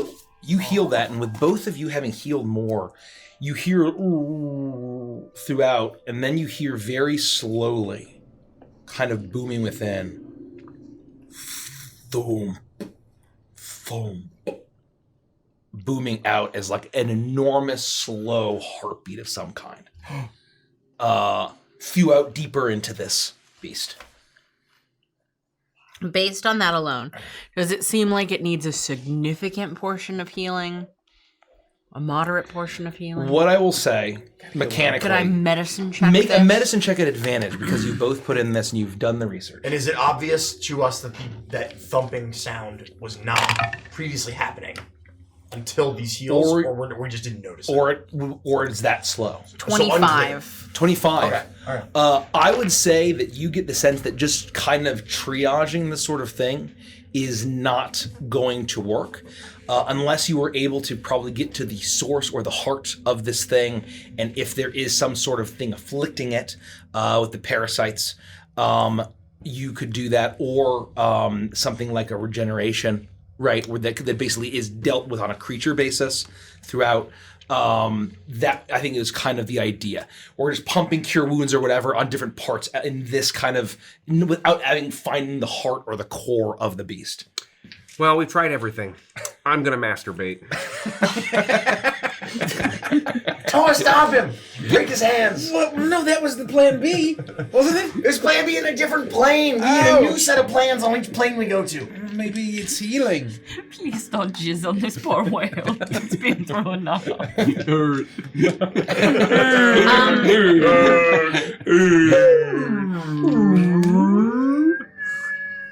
no. I don't know what to do. Plan whale. if I well, no, never mind. You guys got it. All right. Well, I can do literally nothing to help here unless you want me to kick it. Do you have a healing kick? I do not. No. I have an anti-healing kick. Your anti-healing kick sounds... Oh no, that's we just are back to all each only damaged by 6 hit points, right? Yep. Each of us. Yeah. All right. Stand around me. kick. I don't know if I can get close Can to you please put your pants back on? All the way down to your ankle. He's tiny white. He's all. You're like that weird guy who I'm not white anymore. Okay, all the way down. It's all the way down while he stands at the urinal. Do guys really do that? Yeah. No. It's very rare. Yeah. But absolutely, you will occasionally, once in a blue moon, see somebody standing at a urinal with their jeans all the way down their ankles. Once And a there's like a season. puddle of piss like on the ground, and they just drop it right in Because there. some people are weird, Kels. I just don't get it. And if you do that, I'm sorry. I'm not calling you weird. I promise. I'm calling you out. Stop doing that. There's a whole fly. You just do. Anyway. I will need you to wait another 13 seconds before I can approach you. Why? Stinking cloud dissipates. All right. Let's go. I drop the anti-magic field if it's not already up, and I join the group. I step 10 feet towards Iris. I've never done this before. I am not sure if or how it will work, but it's a gift Anubis bestowed upon me to protect those that I love. And you told me to keep my pants on. What? What? Keep going. You're doing great. Thank you. You still have that hair on your chin, that incredibly long, thick, curly one? No, I don't. Like a retractable iron. That is almost worse. It's not a hair, it's actually just an exposed nerve end.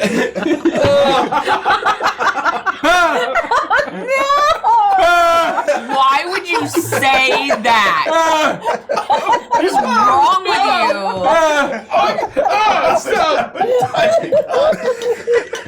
Actually, Iris just chooses to die. If I can, maybe. Hold on. You pull it. No. It retracts. It retracts. You pull it, and it just. I hate all of you. Oh god, is this something? Is this? This thing all the way through the I would trailer. like to die. No, please, just stop being you for a moment. Mm-hmm. I'm not sure how this will work, or if it will work, but it's worth giving it a shot. Well, let's see how this goes. And Iris immediately starts swirling with sand and gold. Her eyes go completely white and then gold. She almost looks like Aang in his avatar state, where she just starts glowing this brilliant light as Iris casts Mass Heal and does 700 points worth of healing to this whale, minus 6 points for each of us. So whatever that, because I'm bad at math. So 660 points to the whale, and then 40 points to each of us. And we're all cured of all diseases and any effects that make us blinded or deafened, and we'll see if that does anything. But that's 30 minus 700. 700 minus 30 is 660. 670. Thank you. No, 670. But bazinga. And that is Iris's 9th level spell slot. Yeah, 700 points. Big deals. Love that. Oh, wow. I was just reading about that earlier today, and I said 700 is a big number. It is a big number. But for something like Sure this, is, big boy. Yeah. Oh, I guess I'll take the 6 healing. You... Holy yeah, shit. it's pretty big healing. 6 points for each of us. Pretty good. You I'm all healed up. I feel great.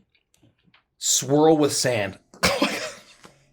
Startle you. That's She fucking went funny. she went over there to lick his That's feet. so fucking funny. Dagny's like licking Mikey's feet. That must have been horrifying. Oh, it's the parasite. It's the bugicite.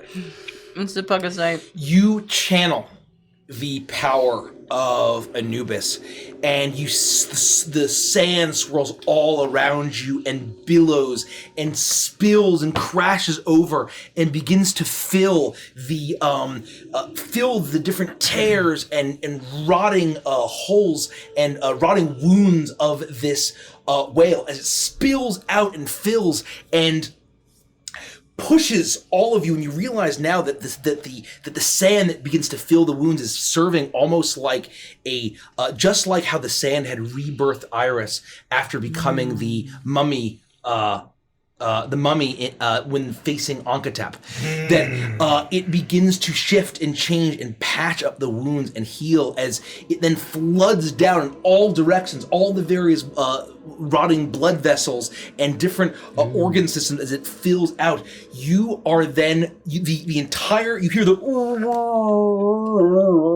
as you hear the thump thump, thump thump, thump thump as it booming out, and you feel a massive shake and shift as you are then spilling back out of the whale as the sand is billowing out and the flesh is starting to reform. Oh my god. I need everyone to make a dexterity saving throw at advantage as you are being pushed out.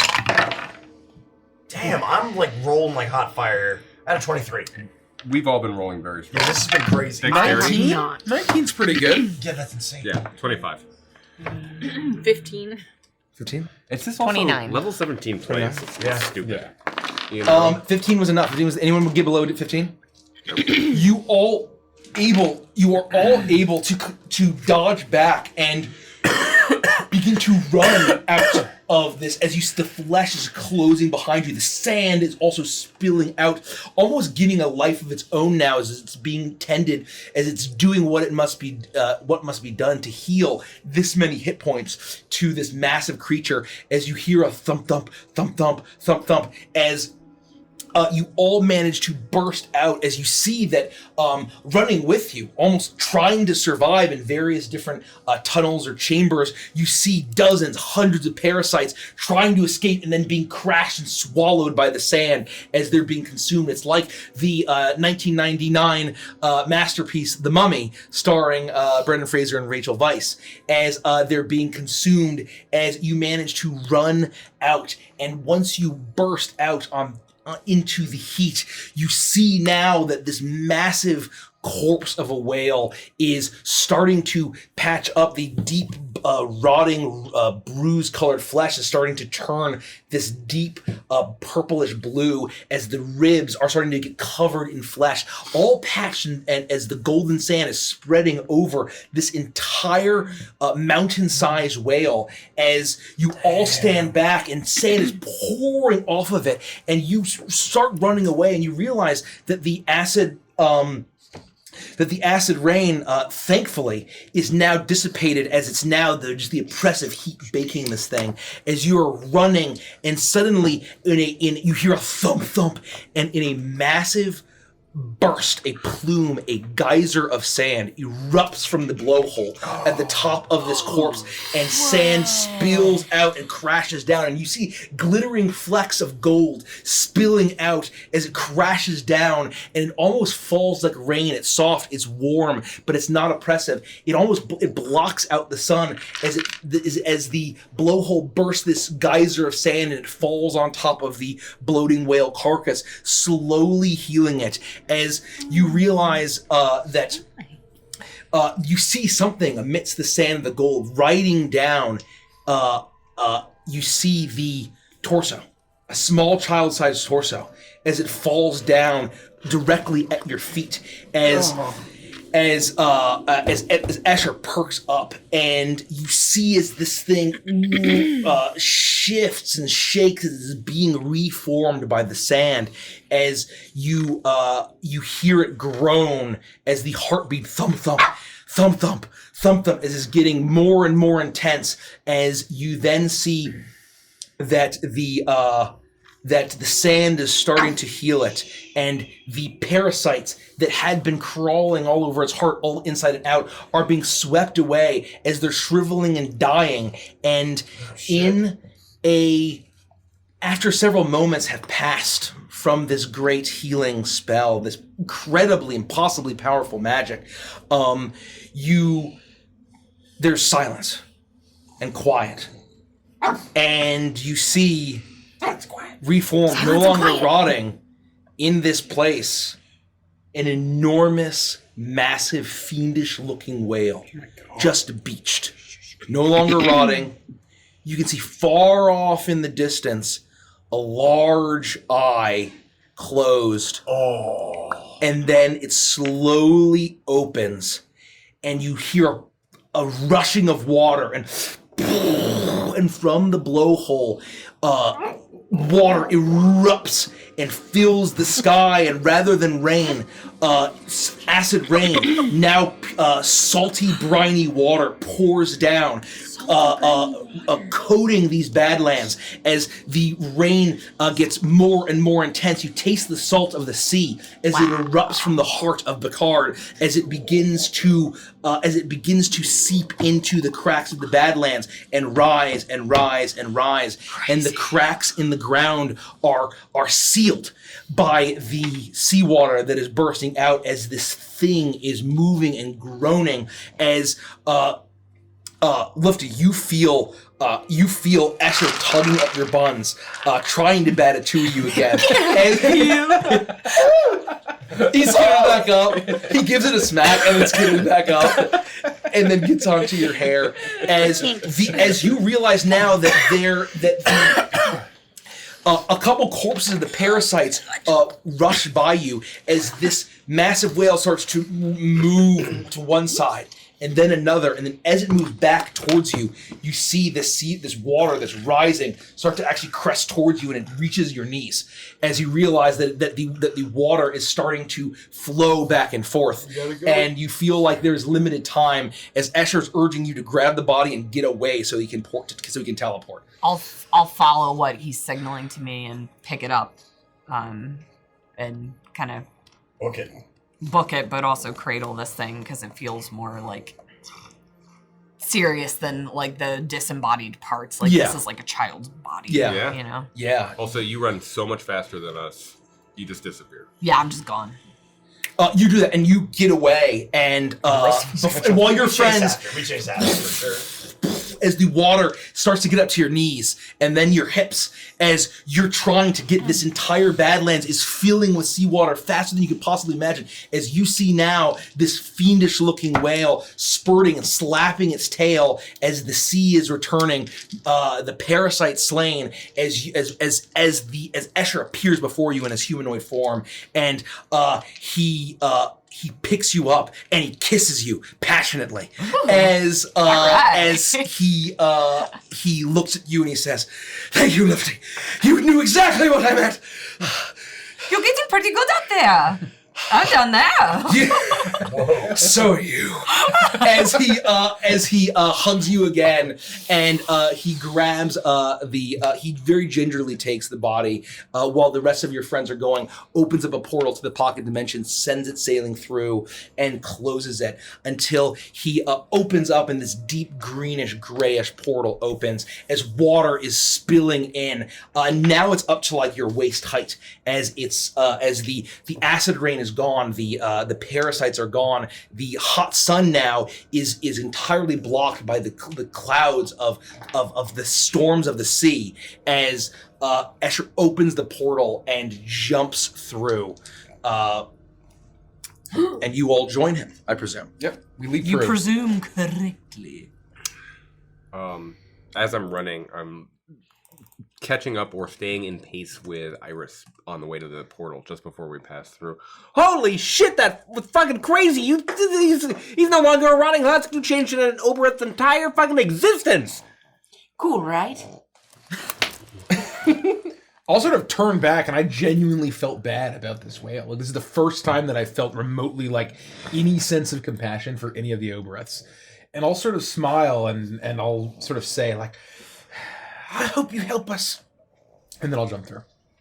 From a meta perspective, like, I know that they're Obereths. Yeah. Like, we don't know the extent of how evil or like what they've done or like, I mean, we know a little bit about them and a little bit about their history, but like not much really, right? I mean, basically, you know that the Obereths were from a universe that they effectively destroyed. Yeah, right. That's why it's like this weird, like we felt bad for it, but we kind of know that they're like creatures of destruction and evil, like and like entropy and like. But he's just clumsy. But you know that they were all led by the Queen of Chaos. Yeah. And so like you don't know of like who's following what and what the deal is. Yeah, they're all chaotic. No, I prefer the It's clumsy all chaotic, and it's the idea where it's not super structured, and they have this Queen of Chaos and the Prince of Demons, or and so interesting dynamic. Yeah. I'm enjoying it. Yeah. I just wanted to ask. Anyway. You spill out into a mountainous region that is looming with green plumes of smog billowing out of strange structures made from stone and metal and bone, as you hear the clanking of hammers and the churning of strange gears, as you see this strange mountainous region that seems to have these, almost they look like anachronistically like factories of some kind, and strange buildings that are churning and belching up plumes of this acrid green smoke. And that's what you say. As Escher is in his human form, I have all that. Very fucking well done, Iris. Holy shit. Yes, that was incredible. Well, thank you. If we ever need it. Well, not today. But, God, there is imp hair all over my face. Yeah. Sorry, Toa hugged us pretty close there as we were running into the whale. Oh, that's your hair? No. No. Tomorrow, should we need it, or any day thereafter. I will do my best. Well, we're definitely going to have a long rest before we have to confront any nightmares, so. Sure, we think so. I certainly hope so. I'm not sure about that. I could use a nice bath, A nice long bath. Oh, a night in the temple would be We'll take lovely, 6 points of wouldn't it? psychic damage thinking about Caprice's We all- under the Nimbasi mask. Disgusting. Please stop. Please. Yeah, the temple. Oh, that would be so nice. Yes, it'd be lovely. You wouldn't know, I could, scrub. And as you feel, the salt water is still clinging to you that have been emerged from Bacard, Hey. the rotting husk. Hi. You feel it kind of stay with you as you all enjoy +2 Constitution. Oh man. Ooh, yeah. I'm still exhausted I'm from the gonna desert. have this to con. My favorite part is Plus watching 2 my actual Constitution. HP go up. I love plus 2 Chaz, you know what we doing here? My AC went up by 1. Interesting. Wow. I gained Yeah, that's actually 17 hit points. Yeah, I just got a nice little chunk of hit points. Actually, everyone should have gotten 17 hit points. Because that's how math works. Yeah. Got it. I didn't get 17 hit points. You should have. No, I didn't. Why didn't you? I don't know. That doesn't make any sense. Sure Are you sure you doesn't. gave yourself plus the con? You should have. No, you I didn't do that. You didn't. Well, it did. You hit 2. Yep. Return. Well, Yep. And then back out. And now you should have 156 like me. Well, I guess it worked. Weird Good how job. that works, you know? Funny. Escher looks over the landscapes and says, "This is not pleasant, certainly, but not nearly as bad as the previous. These are the flesh forges." The flesh forges? Yes. Oh, that sounds awful. And this is the layer of Dwergus. The layer of what? Dwergus. The chrysalis prince. Oh. Dwergus? Dwergus. Dwergus? T-W-I-E-R-G-U-S. Guys, you guys heard a weird Gus? I'm just gonna write. Dwergus. Oh my Dwergus. god, Dwergus. Weird Gus. We got the weird Gus. The weird Gus. I should Dwergus? just invented my own names. My name is The chrysalis prince. They call me The chrysalis Rename prince. them all. Yep. Okay, the chrysalis prince, and we're in the flesh forges, which I'm assuming does not sound like something good, like something. It sounds like golem-y stuff, right? Like animating flesh, not other forging. Yeah, this is where they make demons. So are they forging flesh, or are they using flesh to forge? That's a good question. It's an important distinction. Oh. They are forging demons. They are forging Tenare. They've used the power of the chrysalis prince, these Tenare, to reproduce, take the corrupted mortal souls or the immortal demon souls, and turn them into demons. Wow. Legions. If our plan, now that this has gone off so much better, I hate to admit, than I expected, Dude, that's right there. that we may be able to restore the chrysalis prince, and he might be able to take care of this domain and use these forges to create an army against Pazuzu. I don't like Yeah. when you say his name. It is weird when you say it. Are you sure that it has to be 3 times in succession unless it's in a song? Because it's really freaking me out.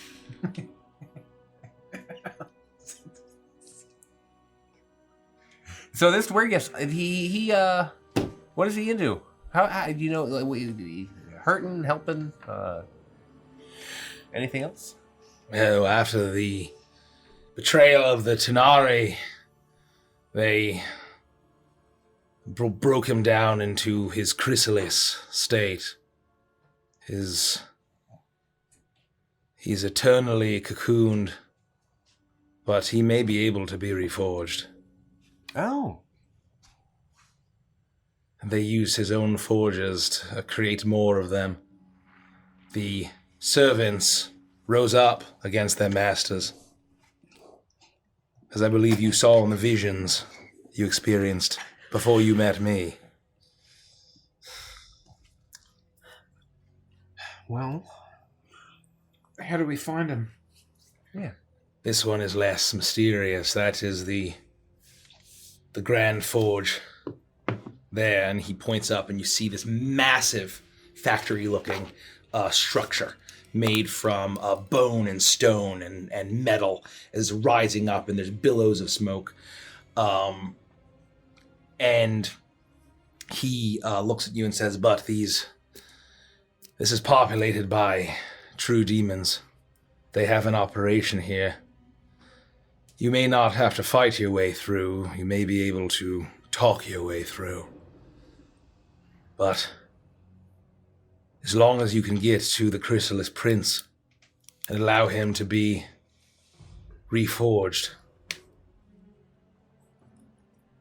you may be able to reclaim control, and all of these demons will be bound to him once more. All right. Just through there. Up on top of that mountain, yes. Get ready, Caprice, to talk. I'm always ready to talk. That's my secret. Are you going to go in looking like that? Iris might have a cream for that. What? For your acne. What acne? I haven't had acne in months. Months, you say? Yeah. You have a Ever pox? since we saw the cloud giant, cleared right up. It's remarkable. You're right, I have not seen it since the cloud giant. Well, I'm going to go into my bat form, and I will be cursing the fact that I will not be able to talk myself. So, we should disguise ourselves? Is that what you're saying? That is what I would suggest. If you appear as simply mortals, why wouldn't they descend upon you, rip your souls from your bodies, and just use them to create more demons? That's a good question. Why wouldn't they do that? That's what I was hypothetical question. I'm with you. Sorry, Osher. Sorry.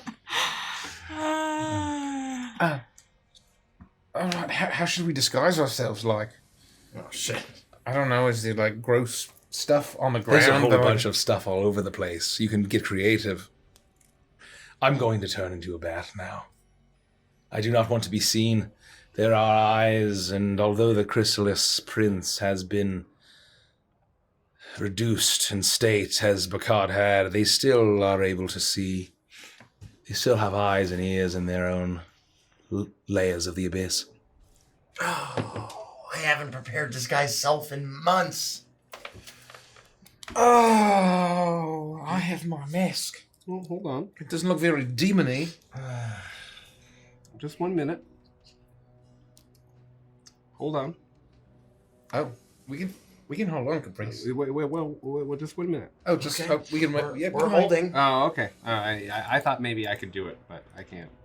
You don't have like a mass poly, like some sort of mass polymorph or. Well, that would be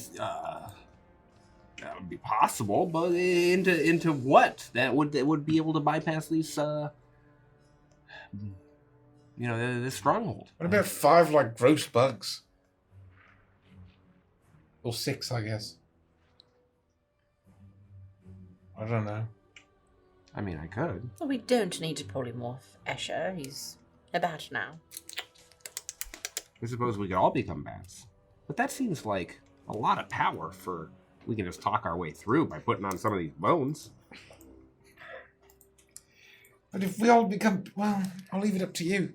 We could just put on some of these bones. I feel like we could just put on these bones. Let's just do bones. Bones sounds fun. We never do bones anymore. Yes. You're a mess.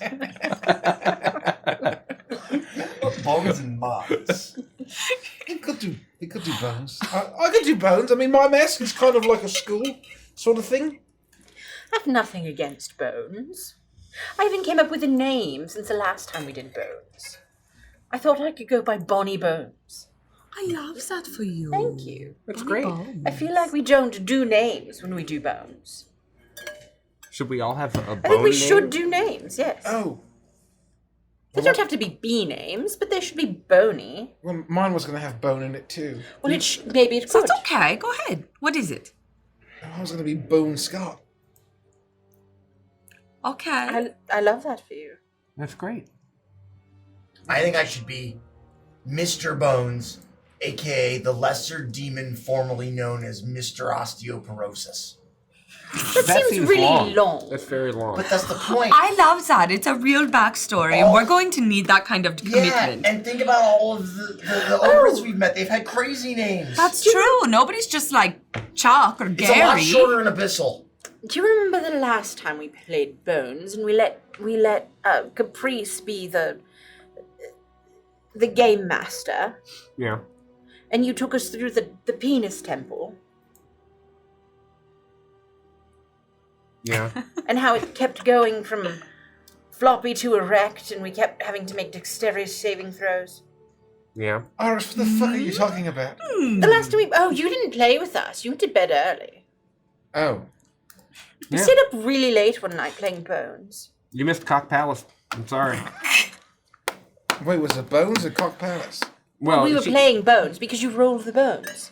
Oh, I thought you all were playing Twilight Imperium. we were playing Twilight Imperium. We played that too. Tharsdoon the Chained God I was would the have game escaped. master. You would have started, and Tharsdoon would have escaped before you finished like that first 4 rounds. And of every Twilight time we had to Imperium. resolve an encounter, we had to play one game of Knife Monopoly. To make it through Cock Palace. The rules of Knife Monopoly. You don't know about Knife Monopoly? Yeah, you played Knife Monopoly. Yeah. No, she didn't. Oh yeah, you didn't play Knife Monopoly. Was that when she was making alchemy? Yes, it was. Presumably. I mean, I don't know what you were doing.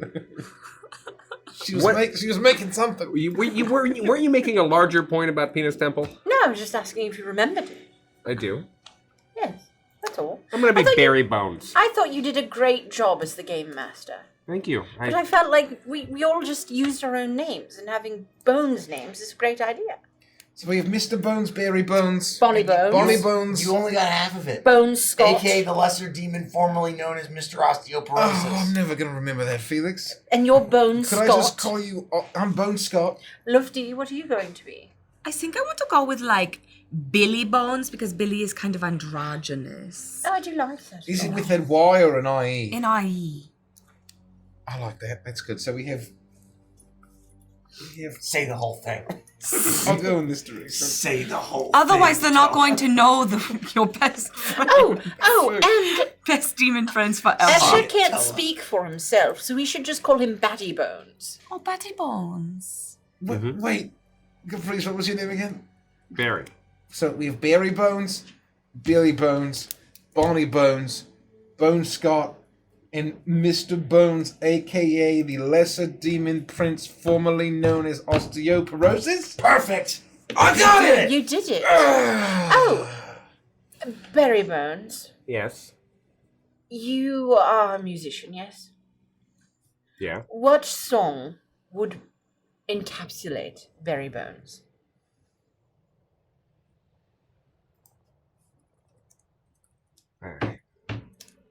So many come to mind. Why do you ask? Because you're a musician. Yeah. And if we're going to play these characters, and this demon can sense it, and they want you to perform a song quintessential to Barry Bones, I want you to be bad.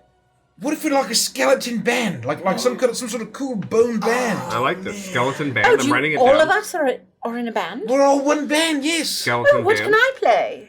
Well, I don't think we need to play anything. We just need to walk through and act like we're a band. I've always wanted to learn how to play an instrument. I never had any time. Oh, it's like a cool, like rock and roll heavy metal band. I don't know if you... I'm gonna string a few strings like the length of my spoon to form like a giant bass. Yes, it's amazing. Oh, can I be the screamer? The what? You know, the screamer. Is that? What do you mean a screamer? Yeah, just the person in the band who screams. Yeah, so Caprice would sing, and then randomly I'd go, "Rah!" really loudly. I like that. I think that fits our sound. And that's all. It's all right, little maggot that I found on the floor. Is that like, that song that goes, I'm a screamer? and I say what to do. And I say, yeah, that one. Yes. What I did. I'm fine with whatever, I guess. Well, if I can't be the screamer, then I need to be something else. You can be the screamer. The screamer is fine. Toa doesn't look like he wants me to be the screamer. No, you can be the screamer. I just, Did you want to be the screamer? No, I'm not, frankly, a fan of, Toa, of vocals that sound like Cookie Monster or pterodactyls. Just not really my thing. Bone Scott plays ukulele. Thing. All right. What do you play? Okay, but I made a bass out of my spoon. That's actually I very can't really clever. play, but I look good doing it. There you go. yes, but what about Mr. Bones, formerly known as the Lesser Demon, formerly Do you known mean as... Mr. Bones, the lesser demon, formerly known as Osteoporosis? Osteoporosis? Yeah. Thank you. I've got Is it Mr. Osteoporosis? Yes. Oh, Mr. I missed the Mr. Do you also play an instrument? No, I mean, I have to just pretend or lie. Well, what are you going to pretend or lie about playing? I don't or know, doing? the drums, the tambourine, something easy. Drums. Do you have Definitely the drums or a drums. tambourine? No, but I can just, who carries a drum kit around? But I have this No. I have this dulcimer for some reason that I put in my pack and have been carrying this entire campaign. You've got the femurs, but that's why we're headed to the Flesh Forge to craft a new drum. A new drum kit. Stretch top skin, right? As long as I don't have to play it. I mean, I can make it up and try to fake it, but it probably won't sound good. Look, if you have to play it, just do this. Yeah. And make it look like you're playing. I'll minor illusion the rest. Done. I've got enough hand-eye coordination to at least pretend. So this is perfect. So we have a drummer, a ukulele player, a vocalist, a bassist, and a screamer. Done. And a maggot. And a maggot. My ukulele doesn't really have kind of a hardcore metal sound. So when I play, you have to make it sound like I have an active humbucker pickup. Okay. What did you say? And that I'm using the bridge pickup and not the neck pickup. This is very important. I mean, that you don't have to tell me this. It's obvious. It's obvious, right? Yeah, I mean, if you're going to make one and, choice. And it has to be a humbucker, no single coil. It's not very metal at all. I speak so many languages and I'm so lost. Well, music requires a lot of study, Felix. You don't know what I'm talking about? Oh, I walked into that one. I walked right into that one. Got him! All right. So, we have a band. We have names, but we don't have a band name.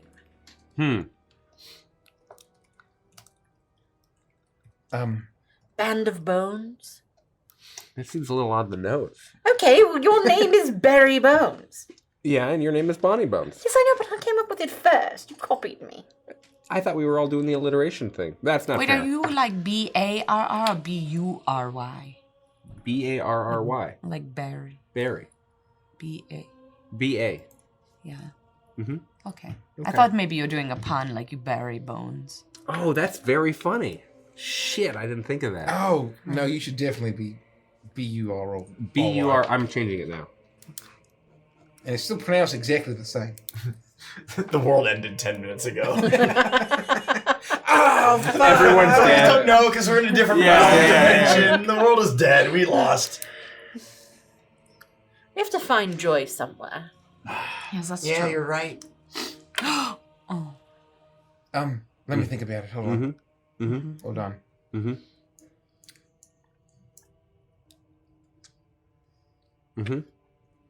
What are you thinking about?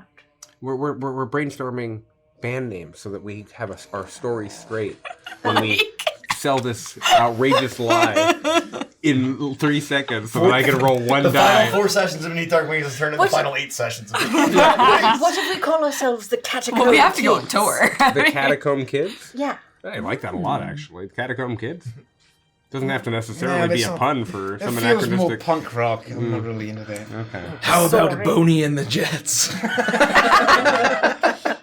My personal favorite, speaking of what you just mentioned, is My Chemical Bone Man's. My Chemical Bone Man's It's is a bit great. different. It's a bit. Yeah, that's It's a little too, like he says, a little too punk rock. A little too, like, punk pop. How about the Rolling Bones? Done. I Rolling really Bones. like that. The Rolling Bones. Trying to think of words that It's right here. It was right in front of us the whole time. And Mike even said that the structure we looked upon was made of bone and stone. And we didn't fucking put that together. The Rolling Bones. All right. Marrowsmith. That's really good. Damn, that's good. Did I change my name? No, Barry's too good. Yeah, you have to be Barry. What's Bone Scott all about? You can be Marrowsmith.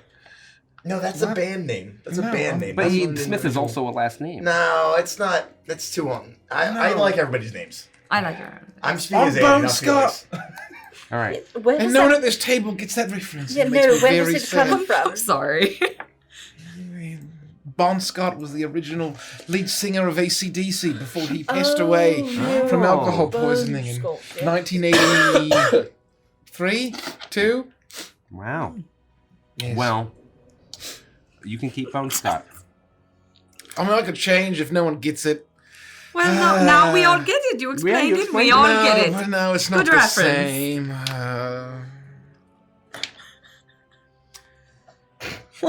So everyone's dressed now, right? We all look like our bony selves. Yeah, this whole time we've been like, Sia, what are you doing? We've We lost the plot.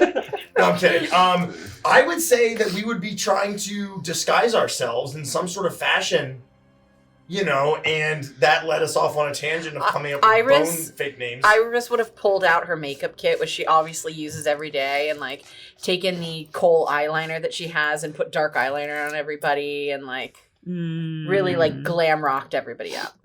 Oh, what about Fiends of the Bone Age? Yeah, that's pretty good.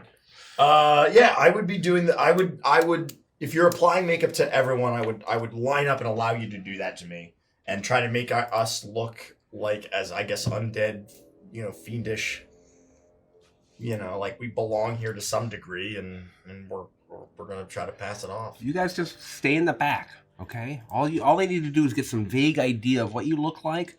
I'll point at you. I'll say your names. I'll explain that we're here. I'll try to hide my face a little bit. I can make myself look like this, and I hit my head, and I just look fucking awful. Horrific. But I look like some sort of a bone demon, not disgusting the way that I look without my mask. What is that one band where they all dress up like demons and stuff? Kiss? No, Gwar, is that what they're called? I have no idea. Gwar is one of them. I know what you're thinking. Yeah, we look like a combination of when Sam and Frodo disguised themselves as orcs. Yeah. Combined with Azog from the Hobbit films before they decided to replace the costume with CGI. Yeah. And he's totally covered in, I think, right? Isn't it covered in bone armor and stuff? Yeah. So that's what we're wearing. I'm gonna stay Bone Scott. You should. Yeah, you should. Absolutely. That was your first choice. As good as Marrow Smith is, we'll be the Rolling Bones, because that's very good too. All right, we're feeling ready enough for this. We're just gonna get into that Flesh Forge. We're gonna find Dweebus. Hey, yo, Dweebus, where are you? Dingus, you big dweeb. Come out, Dweebus. We're gonna help him out, and he's gonna Flesh Forge us to destiny. I found this little maggot. Yeah, he's... Can I keep it? Oh my God, Bon No, Jovi you may is not. so good.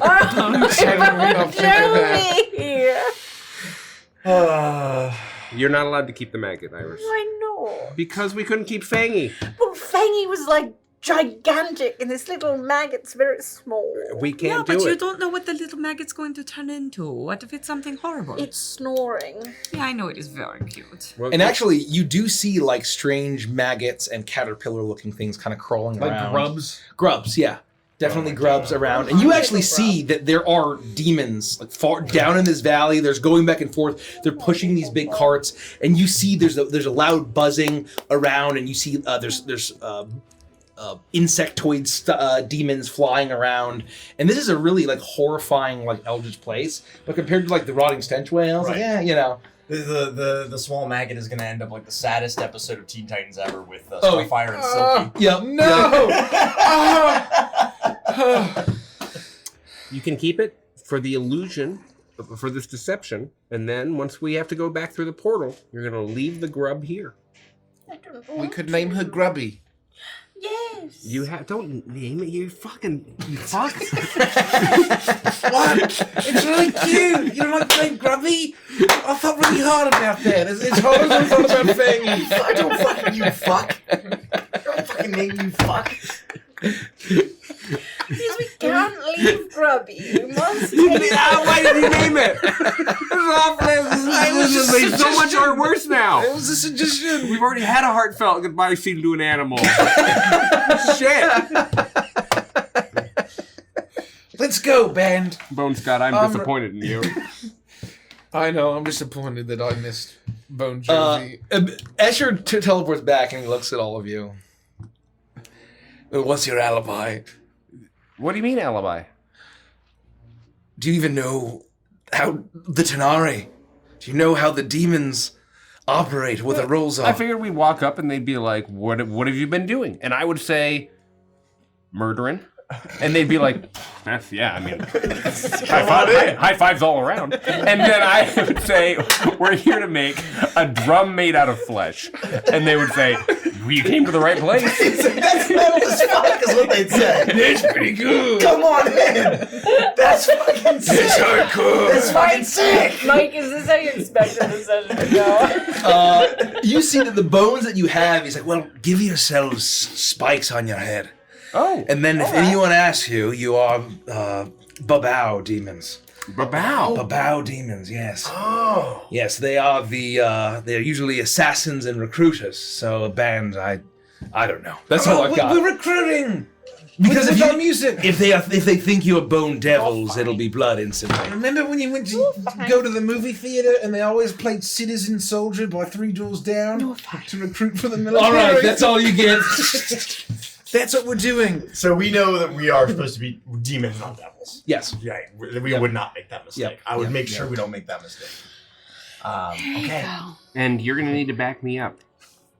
If we have to speak Abyssal, Yeah, then you're the only one here who can do that. you can too.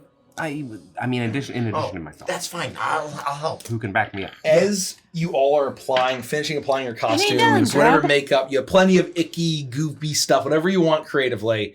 But if as soon as you finish putting the horn on your head and the skull and kind of being covered, I need everyone to make a deception check. I'm twisting. I'm using all our twists. And I'm going to teach the others one phrase that they can say I'm just going in to do case. 5. Oh, wow. Right in the middle of the road. I need said this. deception. Yeah, I got +2. I'm gonna roll this right. I'm feeling good. Woo! I've been rolling absolutely hot fire. Hell as long as yeah. I'm I'm- at disadvantage because I'm exhausted. Who else is exhausted? so am I. Everybody but me and Caprice, I think. We all have to roll at a disadvantage. Unless the mass heal gets rid of exhaustion. I don't think it does. Natural fucking 20 for a So- 22. 22? Oh! I can't be stopped right now. You can twist if you want. I got a 19 the first time. Oh. You can't. Look at the only 2 good rolls I've made. A 10. 10? A 10. Okay. 28. 28? Okay. Jeez. 27. 27 for lifting? Okay. This is just for general making your way through the flesh forges. Oh, 6. 6. Okay. You all finish donning your costumes. And I put my horn instead of on my head. I put it on Grubby. okay. You have a grub. Oh, grubby. And you Stripping goop. make your way to the Grand Forge. Is that what you're doing? Yeah, absolutely. We beeline it.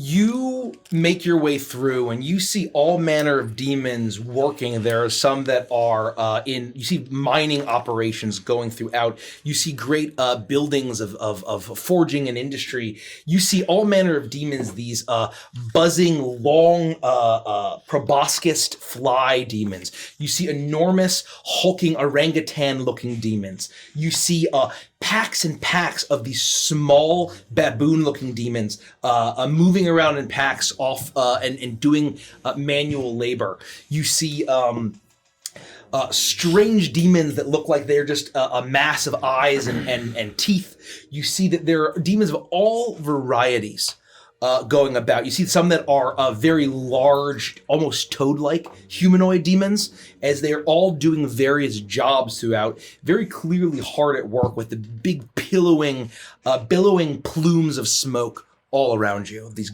toxic green, acrid smoke. And you manage to make your way around, and you make your way down this main road. You try to act incognito, but Grubby has the horn that was on Iris's costume. Oh, Grubby, don't fuck this up. And You look so cute with your horn, Grubby. you see that there is a group of small demons, small horn demons that look a little bit scaly with kind of big bug eyes. They kind of have small, almost like small butterfly wings or moth wings. as well as like long tails. And a lot of these things definitely, even though they're kind of mostly toad or mostly baboon or orangutan, all of these kind of have a vibe, the aesthetics of moths and butterflies, and or caterpillars or grubs. And you make your way through, and suddenly you see up ahead of you, you hear as a verifiable mob of small horned demons run towards you. Shit. As they have these small little spears. They're very clearly dripping with like this acrid venom. As they run up, and you recognize this type of demon. You had murdered several of them. Yeah. In Pale Knight's castle and Ardlin, or Andalin, and you see that they are running up to you. And they're shouting out, especially pointing towards Iris. And they start approaching you in a hurried march. What do you all do? As they're getting closer, can Caprice and I understand what they're saying? Oh, Me too. Anyone who can understand Abyssal, roll perception. Middle of the road. That was terrible. 21. Dirty 20. 7. The two of you can hear, bone devils, bone devils. What are the devils? As they all run up, and they have spears, and they're running around. You can see that there's a bunch of different these closets kind of out and about and around. And you made your way past. You made your way through the valley. You've seen them, and you see that there is about 12 of these closets.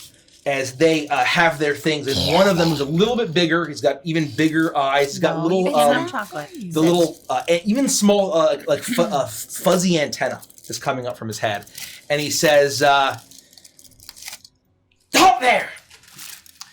Tell them we're demons, not devils. We're not bone devils. We're not bone devils. We're bow demons. Can't you tell the difference, you fucking idiot?" Make a deception check. Fuck. Oh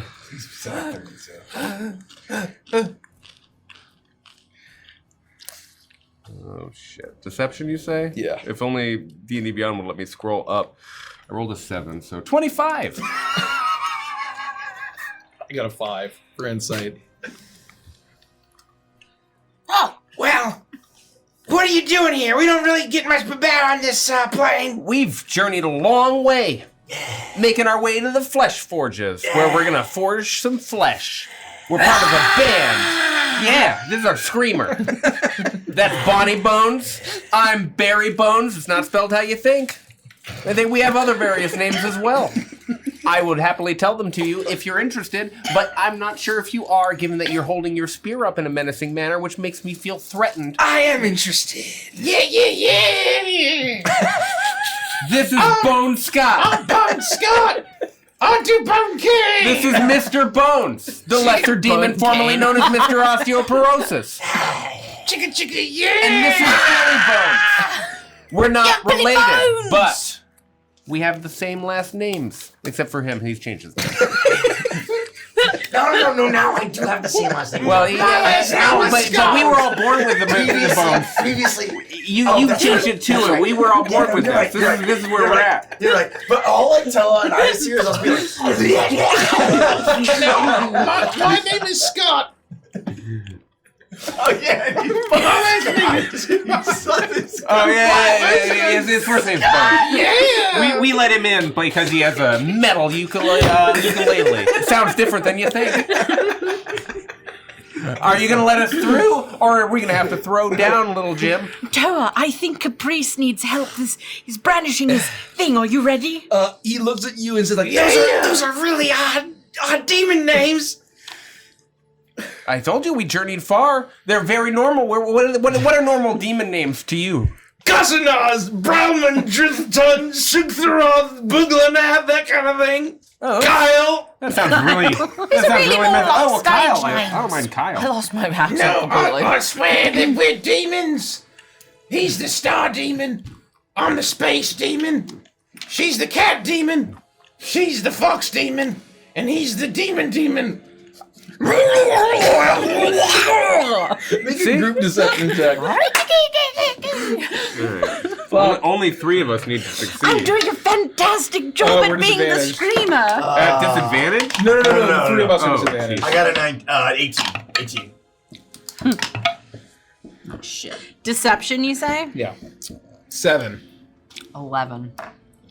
Oh, I'm sorry. You said for deception? Deception. I apologize. I got an 11. What? Yeah. Well, I can't inspire you now. No, I know. I fucked up. I had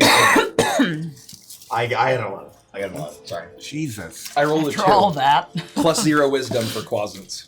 Well, I rolled a 19 and I got a 37, so maybe I can pull some at a little extra weight. I don't know. I got an 8. Yeah, we're fucked. I rolled a 2 for insight. Dang. And then he's like, Okay, hold on. and he turns around. And they all huddle. We're doing all right, but we're going to have to step up our game a little bit. Do we need to offer to perform for them? I will happily offer to perform for them. I haven't understood a word he said. No, that's because you don't speak Abyssal. I just wanted to reinforce that we're demons. It's going well. It's going fine. Oh, good. We're gonna be fine. Yeah, we're going to be all right. What song are we going to perform if we need to perform? I've got a great song lined up. You just follow my lead, and we'll be golden. All right. I start pretending to tune my spoon. As I said, we're a band. We're called the Rolling Bones, and we're trying to fleshcraft a drum. You're gonna get in the way of artistic mastery, of our musician dreams. That's what you're gonna do. Make a persuasion check at advantage.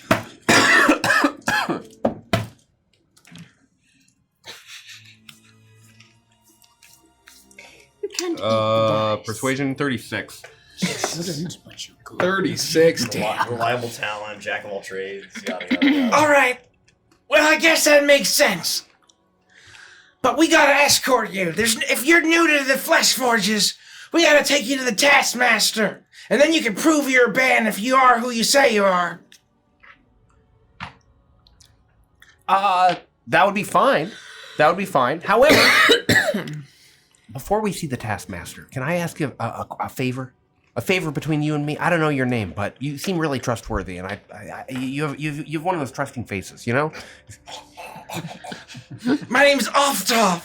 Oftoff? Oftoff. Okay. Not Oftoff Bone or Bone Oftoff or anything like that? No, we don't have a bone theme here. Not Oftoff the Goth. Bones are usually a devil thing. Well, you haven't talked to a Babao demon, now have you? That got me. Wait, which demon lord do you serve? I immediately. That's none of your business. I try to recall if I That's my would demon know voice. if the Babao have any kind of demon lord that they are known to. If I would have read about that at all. I would say make an Arcana check. You got this. Plus 12. Nice.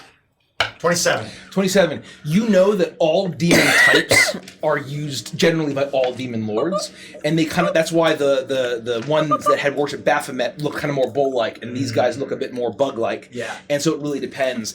And Which one I looks would like say that Bo? you could try is that there are an infinite number of layers in the abyss, so you can just try to make one up. I would try to recall a name. If I would have read any names in the books, I would try to recall the first one that came to my brain and just shout it out. And hope that either they'd never heard of it or that I just guessed correctly. Look at the big brain on Brad. Make another Arcana check. One more. Demon Prince Marrowsmith. 31. 31. You think for a moment. With a 19 roll. You think for a moment, I can't believe this. You realize that there is a demon prince of undeath named Orcus. And who has a skull for a head. And he's all about bones and bonitis. I shuffle up next to him like a priest, and like over his shoulder, I look over and I say in Abyssal, Orcus. Orcus! Yeah! You heard of him, right? Oh, really? I didn't know. Orcus's people don't usually come here. I am so sorry. No, Oscar, it's fine. You had no idea. Oh, please don't. Please look, don't tell look. the damn cheese. And the Rolling Bones. Oscar's coming. The Rolling Bones are Oscar's favorite band. Right? That's why we're asking, before we go and see the Taskmaster and take care of all of the formalities, this is our first visit here. We would love to check out Dwergus and see his eternal torment before we had to get down to business. You know, a little pleasure first. What do you think? Make a persuasion check. At advantage. Because you mentioned. What do you think? They're both 19, so fucking 37. He looks at you and says, Oh, well, if you're here on special business from Orcus, then absolutely. I mean, that does sound like something he'd kind of be into. Yeah, I mean, the Taskmaster is right there in the Flesh Forges. I mean, he's at the heart of it with his chrysalis. I don't know if you've ever been. I can give you a tour around if you want. I don't know when you're in. Maybe we can stop and get a bite or something. You're telling me that the Taskmaster is already right there with the chrysalis himself? Yeah. Great. We'll be able to kill 2 birds with 1 stone. And I like killing more than one thing at the same time. Awesome! Thanks, Octos. Lead the way. They all the closets go like, they're all high-fiving. All right. And they say, okay, this way. We'll go to the Grand Forge. We're gonna go to the Grand Forge. Yeah. Follow us. It's working. It's working. Follow us. And I shamble behind the priest. I didn't ever get to sing my song. I'm a demon. Okay, yeah, no, this way. And they start like shouting out, and you hear this as these horrible mutated baboon-like demons that are just a little bit bigger than the closets all ride up, and they all kind of have these weird like built-in bone like chrysalis saddles, and they all hop on these strange demons, and they say, "Follow us!" as they all ride out on these strange kind of like simian-like mounts. That are horribly demonic as they lead you through this town. Occasionally, you'll see a very large fly-like creature with a huge pointed proboscis look down at you, and then the main closet kind of gives a signal, and you continue on your way. As you make your way to the Grand Forge, huge plumes of smoke are billowing out, and the massive forge is ahead of you. The gates are open; they are not closed. As there's crates of weapons and armors being rolled out, and you see that there are chambers that are open on all sides as strange new demons go shrieking into the night. And you make your way as it's this bright green glow from within, and you see that there are 2 guards as there are they're massive hulking orangutan gorilla looking creatures as they lean forward as they go as you would hear who speak Abyssal. And basically, you would hear a conversation, obviously back and forth, about not expecting any visitors from any other layers. But as soon as they mention Orcus, they the beasts, the guards, get out of the way and they guide you through. And you see enormous ceilings and strange glowing, and you hear shrieking and cackling as bursts, as certain smaller creatures are thrown into pits and screaming as they melt in their deformed, and they are arise as new mindless demons. You see creatures chained up to the wall and experimented on. You see that there are some sort of like flesh amalgams of various different pieces being put together and turned and forged into new things as you see this massive operation.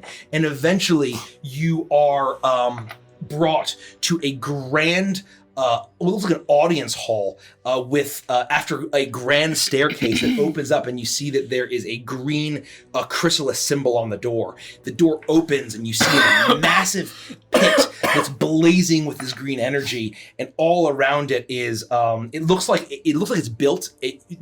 the forge that Torvald had made to reforge the Rod of the Seven Parts, but a fiendish, demonic version of that, and glowing green with this massive pit of molten energy. And you see that hanging above it are chained up in the center of the room, looks like a huge, sickly green cocoon. As it's hanging and swaying by the chains, hanging over the forges, and you see that there are strange things dropping into the forge, as if these demons are utilizing the power of the chrysalis prince in order to fuel the rest of the forge. And you realize now that all of this strange molten green power that is pooling at the center had all of these grooves where it all flowed into the various different forges of the throughout the factory that you're in. And at the center, you see an enormous demon that is going about businesses. There are other hulking, laboring demons or smaller working demons. You see that it's talking to two of these flies that then buzz out, and you see as it is. It almost looks like a fiendish goat-like creature with two huge arms and two huge crab claws, as it also has these big bug eyes and antennae, and it's this horrible abomination, and it just stinks in here. As you see these closets are ahead of you, and as soon as you enter, the taskmaster looks at you and is very clearly upset, and he calls out, "No one's supposed to be here!"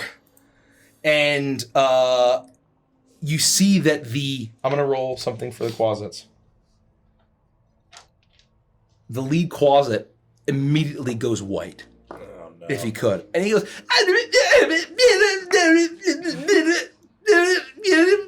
Orcus, and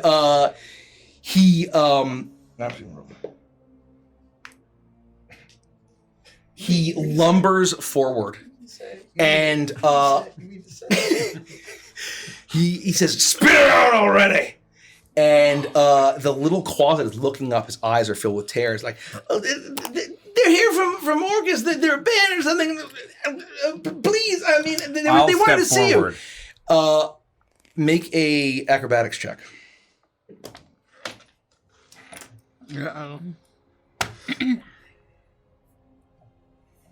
15. As you begin to step forward, you see that this closet, Ofthoth, is terrified as the huge crab claw immediately snatches him up. His eyes are bulging as he's being crushed, and he's thrown into the pit, the massive pit of green, and he goes,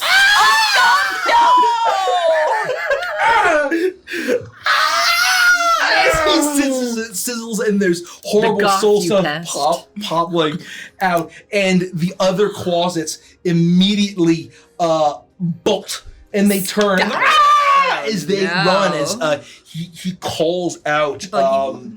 He calls out to one of the. There's a large fly demon, the last one in this chamber, who's clinging to the wall, and he says, "Make sure not to escape!" And it buzzes out after them, and the doors close. Oh, shit. Oh, I mean, that was pretty metal. That was the story of Ofthoth. Everything's fine. Caprice has this under control. Okay, you know we're demons, right? Don't worry. We're demons.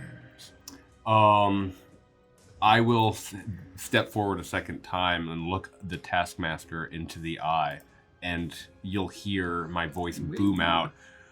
In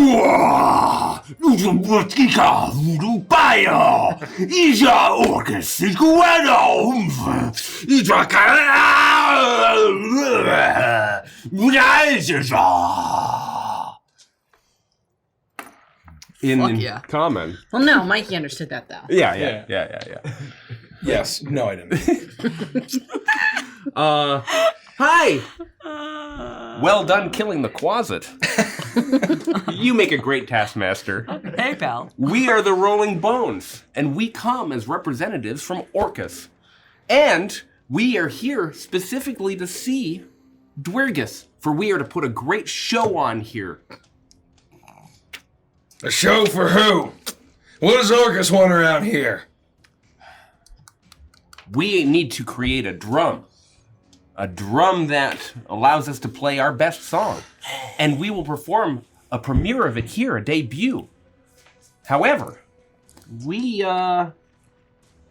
need privacy to forge it and privacy to set up the show. Make a deception check.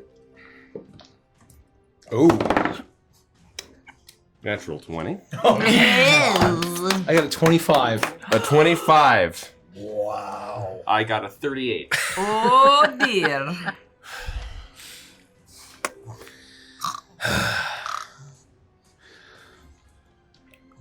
All right. Fucking Orcus. Hey, a concert for Orcus? What the fuck? We're making demons here. We're on a schedule. We're on a timeline.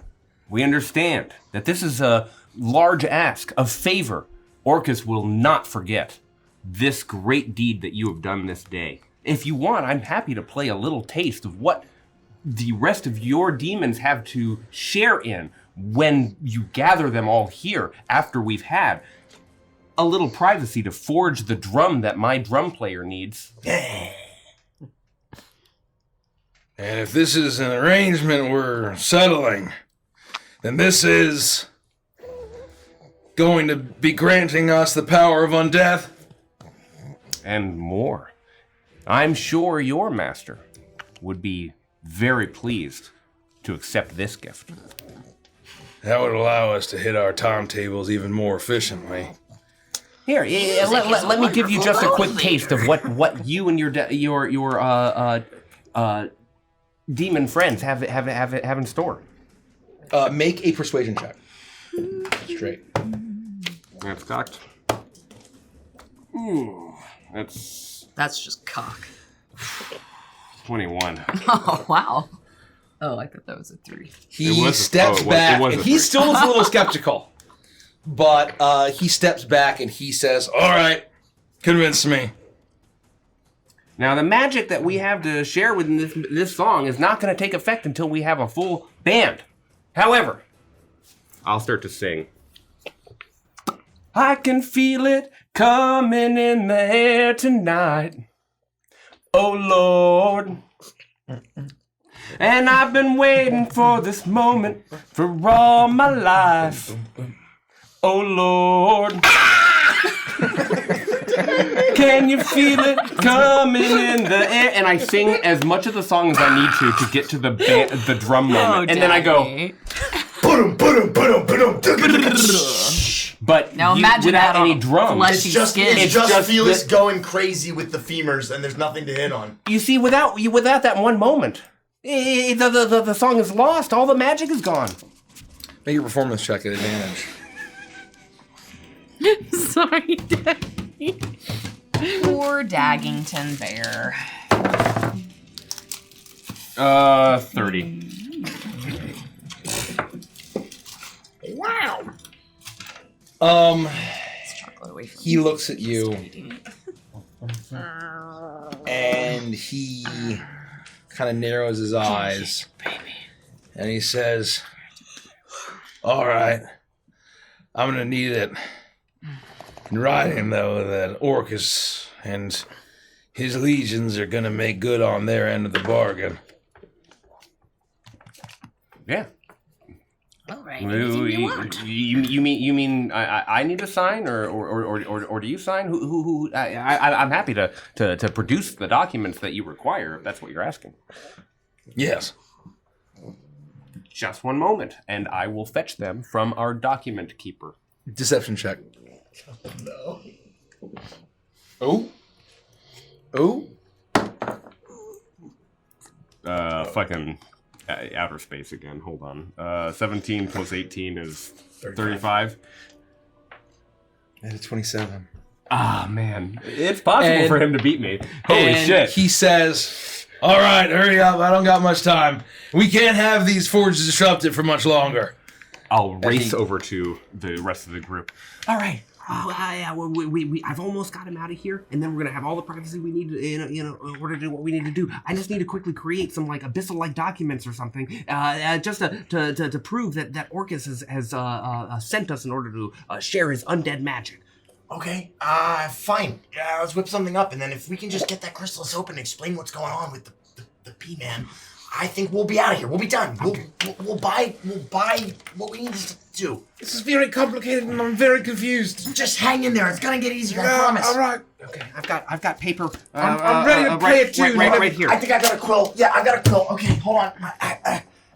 Just make it look as official as possible. Okay, what do you want to tell me? What? I Orcus, have sent the Rolling Bones, including Bonnie Bone, Billy Bone, Bone Scott, Mr. Bones of Lesser Demon, formerly known as Mr. Osteoporosis, and Barry Bones, to perform the magic necessary in order to share the undeath through song, but it can only be performed in with a full band in front of Dwyrgus, the Crystalline Prince.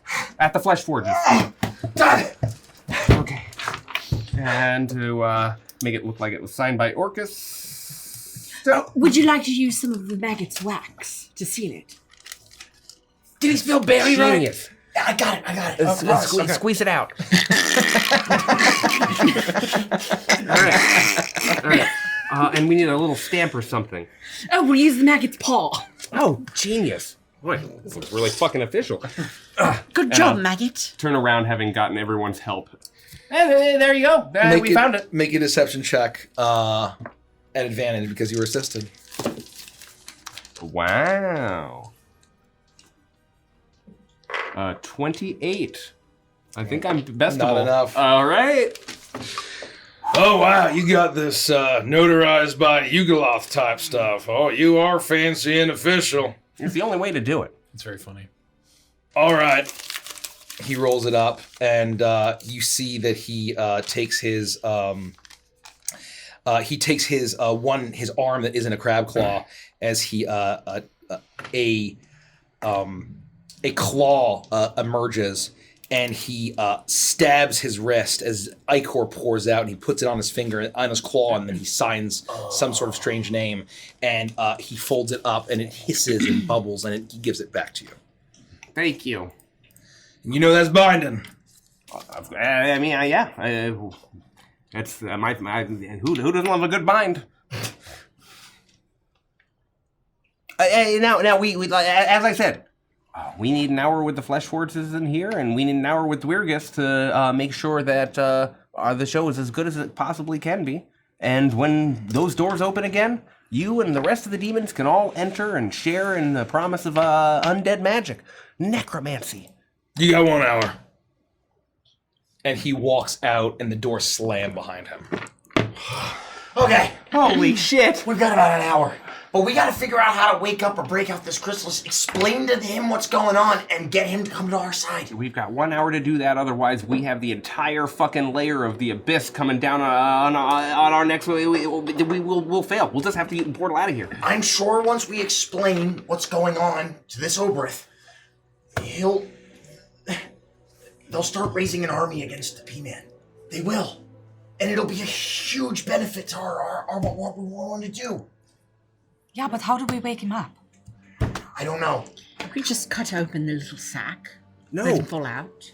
My concern is that the way to benefit him is to let him finish his metamorphosis. If we pierce it now... Do we know how long it's going to take? No, but maybe we can help facilitate and foster that metamorphosis.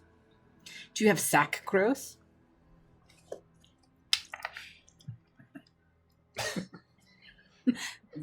What if we played him a song?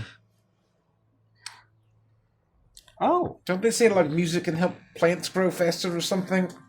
Maybe it works for a giant horrible demon chrysalis. Yeah. It's at this moment that you all hear a voice now that the taskmaster is gone.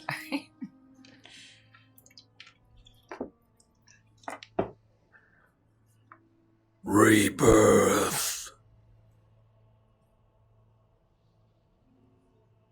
Rebirth.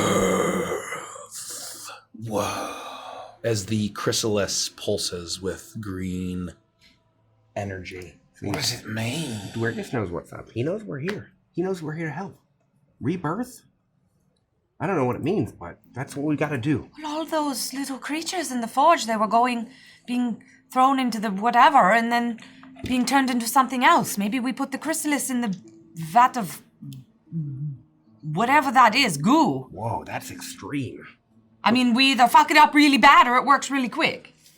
I would look up to where this giant chrysalis is hanging from these chains to see where the chains go up onto the ceiling to see if there's any kind of like a mechanical winch system to like physically lower him down, or if he's just affixed to the ceiling suspended. He is affixed to the ceiling suspended as if trying to prevent him from going into the forge. We need to try something else. Like, we need to find something else to throw in there. And I look at Grubby. I look at Toa, recognition in my eyes. You don't need. I mean, there's no one else. We're totally alone. No, but Grubby could come back as something beautiful. A beautiful grubberfly. No. Grubberfly. I would prefer to go into that vat before I'd put Grubby in there. You've only known Grubby for like... And you only knew that two-headed T-Rex thing for a second. How dare you say that? How dare you insinuate we throw Grubby into a vat of goo? I mean... Given how long it took us to walk here, Iris has technically known Grubby longer than you do. Let's be realistic. Look at Grubby. He's an affront to the gods. He's a genetic mistake. Yeah. We can't. You shouldn't be able to put your finger under the chin of a creature and have it be perfectly balanced. That's just... I'm just saying it might be worth the shot. We're gonna split the fandom. The Fangy versus Grubby infighting is gonna get so real. Fangy v. Grubby, Dawn of Justice. Oh, God. Unless anyone else has another Grubby idea. looks at you with big eyes that kind of go up in different directions. Yeah, they kind of roll in his head. They kind of roll in his head, and they roll back. And they look at you with the sense of knowing and acceptance. I'm glad that you know and accept that I will not put you in a vat of goo. You're safe here, Grubby. Caprice, would you like to go in? I'm not going in. Grubby's looking at you like a "it's my time now" look. Yeah. Grubby is not. Yes, I yes, am he kind is. of getting like, kill me vibes. No! I can't! Andy is looking at this pug and actually living this moment. I just want everyone to know why the laughter is so extreme.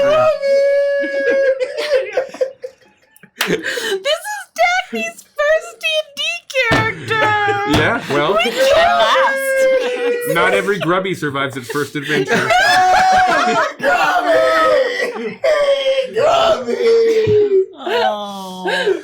Grubby, where do you want to go? Do you want to go in the goo? Do you want to go in the goo? Is that what you say to it? Are you saying that? Yes, but in my voice. I'm tickling what I imagine would be Grubby's It blinks up on you. It does actually not look dissimilar to Can we make Grubby Starfire's. roll? What? Can we make Grubby roll for it? Grubby could roll. Roll for what? To see if Grubby wants to go in the goo. Come here. Oh, Grubby wants to go. Grubby in the got goo. a 3. Grubby wants to go. Grubby has a plus 20 to sacrifice. So, Grubby, you see, as you were talking to Grubby, it looks at you, it doesn't understand what you're saying. Very clearly. And it looks at the goo, and it's kind of like, Grubby, please don't leap from it's my like trying arms to into inch. the goo. It's trying to inch towards It the goo. knows what it was born for. Yeah. Grubby, please! Iris, Grubby needs to ascend, to transform. This is just the life that they have here. There's no other way, It's what Iris. it's meant to do. It is a rebirth. Shut up, all of you! Grubby, if you want to go in the goo, leap from my arms into the goo. I'll let you go. He's really letting. Is Grubby gonna leap from my arms into As soon the as goo? the jokes. As soon as you let go at all, Grubby's like, it's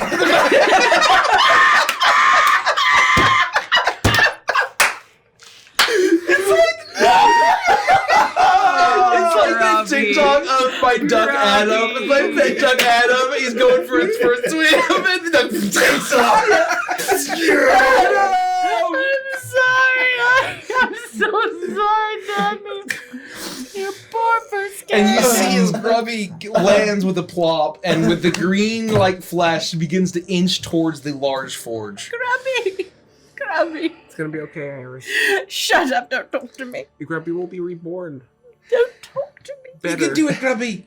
We'll see you soon. Grubby inches towards, and eventually, with no sense of preservation, like a lemon, just falls in. Ass over head. It's like when the shoe It's goes like- into the dip and here's the fruit. It looks like dropping a beef Wellington off of a hotel balcony.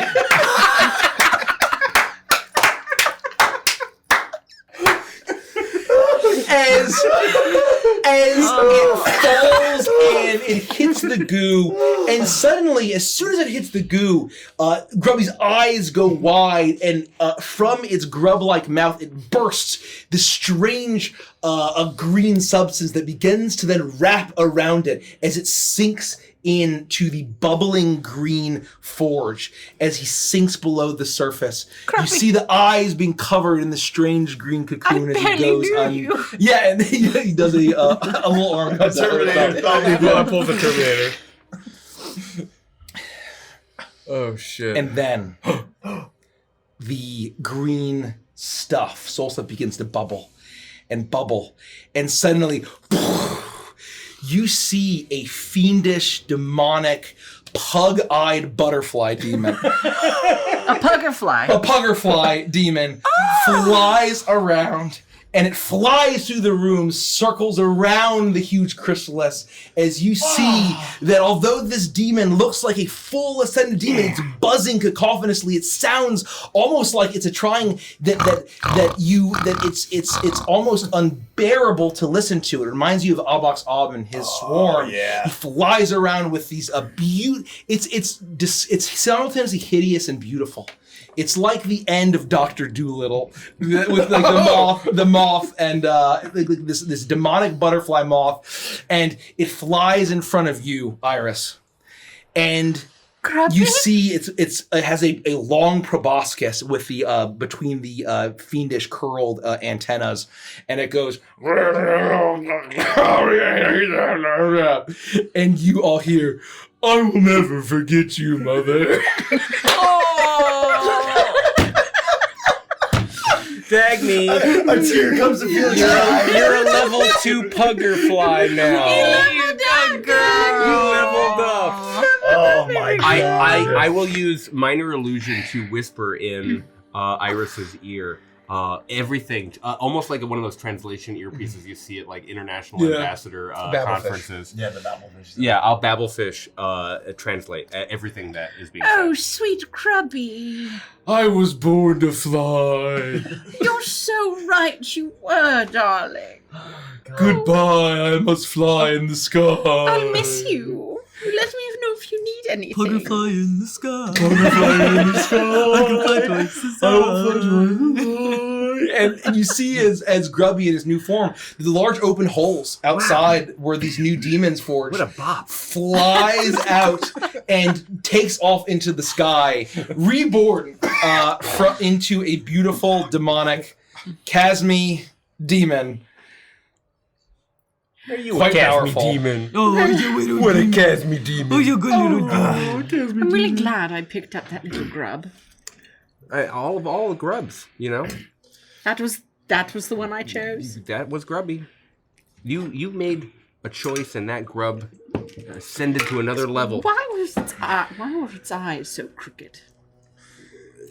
I don't know. I don't know enough about demonology to answer that question. That's just how Demon God made it. Do you think as it gets older, its eyes will straighten out? No. No. I think it got worse. Yeah. Yeah. I imagine that at level 3 that they just point backwards up, from the top of the back of the skull, and then eventually they cross around, and it just goes like that as you level up over and over. Demon Well, style. I love the fact that it was like that with its crooked little eyes and its smashed face. Yeah. And its thirst for blood. You did a really special and a hard thing. You did a hard thing. But a special thing. And we did some rebirth. Huh? What do you think, Dwergus? Are we We square? Yeah, did anything happen to the chrysalis, or was it simply this was just simply a beautiful demonic nature display? This is a beautiful flesh forging in the chrysalis prince in the flesh forge. All right. It was showcasing the power of this flesh forge. We absolutely have to dunk the chrysalis. Come on. So how are we going to get it down? I might be able to melt the chains. I've got shatter. I may be able to pop a few chains. Look, get on it, boys. If I aim for one of them and you shatter another, and if somebody can long range get the third, maybe we're good. That's what I'm picturing. Like three coming to around the clasp around it. Yep. It's like way up high. Holy shit! It's not that particularly high. I mean, it goes down to like right towards. I was picturing it like 100 feet up in the air. It's high up, but the chains go down, attach to the wall here, and they attach up as well. I see. I know we were really invested and distracted with Iris's thing, with grubbing, but that took 59 minutes. We have 1 minute left to get this done. Let's fucking move. I will.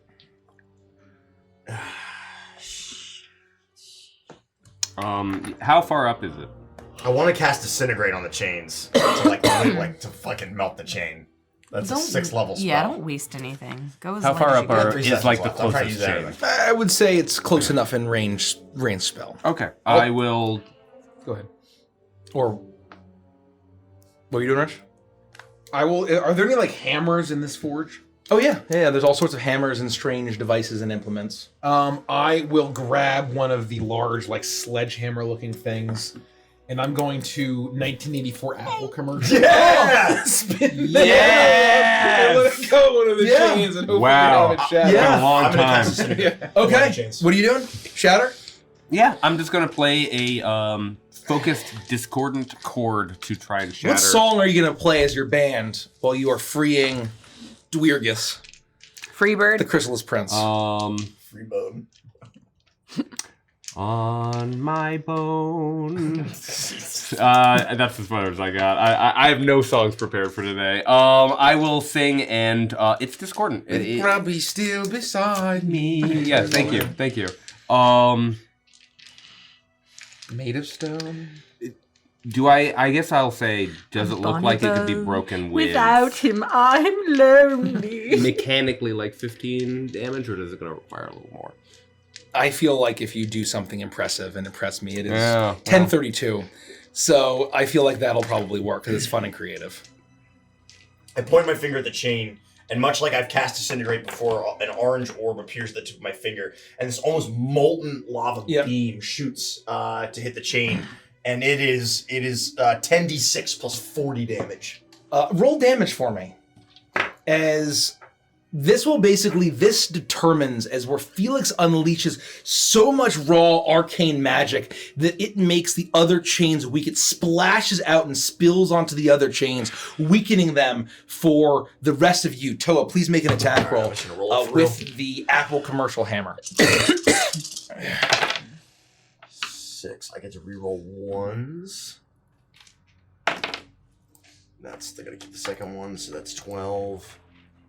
Plus 6 is 18. Ugh. 28. 28, 39, 40. 20. 81 points. Okay.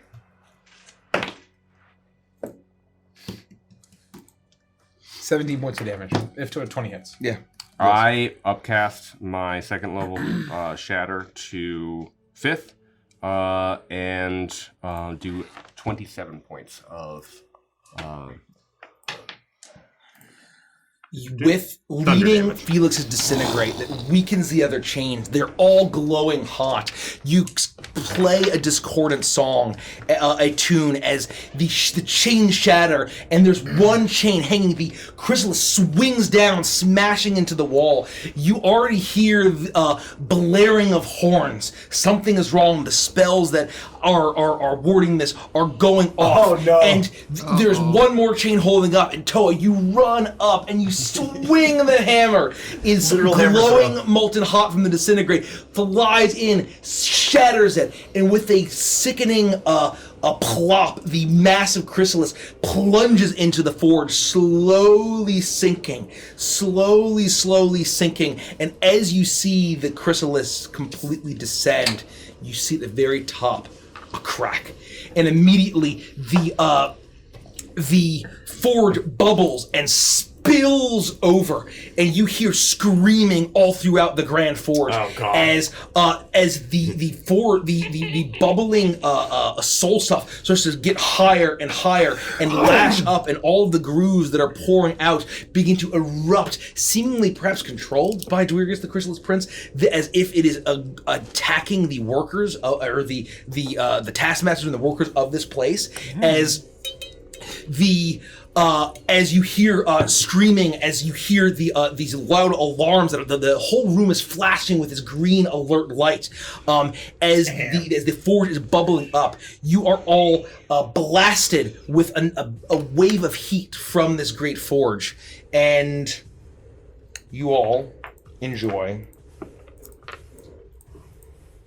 Oh, he said enjoy, but it's the bad way. What was the last stat that you guys haven't got? You all feel a blast of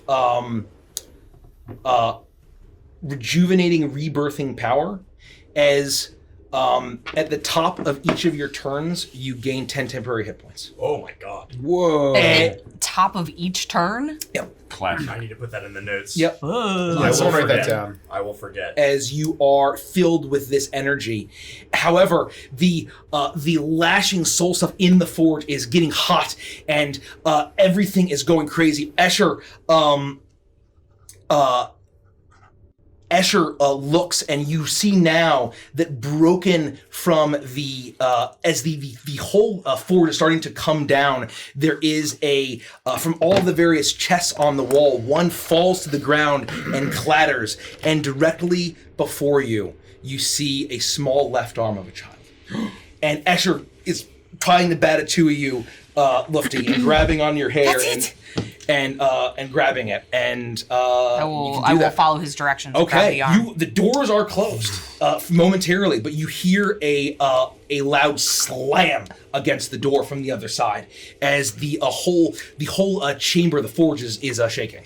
Shit. Oh, I don't think we have very much time left. We gotta go. We either wait for this thing to come out of the chrysalis and explain what's going on, or we leave, and it'll figure it out. Luke, do we have the arm? Yeah, I have the arm. We can go anytime. Should we wait? Let's wait till the last possible second. Is there a way we can hide somewhere or You get the sense that this is going to overflow and kill all of you. We gotta go instantly. Let's not wait. Escher! How do you leave? I assumed Escher would zoop us out. He can't be seen by oh shit. By the dude. Oh shit. We have to get the fuck I didn't out think of here. he could see. Oh. One moment. Are there any are there multiple ways out? There's the large holes that at the very top of this large roof where Grubby had flown out of. Is there a place in the space where we would be able If only to Grubby had stayed to carry us exit out. through the hole?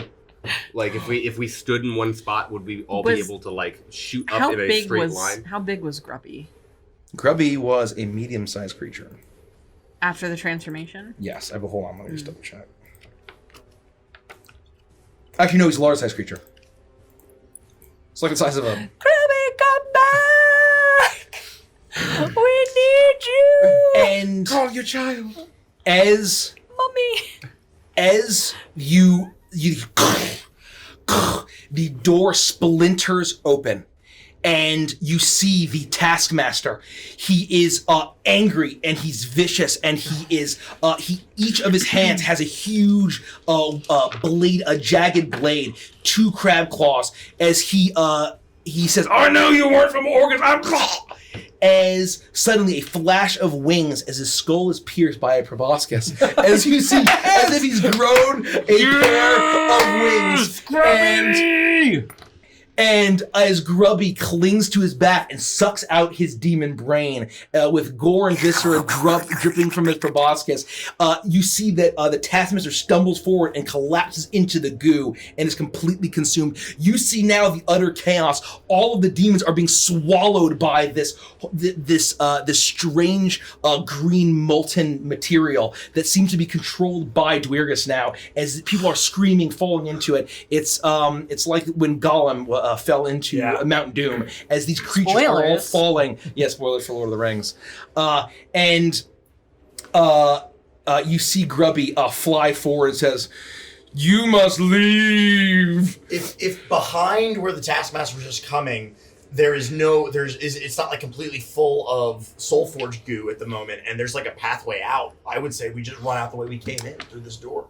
If that seems like there's a pathway forward. You get the sense that it will require, in order to get out of this forge while it's starting to kind of come down or come alive, you will need to make a dexterity saving throw, just one, to see what happens. I'm okay with that. But I would try to, if he didn't have an army behind him, I would try to make it out through the door now that Grubby has given us an opening. I can also get us through the hole in the ceiling. How? I can reverse gravity.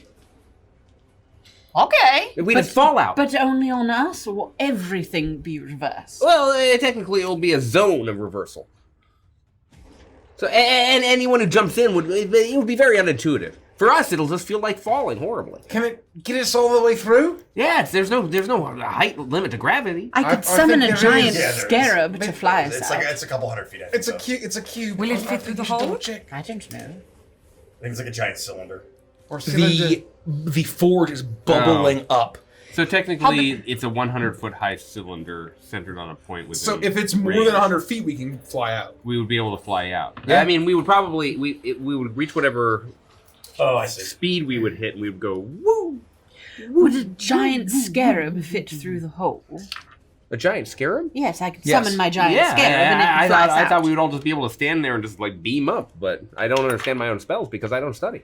I'm gonna take my staff and I'm gonna summon my giant scarab. You summon a giant scarab. It is about the same size as Grubby as they're flying there, and Grubby is now flapping his wings, hovering in front of you, almost waiting for a command as this happens. We front door or no, scarab town? Between the scarab and Grubby, we can all fly out. Come on, Grubby, get us! And with that, Grubby flies forward, snatches up Iris and whoever else would like to go.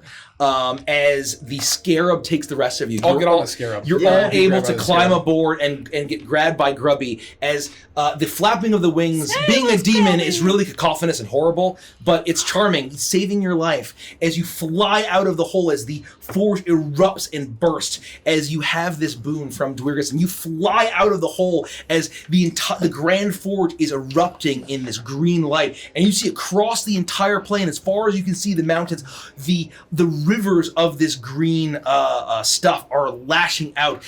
Demons are being consumed and swallowed and destroyed. And you see that in this stuff, they're all screaming and being reforged, being reborn into new things, all under the behest of the Flesh Forger. As soon as you get higher and higher and higher, far away from the Grand Forge, you feel Escher immediately turn and say, "Well, that was a close one," and he says, "This is going to be far worse," as he extends a portal, and it is nearly pitch black, but this deep blue, as he leaps in, as the rest of you are able to leap in, and Grubby stops with you and says, "I will stay here." Goodbye, Grubby. Goodbye, Mother. I will never forget you. I love you, son. I love you, Mama. Mama. And then I'll jump through the portal. You leap out, and he sees it at you with bug eyes, and then you see as the portal's closing behind you that he flies away from the devastation and destruction elsewhere to the plane. Where else? You don't know. And immediately, you realize that you are passing through the magical, chaotic magics of the Abyss. and you... Remember when Dagny saved the day? I will never forget. I will never forget. Dagny's the best D&D player there is. Dagny rolled a 3 and still saved the day. That's how powerful she is. You inhale, and water fills your lungs. Uh-oh. All of you are drowning. You are in the abyss, yes, but you are in the crushing depths of the ocean. And can I hold my breath or no? You held your breath, and all of you inhale. And although your lungs are filled with water, you feel you're sputtering as you can't even see your companions on either side of you. You feel like you're dying. The crushing pressure is smashing your head, and you feel your lungs filling and filling and filling. There is no air left. But suddenly, you feel like you are no longer drowning. You feel like you were meant to be in these depths. That you were meant to breathe this water. And suddenly you feel like you don't need lungs. Why not have gills? You were meant to be down here. And you feel as being in this place, suddenly you hadn't realized that from your neck you had grown gills. As you can suddenly see in the dark, and you all see that there's a film over each of your eyeballs. Oh no. As the crushing depths of a deep, frigid ocean is all around you.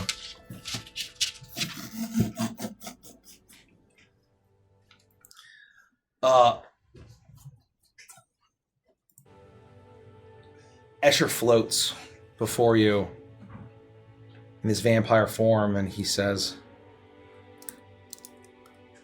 "This is what I don't know what to expect. This is the layer I know least about." What is it? Where are we? Its name is the Shadow Sea.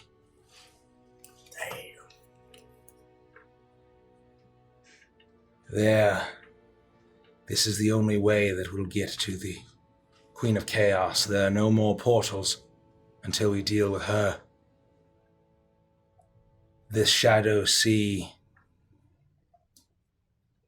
leads directly to the steaming fen where she resides. But this layer's master is one of secrets and ancient forgotten knowledge. Even that forgotten and unknown by the fallen angel of the four winds.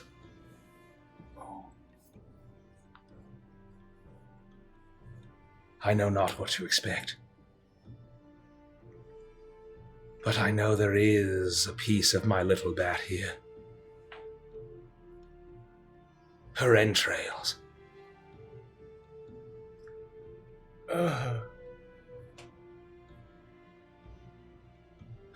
Just like floating around? Somewhere. Do you think these are going to be permanent? I just hope they are. I do not know. I guess they could be kind of useful. But I feel like if they're demon gills, I don't know if I want to keep them. Oh, I guess you mean beyond this layer of the abyss? No, oh no, I don't want to lose them while we're here. I just mean... Yeah. Yeah. I see what you mean. Yeah. Yeah. Who? The Queen of Chaos, you say? The Queen of Chaos is our final query. But before that, we must deal with the Prince of the Depths, Dagon. I know that he whispers in her ear. He whispers in Albaxab's ear as well. And he even fooled Pazuzu to think he was an ally. But no matter what happens, he cannot be trusted. Prince of the Depths. Do you think he's gonna join our side like everyone else? If what I know is true, he joins no side but his own. Just like all of these demons. Well, then maybe we can convince this thing that there's a reason to fight. Self-interested reason, right? Yes. But that is for you to decide. He clearly has granted you passage in his realm. I do not need to breathe, I do not have gills. But you all have changed. You're right. I am going to get out of sight. And in a moment, he is a little bird bat swimming. And he, not only does he not hide, he doesn't hide on your hair, he kind of tries to squirm and get into your clothes to get completely out of sight. As your clothes are all kind of billowing. And you, despite being in the depths of the water, you realize his voice it's booming out. It's kind of like the Aquaman film. You're able to hear it. Oh. You all are floating in the shadow sea. I'm floating. Come on, Nui. As the gills that have grown suddenly, the filmy, your eyes, they feel a bit larger in your head. There's a film that goes across. You can speak with clarity down in the crushing depths. And the more that you're in here, the moments passing, what had felt like your head was going to explode in your atop your body, and that you were going to freeze to death. Suddenly, you become extremely well adapted. Well, he allowed us to be here, so he shouldn't be too hard to find, right? No, I would think that he would want us to find him. This is amazing. Felix, look. Am I swimming like pretty fast? Yeah. Yeah. Are we webby? Do we got webs? You do. You do have webs. Thanks, dude. Yeah. Felix, look, I'm 40% fish. Yeah, I can see that, Toa. My Feel like a fur rockfish. keeps getting sucked into my neck gills. Ugh. Ooh. You're a catfish, you're a rockfish. Oh, that's amazing. You're a blowfish. Because of air, right? Yeah. Yes, No, yes, of air course. genasi. I love that. That's really good. That's very funny. You're a clownfish. You're a clownfish! There is a devilfish, though. But yeah, Is there a clownfish is good. Okay, what's Felix? I don't know. I'm just a boring old human. I don't even, you know. There's a parrotfish. I'm trying to think of like Beatrice. Is there like a? I was trying to think if there was some kind of like crazy. What's the blue dory fish? That's just like I can't remember. I can't remember what it's called. You're like a fire. We gotta find Diego. A fire. You're a piece of fire coral. I'll think on it. Yeah, that's fine. I'm just fire. I'm just coral. I think it's I'm just fire around. coral. You're a coral fish. I'm a coral. Is it vague depths in all directions, or do I see features looking at the Make a floor, perception check at looking- disadvantage.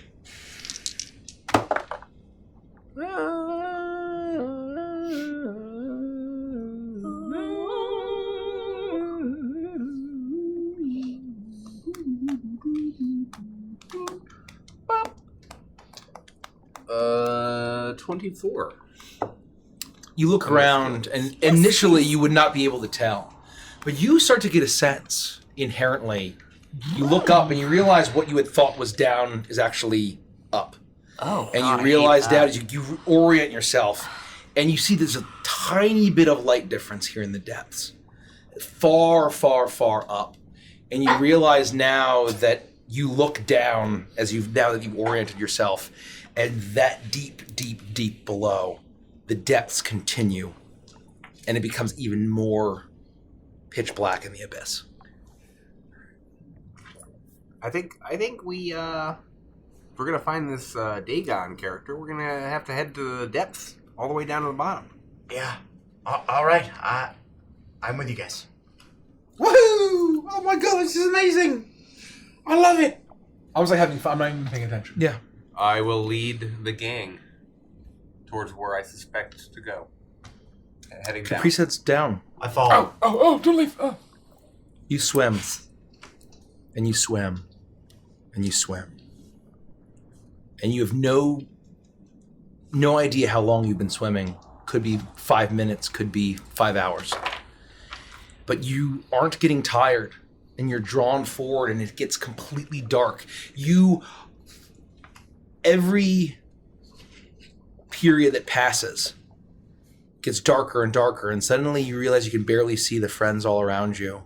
And then you can no longer see anything but your own hands, webbed. And then you cannot even see that. And then suddenly, when you feel like you can't even see anything beyond pitch blackness, you see far down below you a mote of light. Just stays there, unmoving. Do you continue towards it? I think I would. And we all feel alone. Everything is completely pitch black. Yeah, I would head towards the source of light. Yeah. Yeah, look at it. Hey, Pug. I will also head towards the light. Even if I am feeling alone, I know that they are likely just by my side. Should I be able to find illumination? I will follow as well. You dive deeper and deeper and deeper. And the light gets larger and larger and larger. And your eyes get wider, and suddenly you see your friends once more.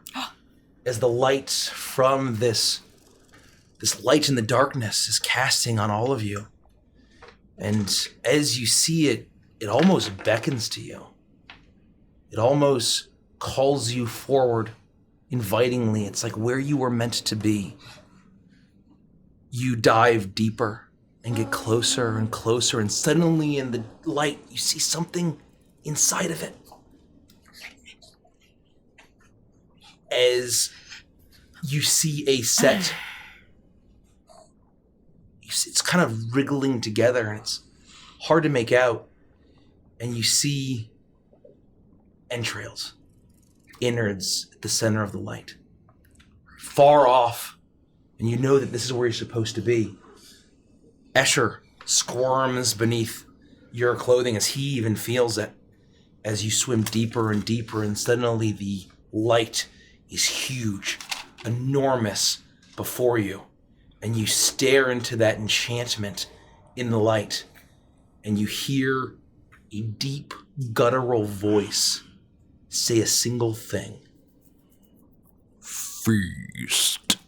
And that's where we'll end the session. There it is, baby. There it is. There it is. Well done, Michael.